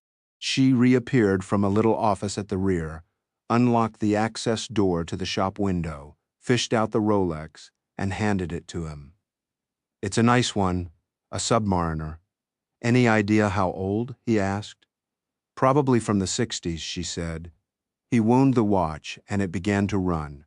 Always a good sign. The steel case was scratched from wear, but that would polish out. "How much are you asking?" "3,000, she said. "A new one is only $5,000, he said. He wasn't sure that was still true. "I might go 2,500. He handed back the watch. "Can I see the picture?" She unlocked another door at the end of the window and removed the painting. "Mind if I get some sunlight on it?" he asked, nodding toward the stoop. She went first, as if to block him if he ran with it. He stepped onto the stoop and looked the painting over, front and back. He saw the name Stone on the back of the canvas. He had seen the picture in Stone's study. "Nice," he said. "What are you asking?" 15,000, she replied. He affected shock. "Oh, that's way beyond my budget." He handed back the painting. "I'll offer you 1,500 for the Rolex, though. I might do 1,750. I've got cash, no tax to pay. 1,600 and it's yours. Done." He followed her back into the shop. "Have you got the box?" "You're in luck," she said, opening a cabinet and coming out with a Rolex box. Bob took a wad of bills from his pocket and counted out 1,600 in hundreds. "You're just about cleaning me out," he said, handing her the money. She got a pad and began writing out a receipt. "Where do you get all this stuff?" he asked. "Estate sales, auctions, places in the country? I'm not telling you where." He laughed. "I don't have the energy to visit them. I'd rather let you do my shopping for me." He pocketed the receipt. "Would you take 7,000 for the picture?" She laughed. "Not a hope. It's 15 firm. Oh, well, maybe in some other lifetime." He put the Rolex into its box and dropped it into the Barney's bag with his picture. "Thanks," he said. "Come back next week," she said. "We're getting new stuff all the time." "I'll do that," Bob said, and walked back up the block toward his bicycle. He strapped his purchases to the rear rack, unlocked it, and started back up the street. As he approached Anita's Art Fest, a battered gray van pulled up front, and a young man, 6 feet, 170, sandy hair, and short beard, got out and began unloading items that Anita carried into the shop. Bob smiled all the way home, 43. Stone was wrapping up his Friday when Bob Cantor called. "What did you learn?" Stone asked. "You're right, Anita Mays likes to fly under the radar. She doesn't advertise, doesn't use eBay. One of the local shopkeepers implied that her boyfriend is a burglar, and I think she might very well be right." "Did you go into the shop?" "Yep, bought myself a nice Rolex for $1,600. She didn't know that it was one of a limited edition, celebrating the watch's 50th anniversary. It has a green bezel and larger numerals, and is probably worth 10 grand used, if you can find one. It was issued about 10 years ago. And get this, one of your pictures was in the shop window." "You're kidding me? I kid you not. The shop is full of very nice stuff, so the boyfriend has good taste in stolen goods. He arrived as I was leaving the block and unloaded some stuff from an old van. The vehicle is registered to a William Murphy of the Barrow Street address. I think the two of them live in the basement of the building. That's all very interesting, especially the part about my picture. She was asking 15 grand for it, and she wouldn't budge on the price. Well, I guess I'd better get down there before they get any smarter. Any other observations?" "The girl is very wary. I think she suspects everybody of being a cop, and given the sort of stuff they're dealing in, she should be wary. I didn't talk to the guy, but he's pretty well built, and I'd guess he probably knows how to throw a punch, so watch yourself." "I'll do that. Tell you the truth, I wouldn't be surprised if the girl knows how to throw a punch too, or maybe kick you in the balls." "Then I'll certainly watch myself. What do I owe you?" "Reimburse me for the Rolex, and we're square. The check is nearly in the mail." "Thanks, Bob." Stone hung up and buzzed Joan and asked her to send Cantor the check, then buzzed Fred Flicker on the intercom. "Yes, sir? Fred, I'm going to need you to drive Dano Bacchetti and me down to the village tomorrow morning, shortly after 11 o'clock. "I'll have the car ready, sir, and I have some papers for you to fill out." "Papers, sir? An application for a license to carry a firearm. Chief Bacchetti is going to be of help." "I'll come right over, sir." Fred was there in 2 minutes, and Stone gave him the license application. "You'll have to be fingerprinted at police headquarters, too." "Any problem with that, Fred?" "Not a bit of it, sir. If they investigate me, they'll just find my service record." Fred was ex-Royal Marines. "Good. Here's a pen. Fill that out, and I'll give it to Dino tomorrow." Fred sat down and began filling out the form. "Any word on my application for a green card, sir?" "An immigration specialist at my law firm is handling that," Stone replied. "He expects a favorable outcome in a matter of weeks." "Oh, on the application list, your work as personal assistant and security guard." "Righto, sir." "Fred, did you ever carry a weapon out of uniform?" "Only in Northern Ireland, sir. You served there. That was our war until the Falklands came along." "You were there too? It was where the shooting was, sir?" "Royal Marines always run toward the sound of gunfire." "Was it rough down there?" "Not as rough as a Belfast pub on a Saturday night, sir, but I was aboard HMS Sheffield when she took an Exocet missile from an Argentine fighter jet. I had just delivered some documents to the captain and was getting ready to board our rigid inflatable for the return trip. When I saw the thing coming, I yelled, hit the deck, and did so myself. I got bounced around a bit, but I wasn't really hurt. 20 of the poor sods in the crew bought it, though." "I don't envy you the experience," Stone said. Fred went back to filling out the form, then signed it and gave it to Stone. "I'll get Joan to notarize it," Stone said, leaving it on his desk. "See you at 11 tomorrow." Fred left, and Stone took the document to Joan. "Notarize this, please, then pack 200,000 in hundreds in my briefcase and put it in your safe. I'll get it out tomorrow. You know the combination? Unless you've changed it?" "Nope, it's the same." Then I'll be able to get at it." 44 Stone was on his second cup of coffee in his study. When Dino let himself into the house, Stone poured him a cup. Stone's briefcase was open on the coffee table, displaying the cash. "So," Dino said when he had settled into a comfortable chair, What's your plan? Stone gave him the substance of his conversation with Bob Cantor the day before. Fred will let us out a block or so from the shop, and we'll walk to it with you remaining well back. I'll leave my briefcase containing the cash with Fred, and I'll call you when I need it. Stone slipped his little Colt Government 380 under the banded hundreds. Just in case, he handed Dino a beeper-like black box and showed him his own. Call this a panic button. If I signal you come in fast, gun first. Okay, you sure you don't want some backup? I don't think we'll need it. You're scary enough if it comes to that. I'm flattered. You think so. Stone gave him Fred's completed carry application, complete with notary's stamp and a photo Joan had taken. I'd appreciate anything you can do. Dino looked over the form. Royal Marines, pistol champion, etc., etc. Very impressive. His qualifications won't be an issue. What might be? He's a foreigner. Has he got a green card? Soon, our immigration lawyer says, should we wait? Nah. I think I can manage this without being seen to manage it. Tell me, what are you going to do when you get in that shop on Barrow Street? Improvise, Stone replied. Oh shit. Don't worry, I'll stay out of trouble. I'm just an art lover shopping for pictures, if you say so. Stone produced his little wallet that held his honorary badge and tossed that into the briefcase with the Colt. Then he took one stack of hundreds and put it into his inside jacket pocket. Shall we do this? You betcha. Fred's waiting out front with the car. Stone snapped the briefcase shut. They left the house and got into the Bentley Flying Spur.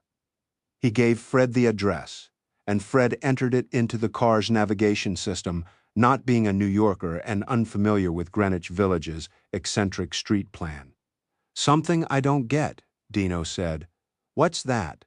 These pictures are auctioning for north of $2 million a pop, and this burglar is selling them for 15 grand each. Yeah, I wondered about that too.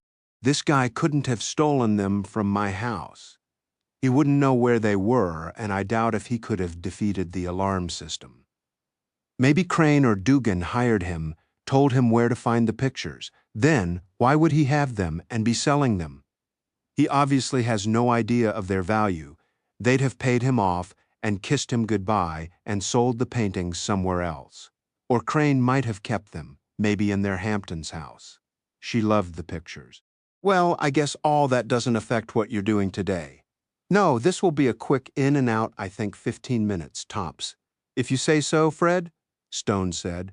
Pull over right before the corner, then drive around the block and see if you can find a parking spot on Barrow Street. If not, double park. I may need this briefcase later. He set it on the front passenger seat. If so, I'll call Dino and he can bring it to the door of the shop. Yes, sir. And Chief Bacchetti, may I say how grateful I am for your help with the gun license? Don't mention it, Dino said. It's better that way. Okay, Stone said. Stay well back of me. Here we go. They got out of the car and Stone strolled down to the corner of Barrow Street and turned the corner. It was noon sharp. He spotted the sign for Anita's Art Fest and checked out the window before entering. The picture was no longer on display. The door was locked, and he rapped on the glass with his signet ring. He could see Anita coming from the rear of the shop. She opened the door. You're on time, good. I'm pathologically punctual, he said. He followed her to the rear of the shop. Have a seat, she said, pointing to a velvet-covered straight-backed chair. I'll show you what I've got. Stone took the chair and waited. She began bringing out pictures and lining them up on easels and an antique sideboard. Stone spotted his picture among them. That one, he said. May I see it up close? She handed him the picture, and he held it so the light struck it and examined it closely, finding his signature on the back of the canvas. You said you'd have others, Stone said. Where are they? A young man stepped from behind a mirror, surprising Stone. He must have been in the rear office, he thought. We have some, he said. But first, let's have a chat. 45 Stone looked him over. Bob had described him perfectly. even to the attitude of potential violence. I came here to buy, not chat, Stone said. We're going to chat anyway. Then be quick about it. Who are you? I'm Jim. Who are you? He's Bill, Anita said, and he's just being careful. Are you a cop? I am not a cop. I'm an art lover. Why do you want these pictures? That's the dumbest question I ever heard a seller ask a buyer. I mean, why these particular pictures? By this artist. Lots of collectors collect artists. Aren't you aware of that? I like this one. He bought the little sergeant too, Anita said. She seemed to be careful of her boyfriend, as if she thought he might have a short fuse. How many of this artist have you got? Stone asked. The two exchanged a glance. I might be able to put together 10 of them. Then let's get started. Trot them out. Anita nodded slightly to him. Just a minute, he said. He went back into the office and began bringing out Matilda stones, setting them up for viewing. Stone examined each of them carefully. They're 15 grand each, Bill said. Stone finished his examination. Just a minute, I'll get some cash. He took out his phone and speed-dialed Dino's number. You still alive? Dino asked. Yeah, you can bring me the briefcase. I'll meet you at the door. He hung up. He'll just be a minute, he said to Bill. Who's the guy outside? Bill asked. My boyfriend? We're thinking of getting married. He's not coming in here. He doesn't need to. He's just bringing me my briefcase. I don't walk around with that much money. There was a rap on the door, and Stone went to it and slipped the lock. He stuck a hand through the door and took the briefcase. Thanks, he went back and resumed his seat. Let me tell you how this is going to go, Stone said, setting the briefcase on his lap and starting to stack bundles of hundreds on the footstool next to him. What do you mean you're going to tell me? Bill pulled back his jacket a little, exposing a semi-automatic pistol tucked into his belt. Bill, that's unnecessary, Anita said. Just listen. I want to hear what he says. Thank you, Stone said. Here is how it's going to go. I'm going to give you $100,000 in cash, and you're going to give me the 10 pictures in their original frames. Then I'm going to leave, and you won't be hearing from me again. Is that clear? He slipped his hand into the briefcase and took hold of the Colt .380, flipping off the safety with his thumb. I told you the pictures are 15 grand each, Bill said. Now it's 20 grand apiece. His hand crept toward his pistol. Hold it right there, Stone said, or I'll shoot you in the knee and you'll spend the next 3 months in a prison hospital. They don't do very good knee work in those places, so you'll limp for the rest of your life. Bill's hand went back into his jacket pocket. May I continue? Stone asked. Please do, Anita replied. That's my plan, Stone said, all of it. Call it the carrot. But there's an alternative plan. After I shoot you in the knee, I can press a button and flood this place with police officers. After they've had a chance to compare your inventory to their list of stolen art, I'd guess you'd be answering at least 100 charges of burglary, maybe a lot more. Call that the stick. Now, which is it going to be? Bill started to move toward Stone, but Anita put out a hand and grabbed his jacket. Bill, she said, go get the frames. We're taking the carrot. He's bluffing, Bill said. Stone removed the .4380 from his briefcase and pointed it at Bill's right knee. He thumbed the hammer back. It made a satisfying noise. Anita held up a hand. That won't be necessary. Bill, go get the frames. Bill vanished behind the mirror again, and Stone could hear him rummaging around in the back office. There's a little more, Stone said. While Bill is busy, you can tell me how you came into possession of these pictures. And don't leave anything out. Anita thought about it, then shrugged. We were cruising, casing houses for jobs on my motorcycle, Anita said. We were in Turtle Bay in the East 40s, and we came upon what was obviously a burglary in progress. There were 2 guys, dressed in black, carrying the pictures out of a house and putting them in the van. Describe the 2 men, Stone said. Both big Italian or Hispanic. They looked enough alike to be brothers. Go on. They drove away, and we followed them. They drove uptown into the East 60s and turned down a street. They double-parked and left the engine running. Then they got out and went into a townhouse. "Give me the exact address," she did, and described the house. "And you stole the pictures from the van?" "No," she said. "We stole the van. Bill just hopped in and drove away, and I followed him back here. We unloaded the pictures, then he got rid of the van. We were disappointed. We thought there'd be a lot more than just the pictures." Stone laughed in spite of himself. "I love it," he said. "It's almost too good. How's that?" Bill began fitting the pictures into their frames and tacking them in place. "I love it that the people who stole my pictures got robbed, and I love it that you and Bill hadn't the slightest idea what they are worth." "What are they worth?" she asked. "You don't want to know. If you'd tried to sell them to anybody else, you'd have been arrested immediately. But you got lucky, you sold them back to the owner." "Come on, what are they worth?" "Please believe me, you don't want to know, but all this worked out very well for you. You've got $112,000 of my insurance company's money. Bill hasn't been shot in the knee, and neither of you is going to prison. Well, I guess it didn't turn out too badly after all. If you're smart, you'll use the money to shut down this place and walk away from it. The police know about it now, and they'll come calling, sooner rather than later. You should be in another state by then, maybe in another country." He used his cell phone again. "Fred, bring the car," he said. Bill tied the pictures with twine, making bundles of them, and he and Anita carried them outside and put them into the trunk of the Bentley. Stone started to get into the car with Dino. "See you around," Anita said. "Better not," Stone replied, then closed the door. Fred drove them away. "Everything went as planned?" Dino asked. "I told you I just improvised. By the way, wait until tomorrow before you send the art squad around here. It was part of the deal." 46. Stone called the house and asked Helene to make them some lunch. When they arrived, Fred brought the pictures into the house and hung them in their original locations while they had lunch. And Stone related to Dino his conversation with Anita Mays and Bill Murphy. "So we've got a witness to the burglary and a description of the burglars?" "Not really. The burglars were the Drago brothers, and they took the pictures to Crane's house on East 61st until they were restolen. But Anita and Bill aren't going to be around to testify against them.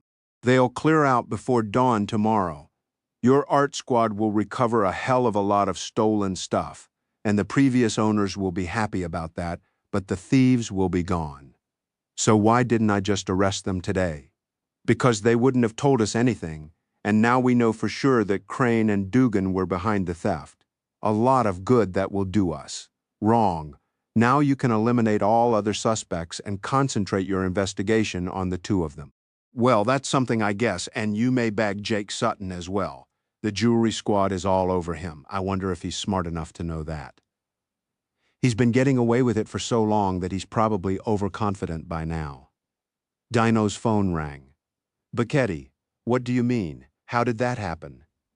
He listened some more. "All right, get warrants for his house and business, and let's see what we can find. If we're lucky, we can go for extradition." Dino hung up. Jacob Sutton and his wife left their Brooklyn home before dawn this morning and took a non-stop flight to Tel Aviv. They're probably halfway there by now. What happened? He must have sniffed out our surveillance. I thought we were better than that, Stone thought for a minute. Dino, don't search his house and business. Why not? Because the Suttons might just be going on a little vacation, and if they don't get a call from someone telling them that your people are ransacking his house and office, they might just come back. People do take trips abroad, you know. Dino got out his phone and made the call. Cancel the warrant requests and sit on the investigation until further word from me. He hung up.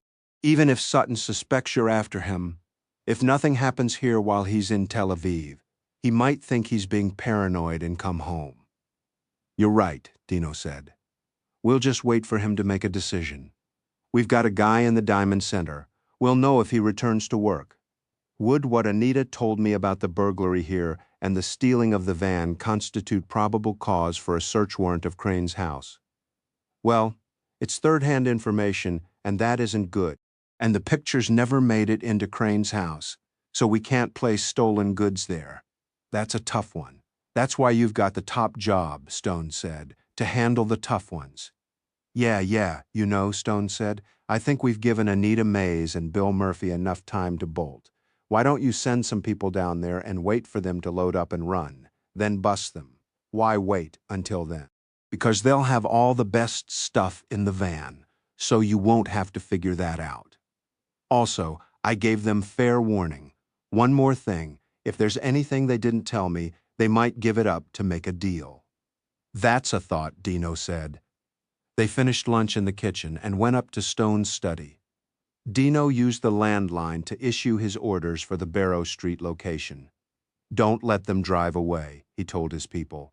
Take them when they look loaded up. He hung up. You want to go to a movie? Sure, why not?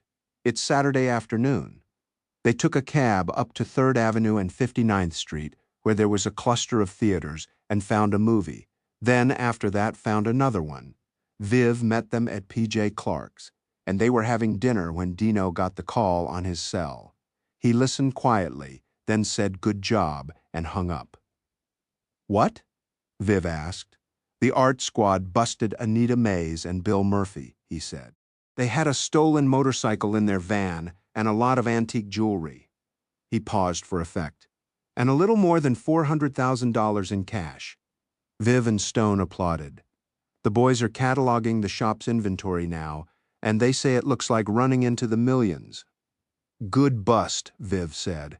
And all because Stone had his mother's pictures stolen, Dino said.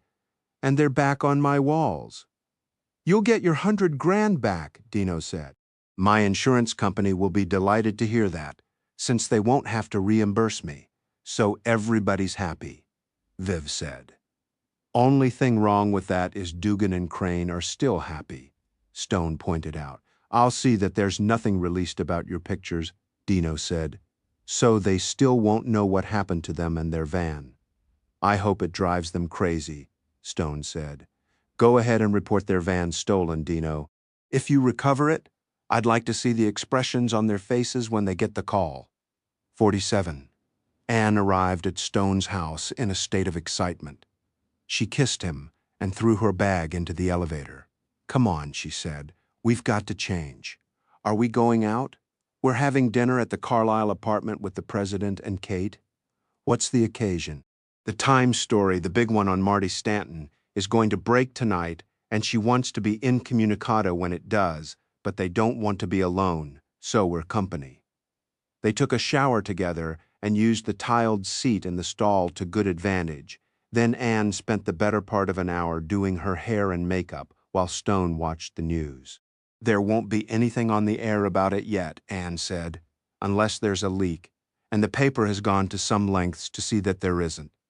The story goes into the early Sunday edition, which won't hit the newsstands until the middle of the evening. Tell me again why we're excited about this. All I've got is a rumor that there's something big in the story. Suppose it's something big about Kate. Stone shouted over her hairdryer. Anne turned off the hairdryer and faced him. What? And if they had big news about Kate, wouldn't this be a good place for it in a story about Stanton? Anne thought about it. No, if they had something on Kate, it would be its own story. She turned the hairdryer back on. If you say so, she turned it off again. What did you say? I said if you say so. She turned it back on. They arrived at the Carlisle on time and rode up in the elevator with 2 Secret Service agents, who escorted them to the apartment's door, where the butler greeted them and took their drink orders. They sat in the living room and waited. I don't think I've ever seen you nervous before, Stone said. I'm not nervous. Then why are you tapping your glass with your fingernails? You never do that. All right, I'm a little nervous. I just have the feeling that something's about to change in the campaign. Call it a premonition. A premonition about what? Kate said as she swept into the living room, a half-finished martini in one hand. She administered kisses and sat down. Will's on the phone about something, she said. He'll join us in a few minutes. Now what premonition? I was just telling Stone that I have a feeling that the campaign is going to change when this story hits the streets. You know, I have the same feeling, Kate said. That's why I'm drinking martinis. I know I'm not going to make any statements tonight, no matter what it says, so I can relax. A man came into the living room. "Excuse me for a moment," he said. He went to a computer set up on a table next to the big flat-screen TV and typed in some keystrokes. Will Lee came into the room. "Have you got it?" 5 seconds, the man said. He hit enter, and the TV came to life.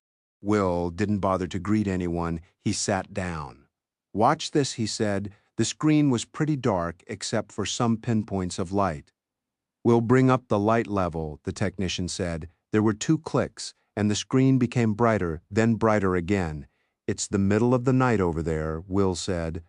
The lights were strung out in a line now, and it became apparent that they were looking at 4 vehicles, all of them black, racing along a desert road. "Which car are they in?" Kate said. "I'm counting 4. "All of them," Will replied, his eyes glued to the screen. "This is being shot from a drone," Kate said by way of explanation. "They were inside a house in a village until 20 minutes ago," Will said. "Some kind of high-level meeting. Then streaks of light appeared on the screen, and they converged on the convoy. All 4 cars exploded no more than a second apart. Jesus Christ," the technician muttered. "That's 4 dead-on hits with Hellfire missiles from 2 drones." "Who was in the cars?" Stone asked. 6 or 7 top Al-Qaeda leaders," Will said. "I've seen a bunch of these strikes, but this is the most incredible of all of them." The butler brought him a drink, and they raised their glasses. Kate gave the toast, "To drones and Hellfire missiles," she said. The Lees were as excited as Anne and talked nonstop all through dinner. As they were finishing dessert, a young man came into the apartment bearing a stack of newspapers. "Hot off the presses," he said, as he distributed them to the diners. Stone got his and immediately was drawn to a headline stretching halfway across the front page. "MRS. Stanton won't be voting for Mr. Stanton."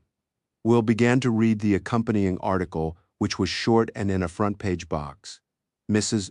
Barbara Stanton, wife of the Vice President, Martin Stanton, who is the leading candidate for the Democratic nomination for president, sat in her La Jolla, California living room and heard this question from our reporter: why should the Democratic Party choose your husband as its presidential nominee? Her answer seemed spontaneous and unrehearsed: I won't be voting for my husband either for the nomination or in the general election. I've given this a great deal of thought, and I have decided that I will not be the First Lady in a Stanton administration. I have lived with Marty's infidelities since the first year of our marriage, more than a dozen of them that I knew about. Each time this happened, he begged my forgiveness, and I forgave him each time. I forgive him this time, but I won't live with him anymore, and I won't go back to Washington. I'm going to live here in California, in this house that I love, paint the pictures and take the photographs that I love, and maybe I'll even write a book. If I do, it won't be published before the election. But to address your question, Martin Stanton is, arguably, one of the 2 candidates in both parties best qualified to run the country, but to elect him is to start the clock running for his next affair to be exposed, embarrassing himself, his party, and the country. I won't sit in the White House and wait for that to happen, and I won't vote for him. From this moment, I will give my vote and all my support to Catherine Lee." "Wow," Ann Keaton said, 48. Stone leafed quickly through the first section of the Times.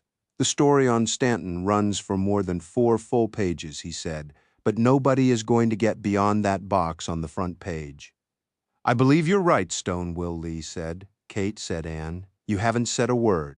Kate placed a hand on her chest and took a deep breath. "Speechless," she said. "Nothing like this has ever happened before," Will pointed out. "This is a political nuclear bomb." Suddenly a phone rang, startling all of them. Then a second phone began ringing. Then Anne's cell phone rang. "Anne, will you take these calls, please?" Kate asked. "No comment, but be nice." Anne started with her cell phone. "Ann Keaton, Director Lee will have no comment on Mrs. Stanton's statement, now or later. She sends her sympathy to both of the Stantons during this difficult time for them." She hung up, went to a landline, and repeated the same words. This went on for half an hour until Will asked a Secret Service agent to call the switchboard and stop all calls from being put through. Will switched on the TV and was greeted with a banner slide. Breaking news. MSNBC had already assembled a panel of reporters to discuss the news. Everybody watched in silence as they each sounded the death knell of the Stanton campaign. "Put it on Fox News," Kate said to Will.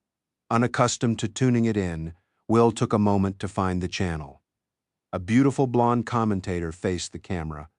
"The battleship that is Martin Stanton has just received a successful kamikaze attack from his wife. The battleship is sinking," Kate spoke up. "I want to call Barbara Stanton," she said. "She must be feeling so alone right now." "I'll get her for you," Anne said. She went to her iPhone contacts and pressed a number. "Kate Lee for Mrs. Stanton," she said to whoever answered. Anne handed the phone to Kate. "She's on the line." Kate took the phone, walked across the living room, and sat down in a chair. She remained there for a minute or so, then hung up and came back. Barbara was perfectly composed, she said. I commiserated briefly and asked her to call me if she needed anything. "I hope you thanked her for her support," Will said. "I did not," Kate replied. "The call wasn't about me." "Any predictions about the political fallout?" Stone asked the group. "Who knows," Will said. 30 years ago, Marty would have had to get out of the race, but after the Clinton years, anything could happen. Marty is already only a dozen votes short of the nomination. I don't think he's going to gain any new supporters after this, but if his usual supporters stick, then he could still pull it out at the convention. "How about the general election?" Stone asked. 2 of the 4 remaining Republican candidates have infidelities in their pasts, Will said, and Marty is demonstrably a better man than any of the 4. He could win. Then we'd have an unmarried man in the White House for the first time since Woodrow Wilson, Anne said, during the period between his first wife's death and his remarriage. Women will be lining up to sleep with Marty, and he's not noted for saying no. "The mind boggles," Kate said. They watched various TV channels for the next hour. Martin Stanton was surrounded by reporters at a political dinner in Kansas and made a brief statement, saying that he had no statement. Anne's cell rang again.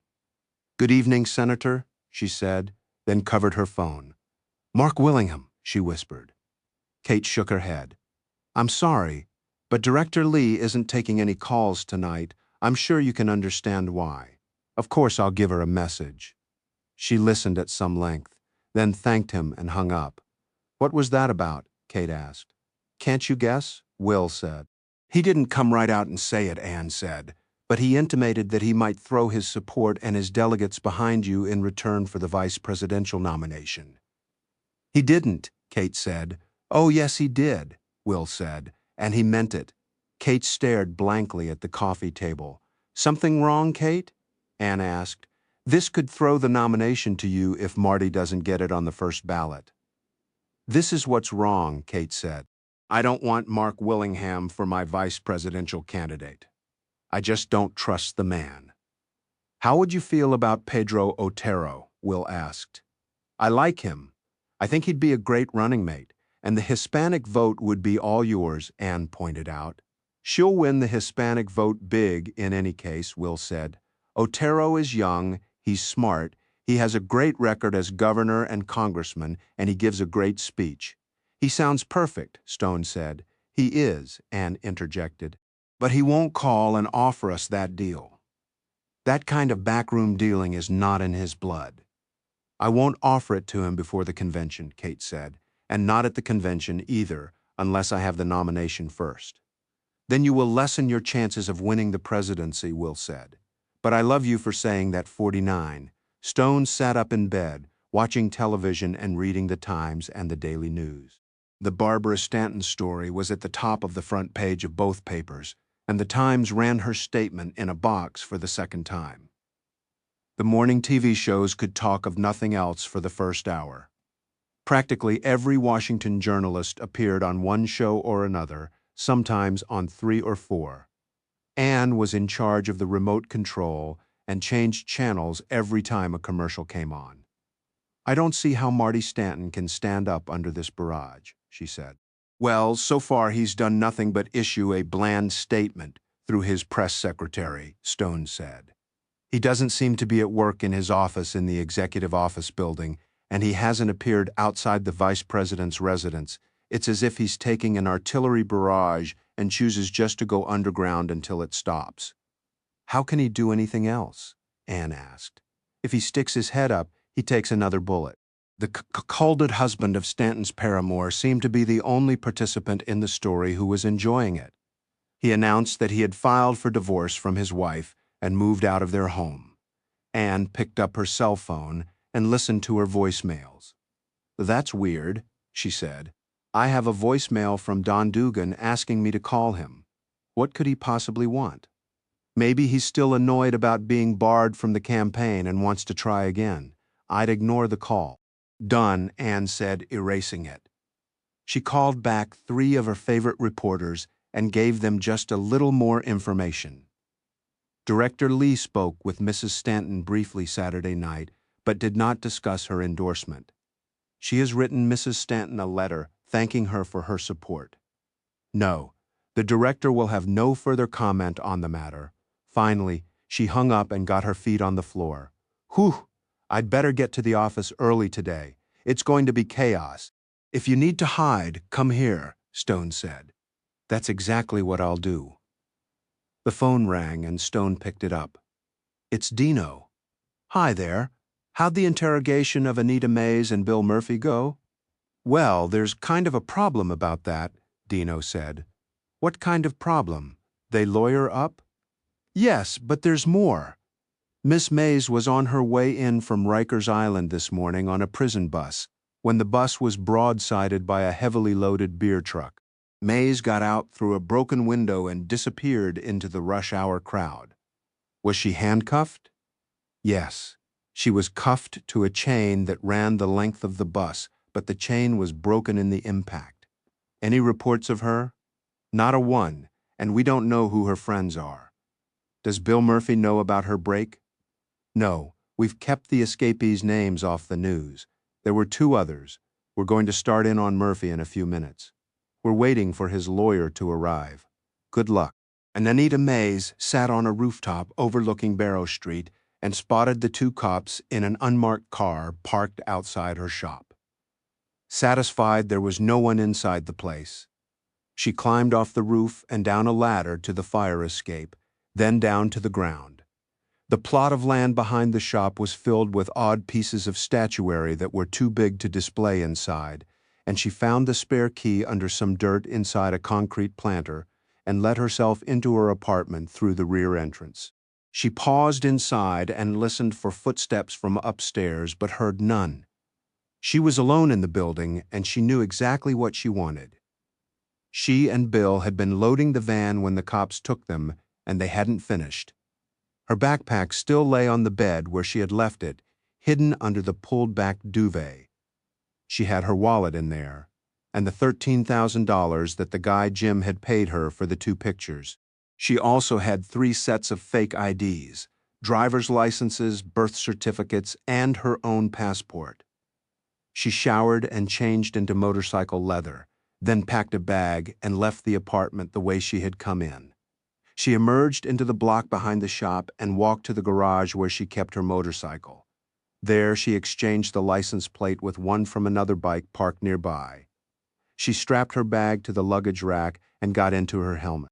5 minutes later, she was headed north on the West Side Highway and thence to Connecticut, where her older sister lived in a village called Roxbury. Halfway there, she found a mall with an electronics store and bought herself a prepaid, throwaway cell phone and called her sister. "Hey, Berta," she said. "Hey, Nita, is your garage apartment available for a couple of weeks?" "Sure, I had an ad in the paper to rent it, but no takers. When are you coming?" "In about an hour and a half," Anita said. "I'll have some lunch ready. I'm not going to work until early afternoon." Alberta was a real estate agent. "See you then." Anita got back on her motorcycle and onto the Sawmill River Parkway. She made a point of sticking to the speed limit. Dino sat in an observation booth behind an interrogation room, and watched through a one-way mirror as Bill Murphy came into the room with his attorney, a woman named Beth Cutter, a smart lawyer whom Dino knew from other cases. Detectives Connor and Cohn were the interrogating officers. Connor read Murphy his rights again, and Murphy signed a document saying that he understood them and had an attorney. "All right," Cutter said. "Bill is willing to talk to you and maybe answer some questions if what you're offering is good enough." "Right now, we're not offering anything," Connor replied. "This is just a friendly little chat. Then, in the absence of an offer, my client will have nothing to say." "Where's Nita?" Bill said. "She should be here." "You two won't be seeing each other for a while," Connor said. "But Anita is talking to some other detectives, and she's being very cooperative." "The fuck she is," Murphy said. "We're prepared to be lenient on some of the burglary charges against you, Bill, if you're willing to help us with another case." "Another case?" Murphy asked. "I'm talking about the people who stole the pictures that you stole from them." "Oh, those guys. I don't know them. How about the people who live at the East 61st Street address where you stole the van and the pictures? I don't know them either. Do you know somebody named Don Dugan?" Murphy's eyes opened a little wider. "I've heard the name." "In what connection have you heard the name?" Connor asked. "Tell you what," Murphy said. "I'll tell you everything I know about Dugan if you'll drop the burglary charges." "I can't promise you that, Bill, because I don't know what you know now. You tell me all about Dugan, and then we'll see what we can do." The attorney Cutter nodded to him. "I can give you enough to help you solve a major robbery," Murphy said. "What robbery is that?"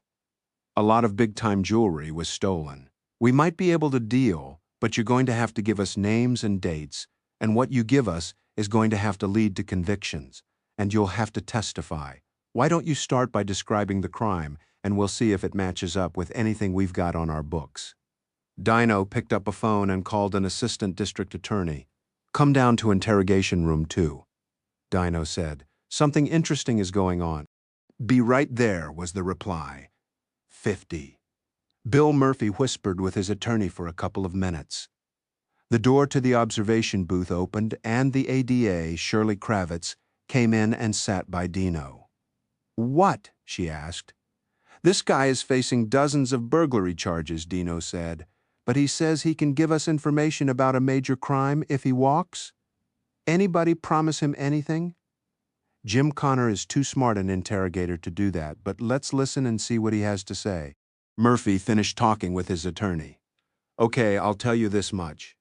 The crime I'm talking about was committed in a fancy apartment building on 5th Avenue in the 60s. There was a big dinner party, and some people came in with guns and stole all their jewelry. And who was behind this robbery? That's it until we have a deal," Murphy said. Dino turned to Kravitz. "You know about this robbery?" "Everybody knows about it," she said.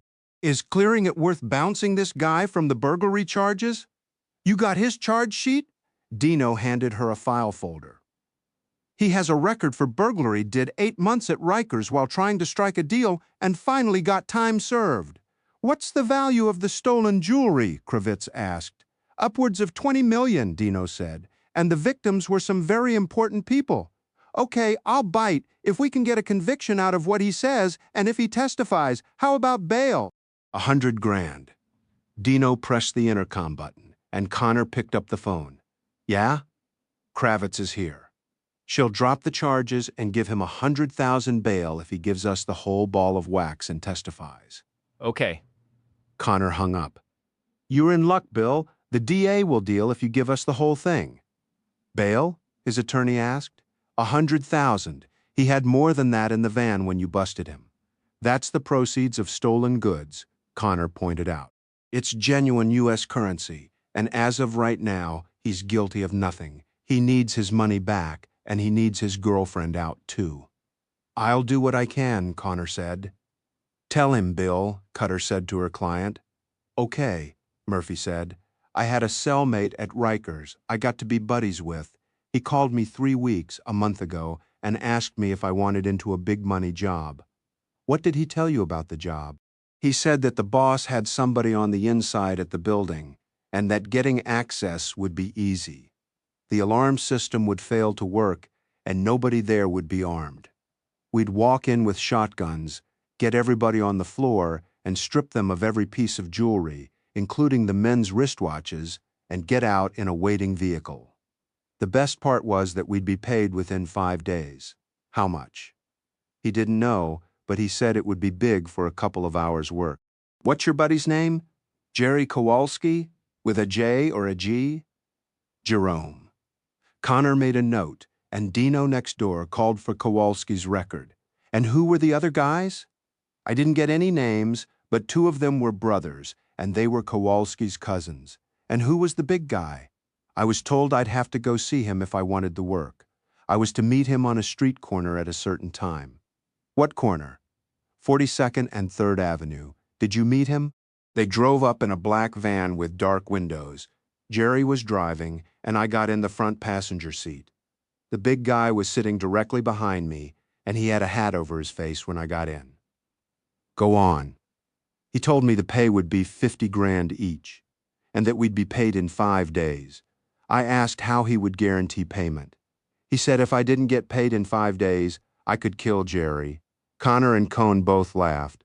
I told him I'd do it, and he said Jerry would be in touch. I got out of the van at 57th and 3rd. I couldn't exactly see the guy, but I could see in my peripheral vision that he was not just the big guy, but a really big guy. How big? Tall, broad shoulders. His head was about touching the headliner. Anything else? An accent? No accent.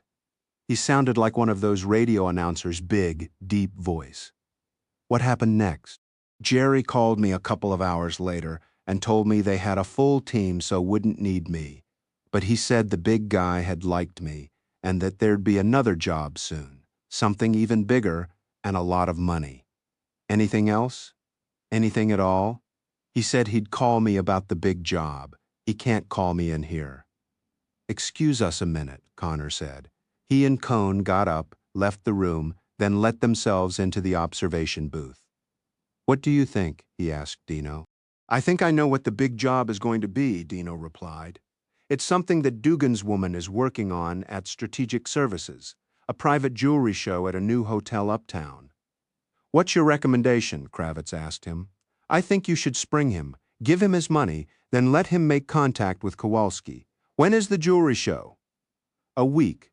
10 days. If Murphy is on the inside, we could bag the whole team and put away Dugan and the woman, Crane Hart. Okay, Kravitz said. I'll buy into that. But I'm going to have to go to the deputy DA with it, and he's out this morning. What are we going to do about the girl, Anita Mays? She's his brain. I think he'd be lost without her. Well, we can't spring her because we haven't got her, Dino said.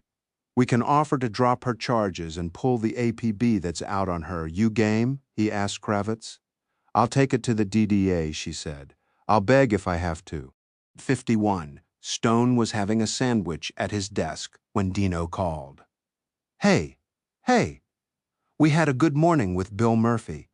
Anything new on the girl? Let me tell you the whole story. Murphy was nearly in on the jewelry robbery at the Coulter's apartment, but they didn't use him. However, there's a good chance they'll use him on the hotel jewelry show robbery. We sprung him and pulled the APB on the girl so that he can make contact with his connection to Dugan. Did he identify Dugan? He met with him but couldn't see him. He even described his voice like a radio announcer. So we still don't have him? Be patient. If Murphy gets asked along on the picnic, then we'll spray all the ants, and one of them will give us Dugan. And Crane? Yeah, I guess. If we get Dugan, I think he'll roll on her. Right. He's that kind of gentleman.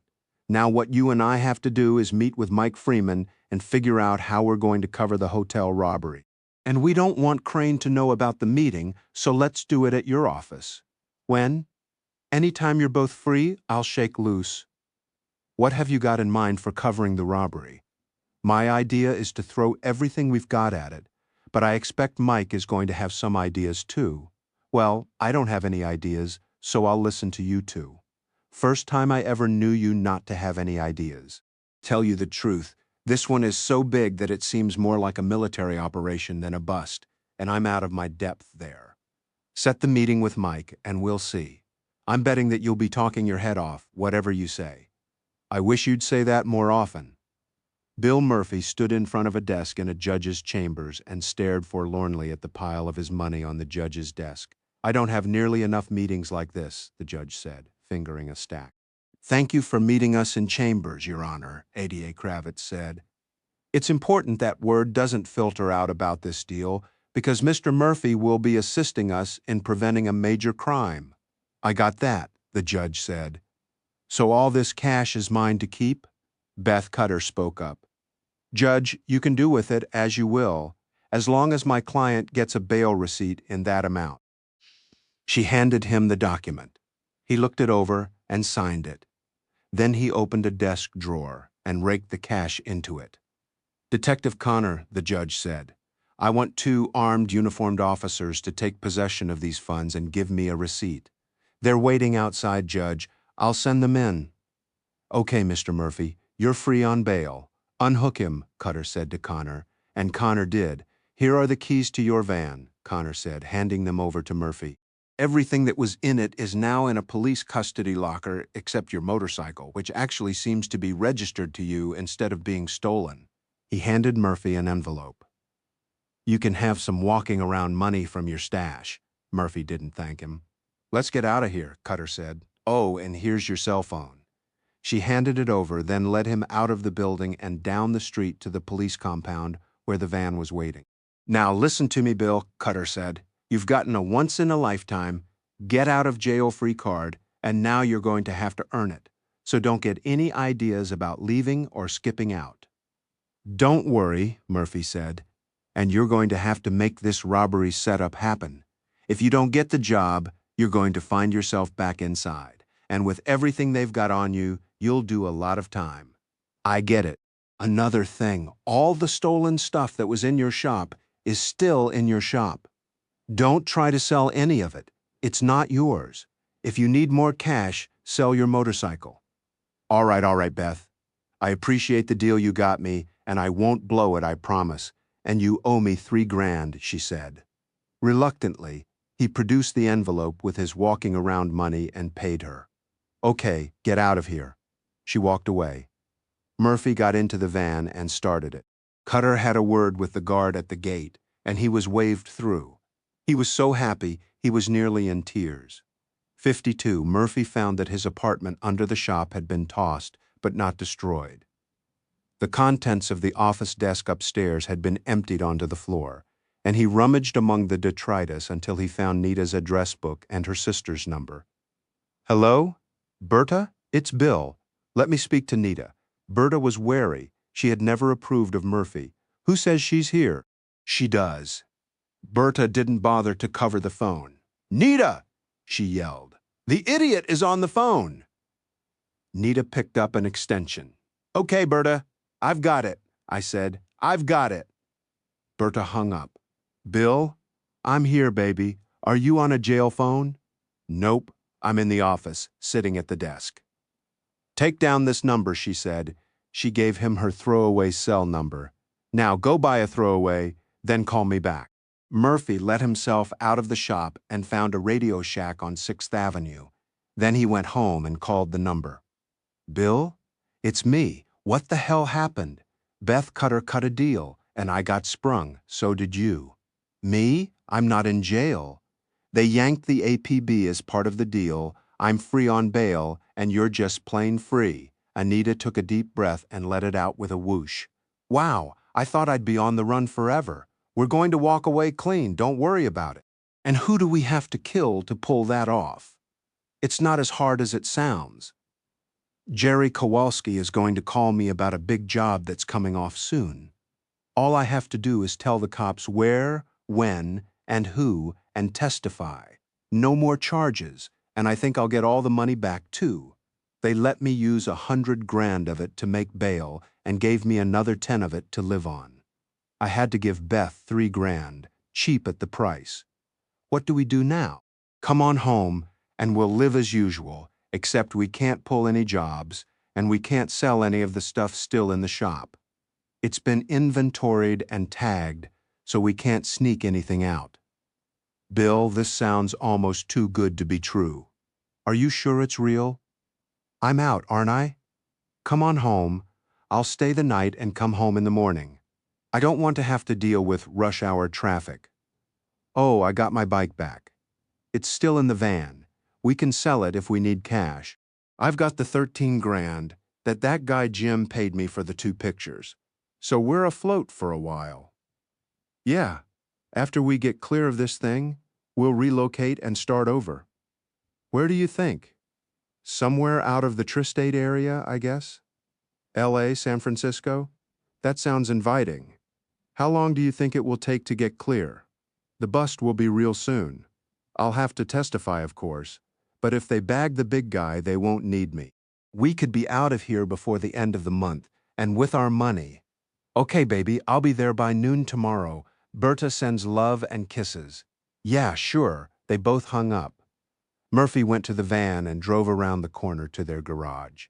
He parked it, then unloaded his motorcycle. Hey, Murphy, he turned around and saw another bike owner coming. Yeah, something funny happened. Suddenly my license plate is gone and my bike is wearing your girlfriend's plate. She must be wearing mine. I'm sorry, we had a little thing, and she must have panicked. She'll be home midday tomorrow, and I'll see that the plates are switched back. Do that, or I'll call the cops on her. Don't worry. Murphy went back to the shop and began to go through the inventory, looking for something that didn't have a tag on it. He found 3 pretty good pieces that could bring $1 at the weekend flea market and set them aside. San Francisco, he was thinking. Maybe even Carmel or Santa Barbara. That would be rich pickings, and they could sell the stuff in Frisco 53. Stone, Dino, and Mike Freeman sat in Stone's study and sipped their drinks. Okay, Mike, Dino said, tell us what the setup is for your jewelry show. Mike unrolled a set of plans for the floor where the show would be held, spread them on the coffee table, and began pointing out things. Sellers are in the suites around the exterior of the building. They wanted privacy to make their sales, instead of a large showroom. There's a central lounge on the north side of the building, where there's a bar set up. That takes up about 1/3 of the floor. The rest are suites. We'll have a plainclothes guard in each suite, and there'll also be a uniformed policeman with body armor and a shotgun concealed in the entryway closet. There'll be guards downstairs at the elevator banks and upstairs outside the elevator. To secure the roof and helicopter pad, we'll have 12 men with full body armor and shotguns hidden in the building on the roof, here that houses the heating, air conditioning, and telephone systems. It's a tight fit, but it will work. If the robbers arrive by helicopter, as we think they will, we'll allow them to get down the stairwell, where they'll be confronted by our people on the floor. The team on the roof will follow them down very quickly for backup. We'll round them all up, cuff them, read them their rights, then take them down in elevators to the garage, where there will be 3 paddy wagons waiting for them. That looks pretty much like the same plan that Crane Hart was overseeing, Dino said. It's exactly the same plan, Mike replied. So what's the real plan? The real plan is this plan, but it happens a day earlier. The organizers have brought forward the show date by a day and sworn both sellers and buyers to secrecy, and Crane doesn't know that. I'll send her out on a different job that will occupy her all day on the day. The next day is when the robbers will arrive, and there won't be any sellers or buyers there to get hurt if there's shooting. And we don't have to make a new plan. Even if we did, it would look a hell of a lot like this one. Dino and Stone sat quietly and thought about it. I can't think of any reason that wouldn't work, Dino said finally. Neither can I, Stone said. Oh, Dino said something new. Mr. and Mrs. Jacob Sutton are back from Israel. They got in last night, and Jake is back at work at the Diamond Center today. Suppose Sutton hears about the sale and calls Don Dugan, Stone said. Jake isn't invited to participate. He'll know about it, but like Crane, he won't know the new date, Dino said. Have you heard anything from Bill Murphy about doing the job? Stone asked. Who's Bill Murphy? Mike asked. Dino explained it to him. We're talking to Murphy every day. We'll know as soon as he knows anyway. He's just backup in case we don't bag everybody on the day. It would be nice to know who we're dealing with, Mike said. It's Don Dugan, the Drago brothers, and their cousin Jerry Kowalski on his mother's side, Dino said. Probably plus 2 or 3 other guys. We know all that. We just can't prove it until they're either busted on the day or until Murphy is in a position to rat them out. It would be nice if you could bag Jake Sutton on the same day, Stone said. We'll have 4 guys on him, Dino replied. If he makes a move, we'll be all over him. We've tapped his phone lines at home, in his booth, and in his office, too. And don't worry, we have the warrants. We're listening to Crane's office extension, too, Mike said. We don't need a warrant to tap our own phones or wire our own offices. What about Bill Murphy and Anita Mays' shop and apartment? Stone asked. Everything's wired? We can listen to their cell phones when they're on the premises, too. When Murphy got home, the first thing he did was to buy a throwaway and call her. Turns out she's at her sister's house in Connecticut. She's coming back tomorrow. You think Anita's on board with this? She bought everything he had to say in their phone conversation, Dino said. They're already talking about moving their operation to California when he's clear here. Will he get his money back? Stone asked. I'm a little unclear on that, Dino said. If we drop the charges, do we have a basis for confiscating the money? I mean, confiscating all the stolen goods? Sure, but the money? Without charges? What's your legal opinion, Stone? My opinion is that I'm glad the DA's office will have to make that distinction and that decision. Dino snorted. You can never get a legal opinion out of a lawyer when you need one, he said. 54. Bill Murphy walked into the bar on Bleecker Street and spotted Jerry Kowalski. He bought 2 beers at the bar and took them over to the table where Jerry was waiting. How's it going? Murphy asked. It's going just great, Kowalski replied. You still up for the job? I sure am. Tell me all. First thing is, we need 1 more guy to cover the ground. You know somebody who can handle it. I know just the guy, but it's not a guy. It's my girl, Anita. You've met her. Well, she's a looker, but how is she with a shotgun in her hand? She's smart as a whip, tough as nails, and she has ice water in her veins. You want to talk to her? I'll call her now. Kowalski nodded. Murphy called Anita's new cell number and got her. Where are you? I just got to the house, she said.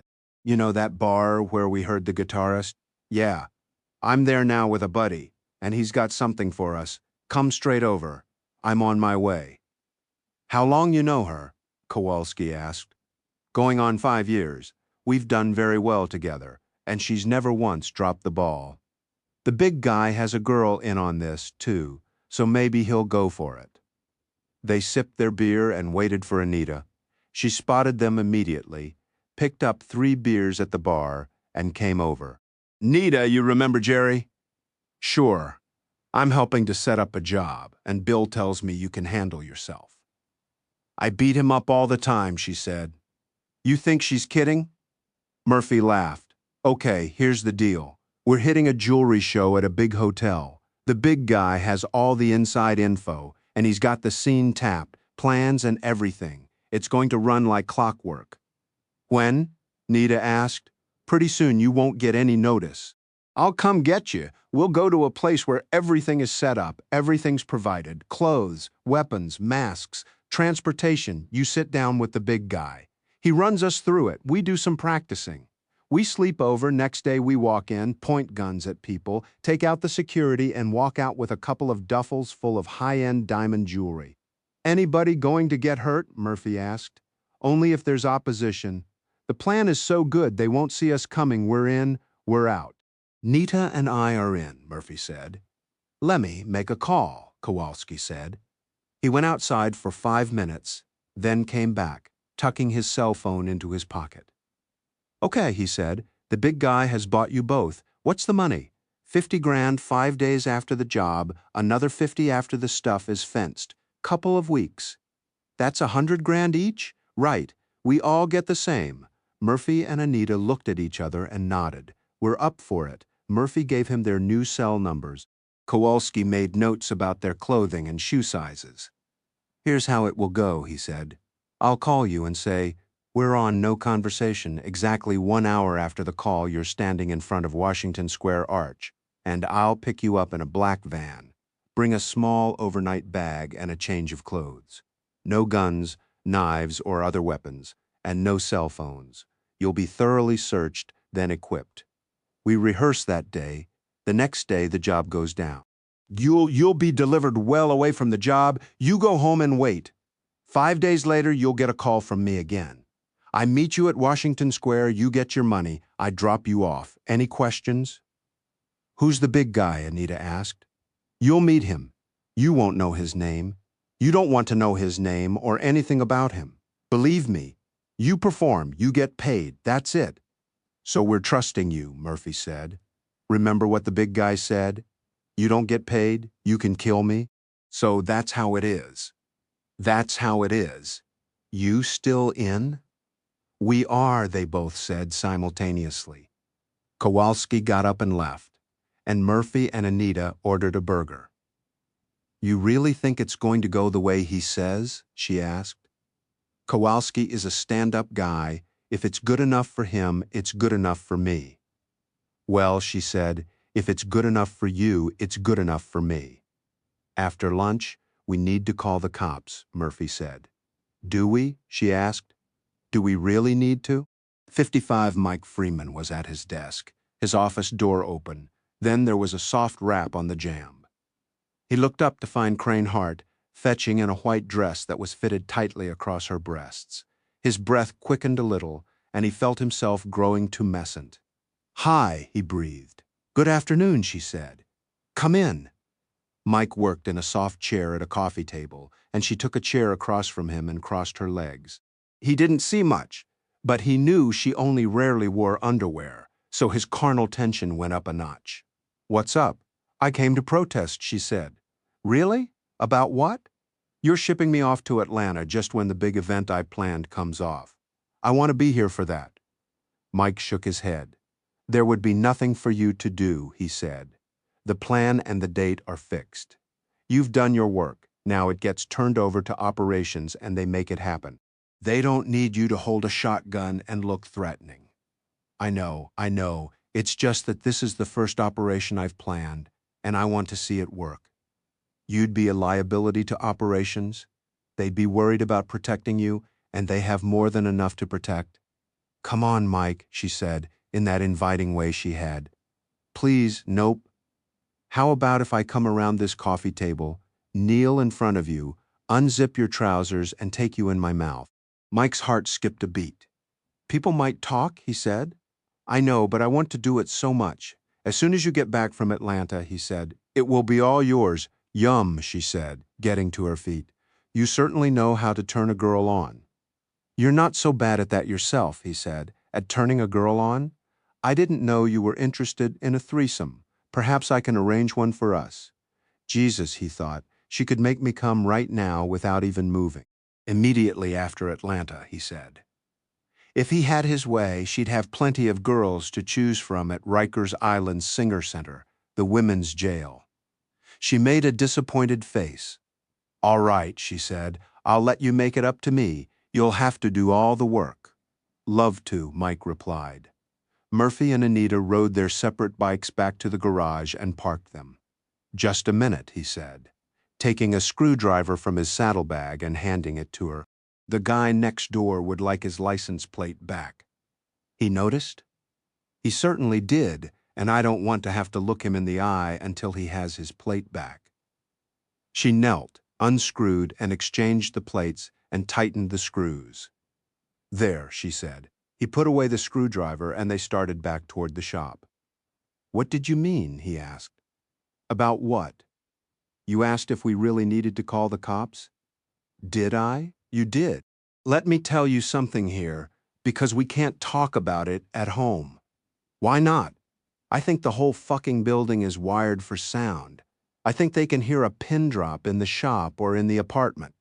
You're paranoid. They wouldn't waste that much effort on a couple of burglars, or rather, one burglar and one antiques reseller. Is that your job description? Yes, and it's way down the totem pole for the art squad at the NYPD. Maybe so, But this job that Jerry wants us for is way up at the top. They were cagey when they brought it up, but I could tell they had the hots for it, and I don't see how in the hell we could help pull it off, collect 100 grand each, and get away with it. You always lacked imagination, Bill. Okay, enlighten me. I won't be able to figure that out until we know the job and all the details. Remember, Nita, we don't get the first half of the money until 5 days after the job. If we pull it and don't warn the cops ahead of time, we'd get up again and the DA would start piling on the charges. What if we don't come home after the job? What if we nest somewhere else, get a hotel room maybe, and wait for the delivery of the money? You're not thinking clearly, he said. They've got 100 grand of our money right now. And you think they'll give it back to us if we tip them off about the job? Beth says that if they drop the charges as promised, they'll have to give us the money back. They get our stock, but not the money. It's a legal thing. I don't see them giving it back to us. Well, it's a dead certainty that they won't give it back if we don't tip them off, go through with the robbery, and then disappear. Then all we'll have is our 200 grand from the job. And what if they fuck us? Or just shoot us in the head? You have a point, kind of. You need to rein in your imagination and play the odds on this thing. We'll have a much better outcome if we hold up our end of the deal. Maybe? Even if we got our 200 grand from the job? I wasn't thinking about the 200 grand. I was thinking about all of it. All of it? You mean the jewelry? That's what I mean. Then we'd have the cops and the big guy looking for us, and we don't have a fence who could handle that much. I know about a fence in Tijuana, she said. Nita, this isn't a caper movie. We're not going to end up in Mexico with $50 million in big-time jewelry. You're thinking about that Steve McQueen thing, aren't you? What was it? The getaway, she said. I think we could pull it off. What's really scary about this conversation is that you actually have the balls to try it. That's right, and you don't. That's why I have a deal with the cops, he said.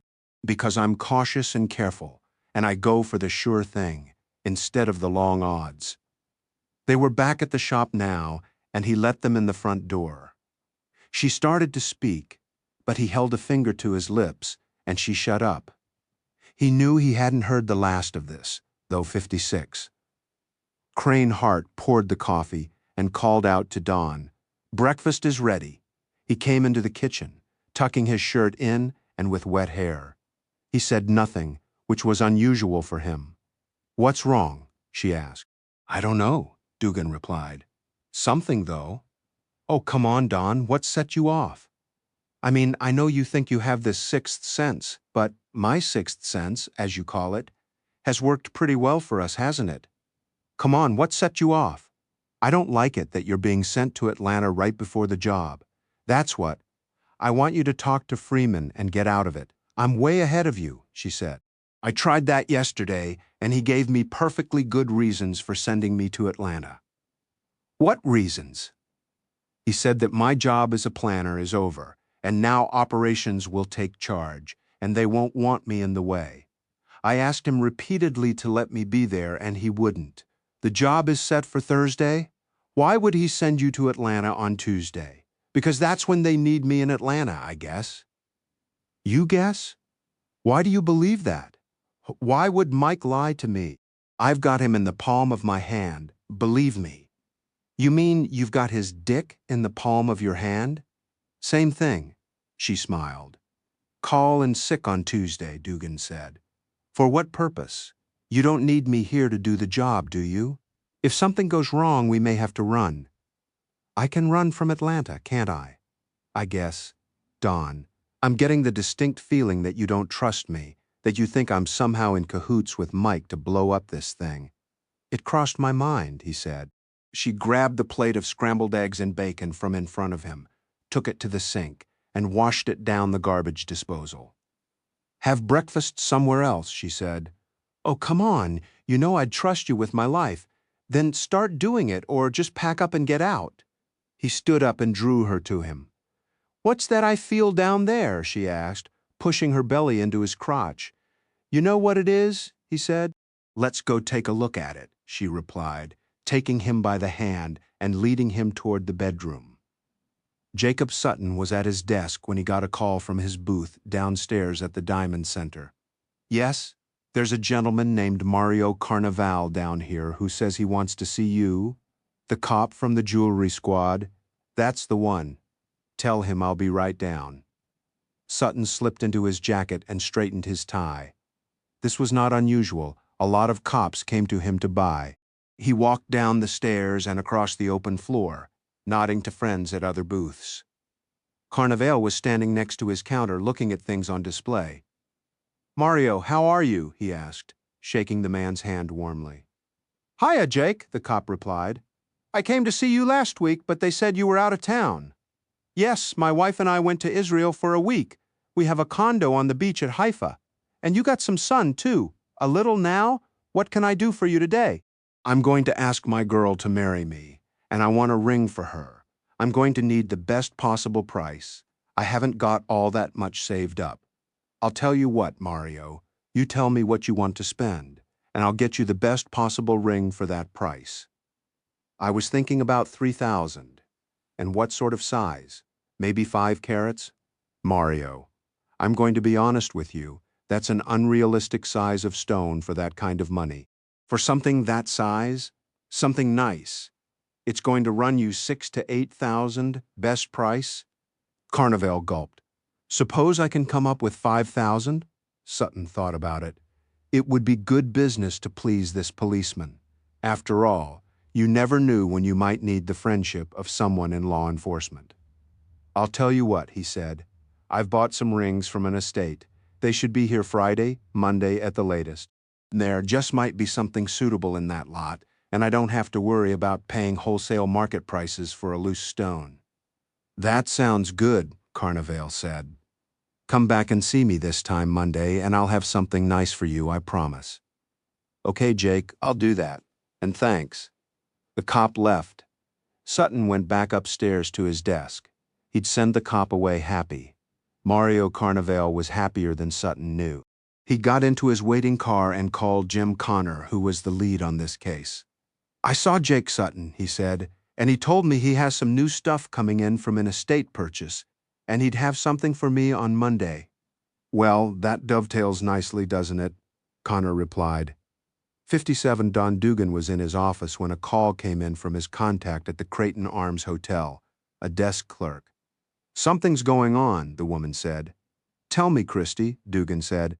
This was the woman who had given him the first alert on the jewelry show, and he was intensely interested to hear what she had to say.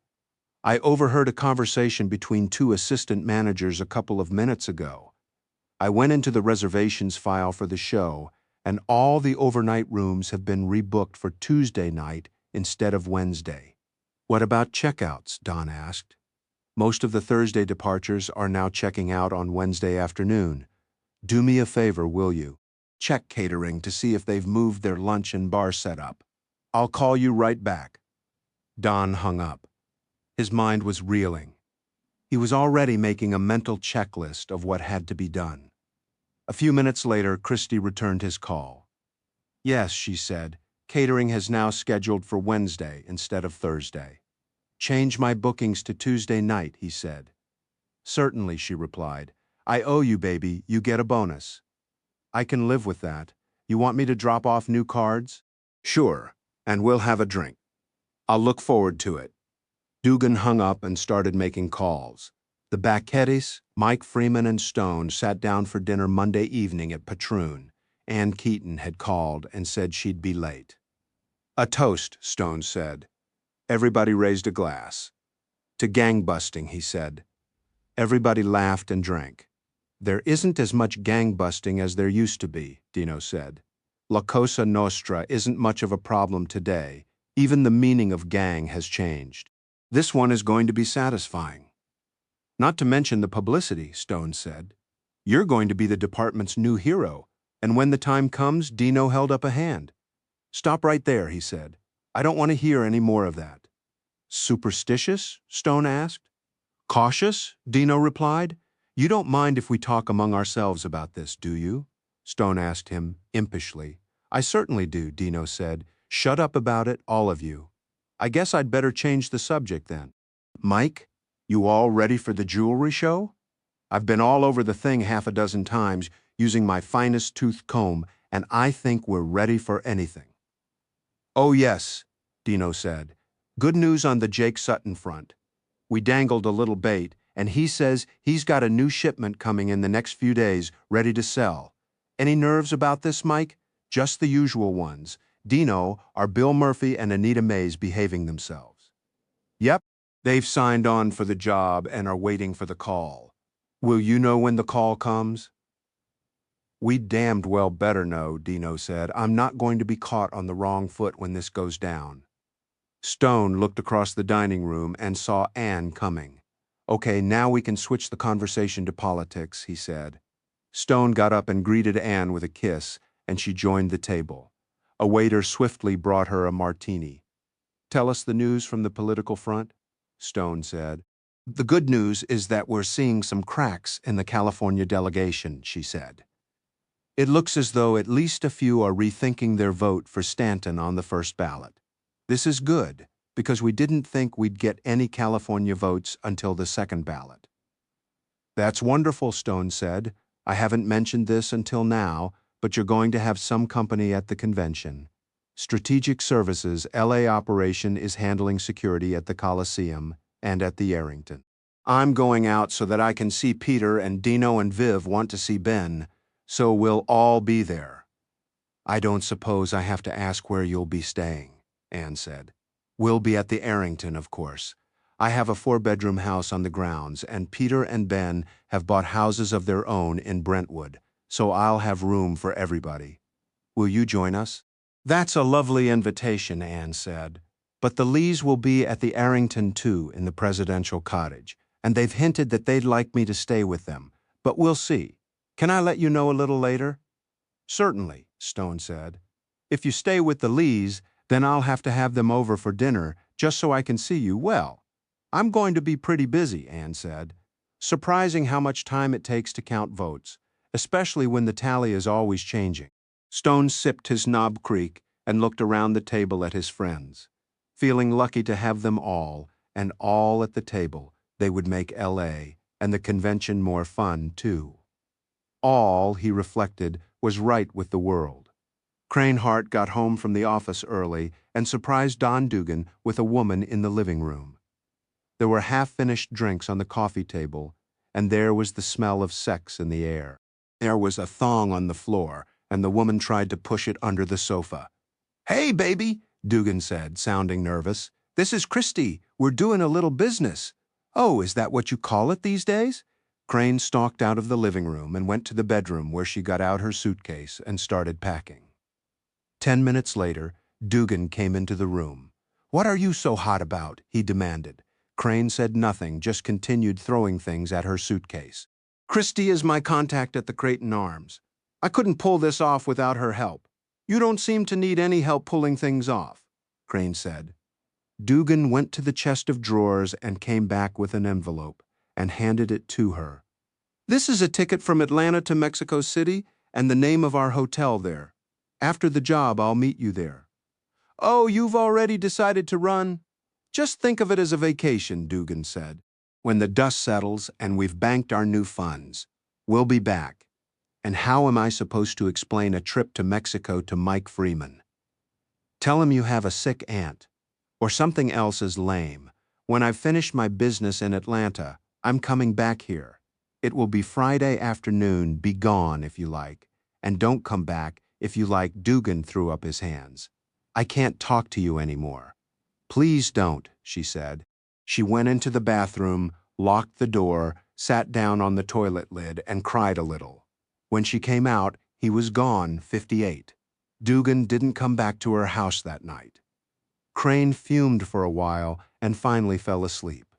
She woke up Tuesday morning to a ringing telephone, and she grabbed it. Dawn? Hello, Miss Hart. This is Mac, your strategic services driver. I'll be picking you up in half an hour for the trip to the airport.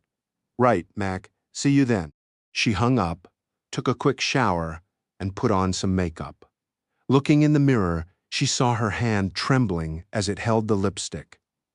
She had allowed Dawn to suck her into this, and now she was terrified.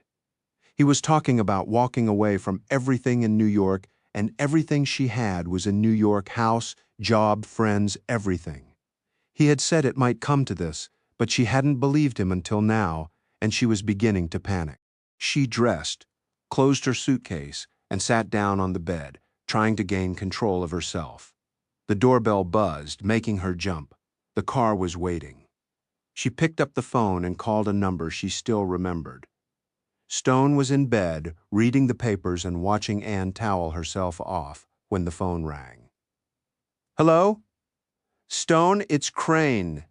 Stone put his hand over the phone. "I'm sorry, I have to take this," he said to Anne. "What is it, Crane?" "I'll be there in 15 minutes, and then I'll tell you everything. It would be good if you get Dino over there, too." She hung up. "Something wrong?" Anne asked, slipping into her dress. "You look funny." "I'm sorry. An old client insists on coming over here immediately. I'd better get dressed." She allowed him to zip her up, then got into her shoes and kissed him. "I'm off. See you tonight?" "You certainly will. Don't let them work you too late." Anne left, and Stone got dressed. He was in his office when Crane arrived.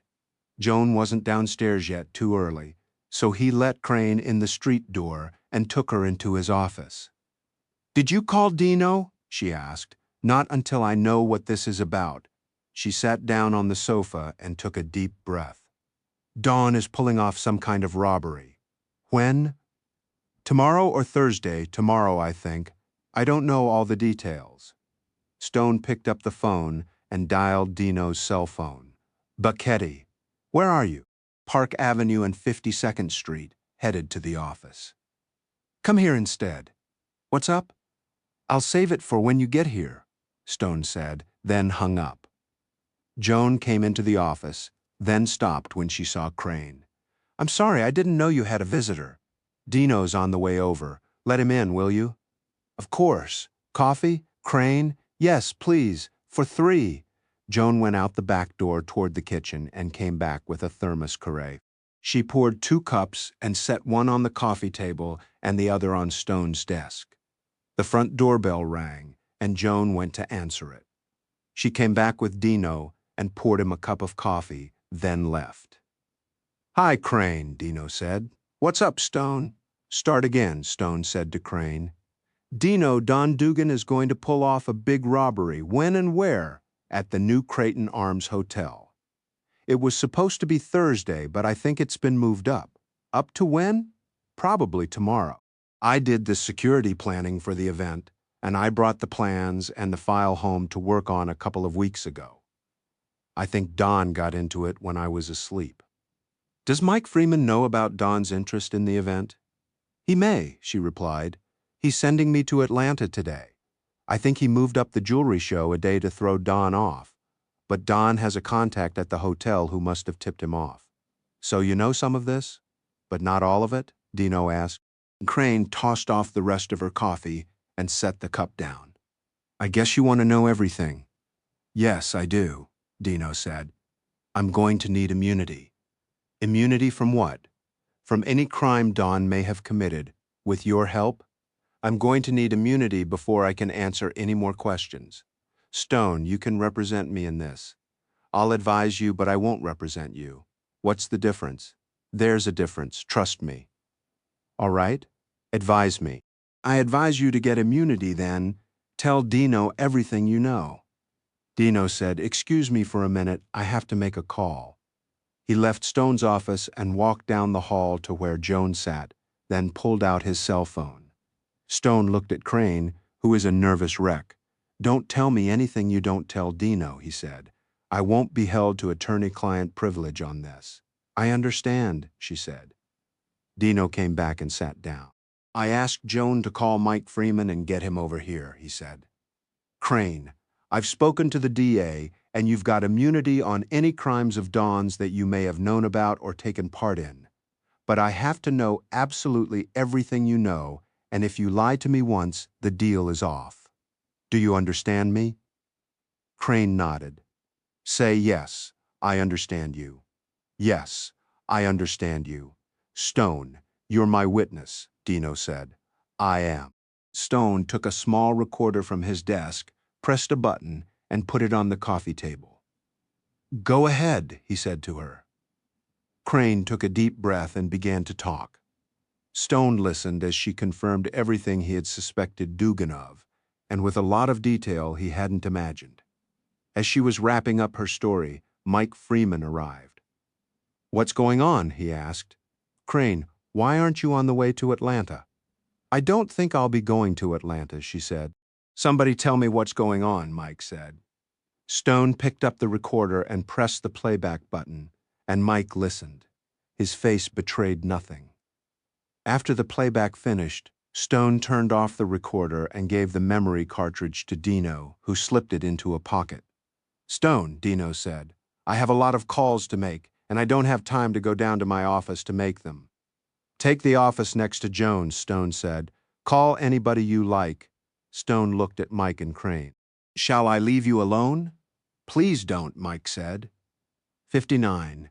Bill Murphy and Anita Mays were having a late breakfast when the call came. Murphy opened the cell phone. "Yeah?" "It's now," Jerry Kowalski said, then hung up.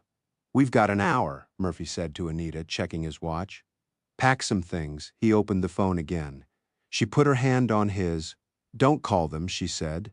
"Let's play it by ear." "Get packed," Murphy said, and punched in Detective Connor's number. "This is Connor." "And it's Bill Murphy. I just got the call. Where's the pickup?" "Washington Square Arch, 1 hour. A black van. We're on it. Go." Murphy closed the phone and went to get packed. Anita was angrily stuffing underwear into a duffel. "Don't start," Murphy said. "Don't ever bring it up again. I'm not going to prison for you or anybody else." She didn't say a word, just kept packing. Jim Connor and Aaron Cohn sat in a battered Honda, supplied by the police compound a block from Washington Square Arch, and watched, occasionally through binoculars.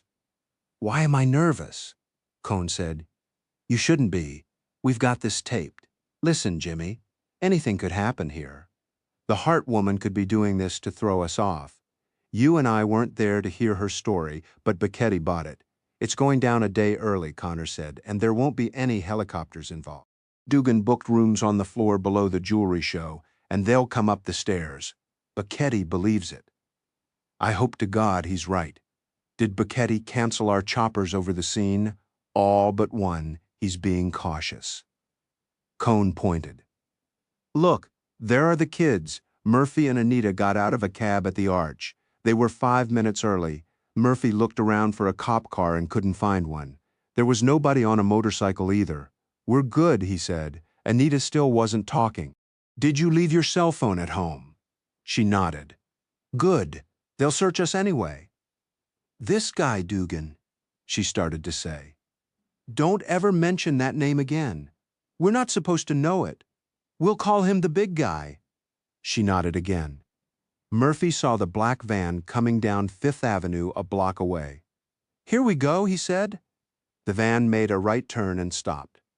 Murphy and Anita trotted across the street and got into the open sliding door, which closed automatically. "You leave your guns and your phones at home?" Jerry asked. "Yes, we're clean," Anita said. "I can't see any cops either." "Neither can I." Murphy turned toward 6th Avenue. Jerry handed Murphy 2 plastic cards. "The keys to your room," he said, "which is 3625. Then he handed them 2 pairs of latex gloves. "Put these on now, and don't take them off again until we're done tomorrow, not even in the shower." He handed them hairnets. "These 2, we're not leaving any traces. If you smoke, take your butts with you in your pocket when you leave the hotel."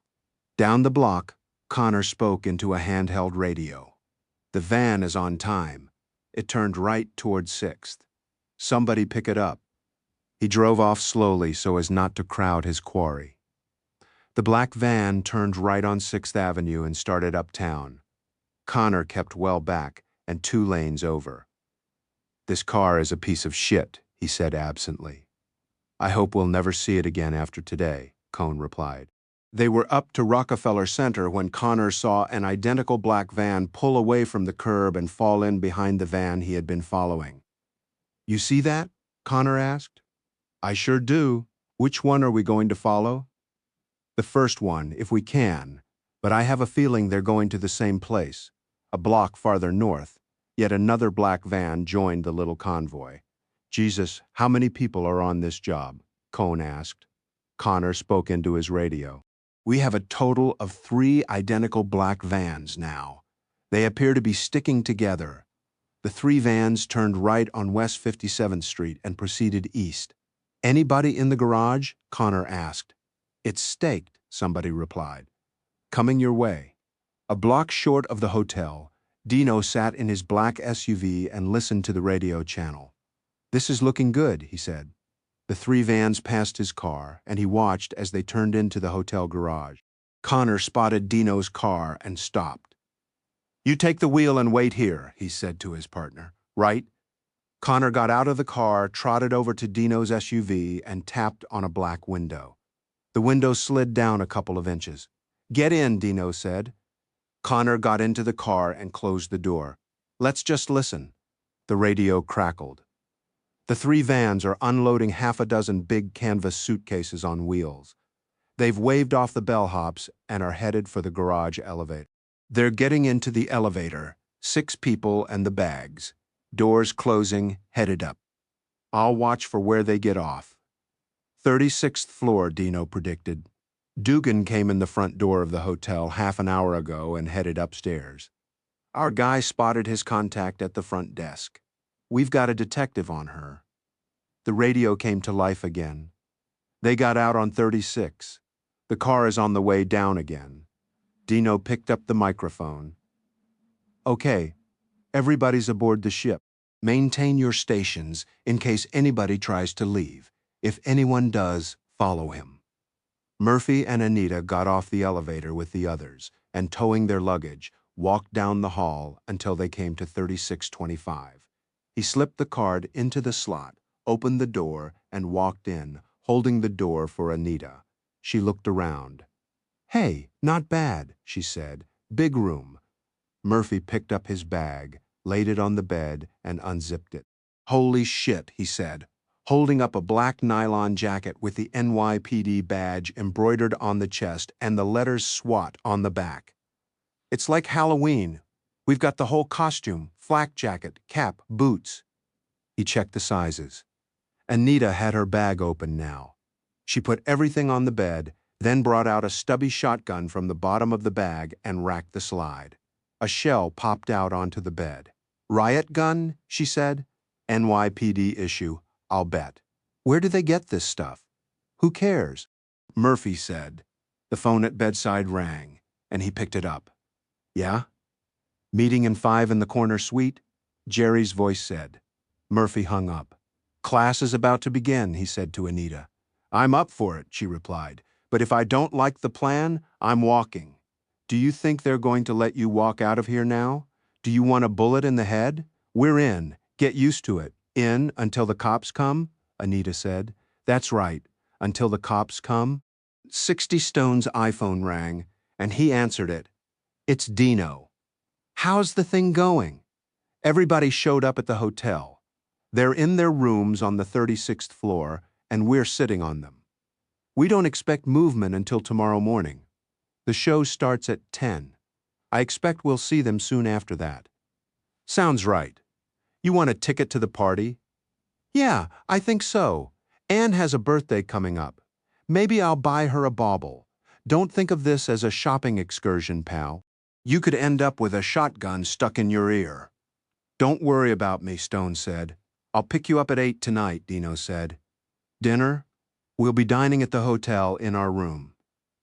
Dino dug into a pocket and came up with a plastic key. Corner suite, 35th floor. Bring your jammies, no women. Murphy and Anita listened as the big guy, who was wearing a very creepy plastic mask, walked them through the plan. We enter the stairwell at 9 o'clock, climb to 37 and take the rooms. There are 4 of them that will have goods on display. We'll take one at a time, then leave a man in place and move on to the next. As you enter the room, there will be a coat closet on your left, just as in your rooms. that will contain a cop with a shotgun, but they won't be in the closets until 10 when the show opens. You'll each have a plastic garbage bag with a drawstring. You'll empty each tray into the bag. When you hear this whistle, he showed them a referee's silver one and blew it for them. You head back to the stairwell where we entered. No hesitation, no exceptions. We walk back down a flight where an elevator will be locked open for us. The elevators on the 37th floor will be locked shut at 9, so nobody will be joining us unexpectedly. You'll keep your police uniforms on until we're in the vans and out of the building. As you get into a van, you'll be relieved of your plastic bags. When you're dropped off, leave your uniforms in the vans and take at least 2 cabs to your destination to be sure you aren't followed. There won't be a full complement of cops on the show floor until nearly 10, so we shouldn't have a lot of opposition.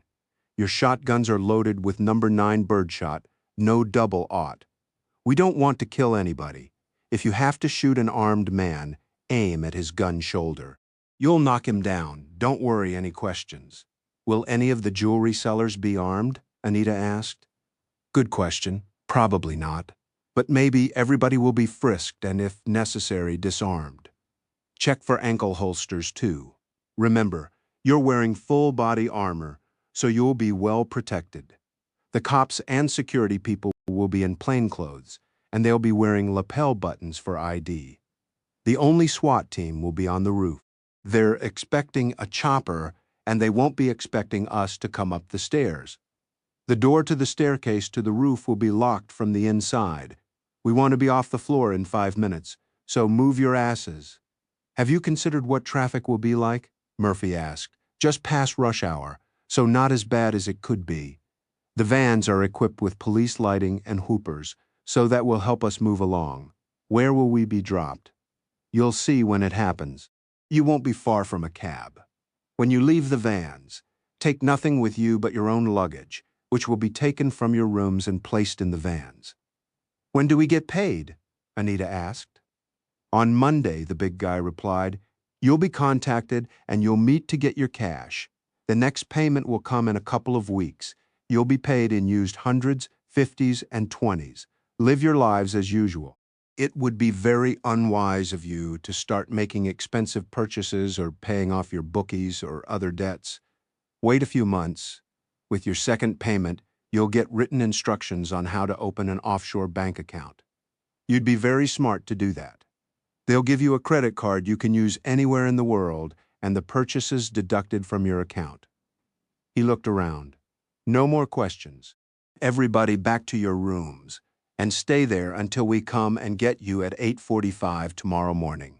Be fully dressed and armed, and leave your luggage on your bed. You may already have noticed that you can't make outside calls on your phones. The only call you can make is to room service. Tell them to leave the food outside your door. Everything will be already paid for, and the waiter tipped. Don't be seen by anybody. He held up a black mask.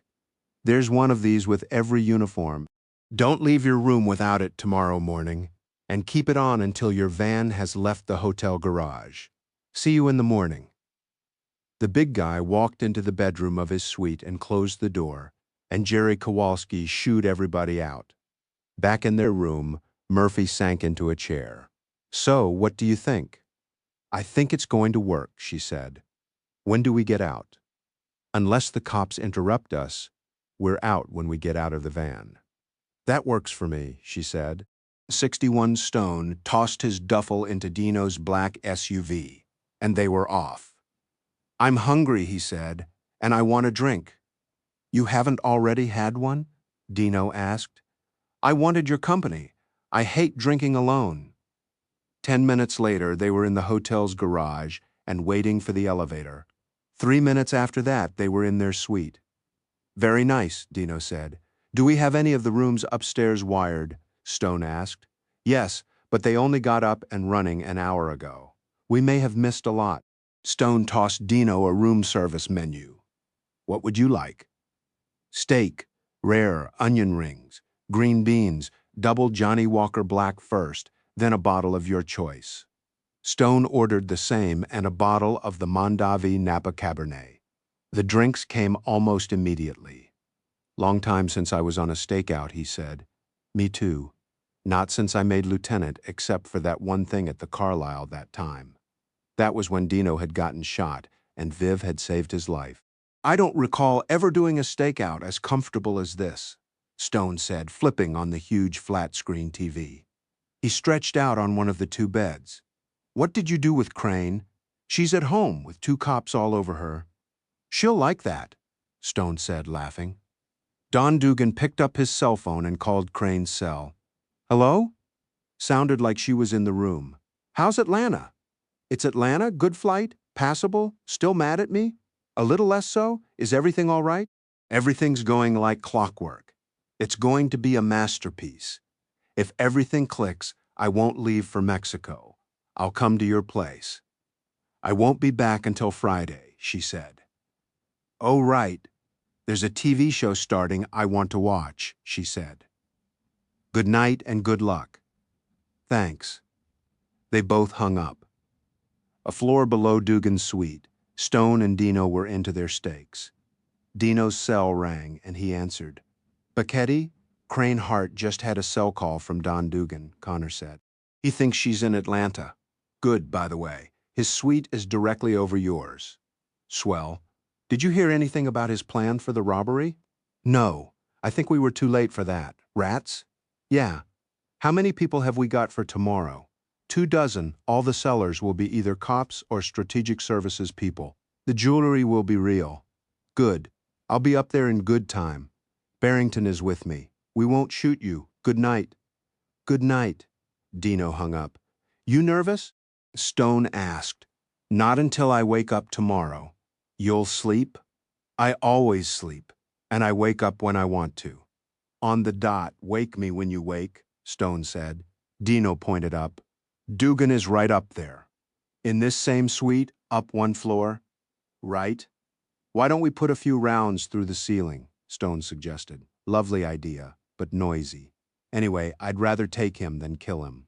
I'd enjoy it either way, Stone said. You're bloodthirstier than I am. Only where Dugan is concerned. Stone brushed his teeth and got into his nightshirt. I always forget you wear those things, Dino said. I don't get it. Well, if you're sleeping with a woman, there are no bottoms to take off. She can get at you. That's something, I guess. I'm turning in, Stone said. Me too. Stone switched off the TV, and the room was dark, curtains closed against the light from the New York skyline. Happy dreams, Stone said. You bet your ass. 62 Stone and Dino were having a fine room service breakfast in their suite. Dino checked his watch. Simultaneously, his phone rang. Bacchetti. They're up and around upstairs, a cop said. Good. Dino hung up. What's the plan? We're going to let them come up the staircase and take the jewelry, he said. I want it in their hands, and the real thing in their hands, before we bust them. When they come back and head down the stairs, they'll be met by a SWAT team coming the other way, and we'll be right behind them. Smooth. What about helicopters? We know that Dugan canceled his, but we still have a team of 4 guys on the roof in case they're needed? You have your own choppers? I did have 4. Then I cut it to 1. Then I cut that. Why? I was being too cautious. They can't get out that way. What would you like me to do? Stone asked. Dino handed him a lapel pin. Put this on and go up there unarmed. They'd just frisk you anyway. Take it all in and be a witness. We can use the testimony of a cool head in court, and you don't need to bust anybody. Whatever you say, and don't get brave. We've got it covered. Fear not, Stone said. I'm not feeling brave. Just short of 9 o'clock, the team leader on the roof heard a helicopter coming. Everybody quiet, he said. The chopper set down on the roof, and the rear door opened. Get set. A tall Hasidic Jew in a black suit and hat, with beard and ringlets, got out of the machine and unloaded a suitcase on wheels. The cop stepped out to meet him. I'm delivering, the man said. I'll be leaving again shortly, so my helicopter will wait for me. Go ahead, the team leader said. He went back to the shed. Stand down, he said. We've got a cellar here, that's all. The man in black went to the rooftop door and started downstairs. The helicopter pilot cut his engines, and the rotors came to a halt. "What's that guy doing?" one of the men asked. "He's waiting for his man," the team leader said, then radioed downstairs. "They say it's okay. Nobody else can land while that chopper is sitting there." Dugan walked down the stairs to the 36th floor and let himself through the fire door. His group was standing in the hall waiting, their uniforms on. "Surprised?" Dugan said to them. He checked his watch. 2 minutes, and we go upstairs. Nobody makes a sound or says an unnecessary word. Rack your shotguns. Safety's on." Stone and Dino arrived 2 floors up from their suite by elevator and stepped into the hallway. There was considerable bustle as sellers found their rooms and arrayed their wares on tables already set up. "You go in there," Dino said to Stone, pointing at an open door. "Look like you're selling or buying, you choose." "Gotcha," Stone said. "Are you still packing?" "No, I left it in the room, unloaded." "I'll be around," Dino said. Stone watched as a detective with a shotgun went into a coat closet and closed the door behind him. Another detective, pretending to be a seller, buttoned his jacket to conceal his weapon.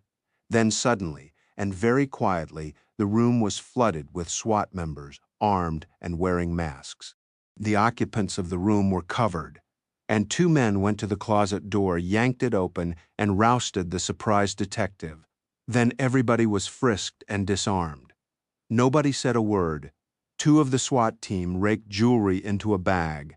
Then they left the room, leaving 1 man to cover the room. He was enough. Stone stood there and listened, but heard nothing except the breathing of the people around him. 3 or 4 minutes passed. Then the man covering them stepped into the hall. "Nobody move," he said, then closed the door behind him. Stone tried the phone, dead. His cell phone had no signal. Dugan received the jewelry bag, then made a cell call. "Start your engines," he said. "Okay, everybody, back down the stairs and move according to plan. Don't shoot anybody if you can avoid it." He watched them go, then walked slowly down the hallway, feigning a limp to the fire door, and walked upstairs to the roof. He could hear the helicopter engines turning. Dino watched from the cracked door of a linen closet as the fake SWAT team assembled and headed for the stairs. As soon as they were through the door, he ran over and locked it behind them. Out of the corner of an eye, he saw a tall but stooped Hasid limping slowly down the hall carrying a bag. He was about to call to him when Stone burst out of the room where he had been held. "Got 'em?" he asked Dino. "All of them. They're trapped in the stairwell being disarmed. What's that noise?" Stone asked, looking up. "Sounds like a helicopter arriving," Dino said. "Don't worry, we've got it covered." Dugan walked across the roof, set his bag inside the helicopter, and got inside. He took off his hat and ringlets and put on a headset. "Go," he said to the pilot over the intercom. The chopper rose, then banked and headed west. A minute later, Dino burst onto the roof, followed closely by Stone. "SWAT team!" he yelled. A cop stuck his head out the utility shack on the roof. "Yes, Chief. Who's in that helicopter?" Dino demanded, pointing at the fast-disappearing aircraft. "One Hasidic guy," the team leader said. "Why was he leaving? The sale hasn't even started." "When he landed, he said he was delivering, and I called it in," the team leader said. Dino's radio crackled. "This is Bacchetti. We bagged them all," a voice said. "They're stripped of the uniforms and cuffed." "Did you get the jewelry bag?" There was a brief silence. "Negative, Chief. No bag."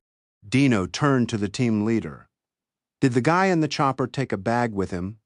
"Yes, Chief. One of those things on wheels." "Oh, shit," Dino said. 63. Dino pressed a button on his cell phone. "This is Monty. Have you got Jake Sutton covered?" "Yes, Chief. He arrived at 8 a.m. and hasn't left his office." "Is there another way out of his office?" "There's a staircase to the roof. Nowhere to go from there. Dugan just left the hotel in a chopper, and he has the loot with him. Get up on that roof and make sure Sutton doesn't join him." "Got it, Chief. Stand by." Dino waited patiently until the man came back. Chief, yeah, Jake is still in his office. I've got a man posted to keep him off the roof. Call me if a chopper shows up. Yes, sir. Dino had a sudden thought. Monty, does Jake have any kids? Yeah, Chief. He's got a son, Isaac, called Ike. He works in an office across the street. Get a couple of men over there, and don't let him leave the building. He may be meeting Dugan. And call me back when you have him contained. Dino hung up. What's happening? Stone asked. Our only shot at Dugan now is if he meets Jacob Sutton with the jewelry. Dino barked into his radio. Chopper, you there? Yes, Chief, the pilot replied. Pick me up on the Creighton roof now. Yes, sir, coming in. Dugan watched the city slide beneath him as he headed west. He took out his cell phone and pressed a button. It rang 3 times before being answered. Hello? It's Dawn. Where are you? In a helicopter, headed for the meet with Sutton. Where? West Side Heliport. Listen, baby, if you want to be with me, use that ticket for Mexico tomorrow. I'm headed for Fort Lauderdale after the meet, and then to the Bahamas. I'll do some banking in the Caymans tomorrow, then head for Mexico City. I want you there when I arrive, okay? I'll be there. See you then? Gotta go. He hung up. How long? He asked the pilot. Air traffic control is holding us off. Too much traffic on the west side. How long? 5, 6 minutes. Shit. As Dino and Stone watched the helicopters approach, both their cell phones went off. Yeah? Dino shouted, Chief, it's Monte. Ike Sutton didn't show up at his office this morning. Stone answered his phone. Yes, it's Crane. What do you want? Don just called from a helicopter. He's meeting somebody at the West Side Heliport. Then he's headed for Fort Lauderdale and the Bahamas. Then the Caymans. He wants me to meet him in Mexico City tomorrow. Thanks. Stone hung up at the same time Dino did. The chopper was setting down, and Dino was starting to move toward it. Stone grabbed his sleeve. Crane just called me. Dugan is headed for the West Side Heliport to meet Sutton. Then he's headed south. Dino nodded and jumped into the chopper, and Stone followed. West Side Heliport, he yelled at the pilot. Then he put on a headset. Did you hear me? Yes, sir, on our way. The machine lifted off to the south, then banked west. Dino got on his radio and asked for 4 patrol cars at the heliport. Nobody leaves that place until I say so. Stone spoke up. Crane says Dugan's plan is to get to the Bahamas, then the Caymans, then to Mexico City tomorrow. Dino nodded. The pilot came on. There are delays getting into the West Side Heliport, he said. And heavy traffic. Fuck that, Dino said.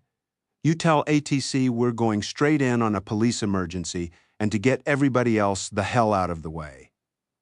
Yes, Chief. The pilot began a descent. We're cleared in, Dugan's pilot said.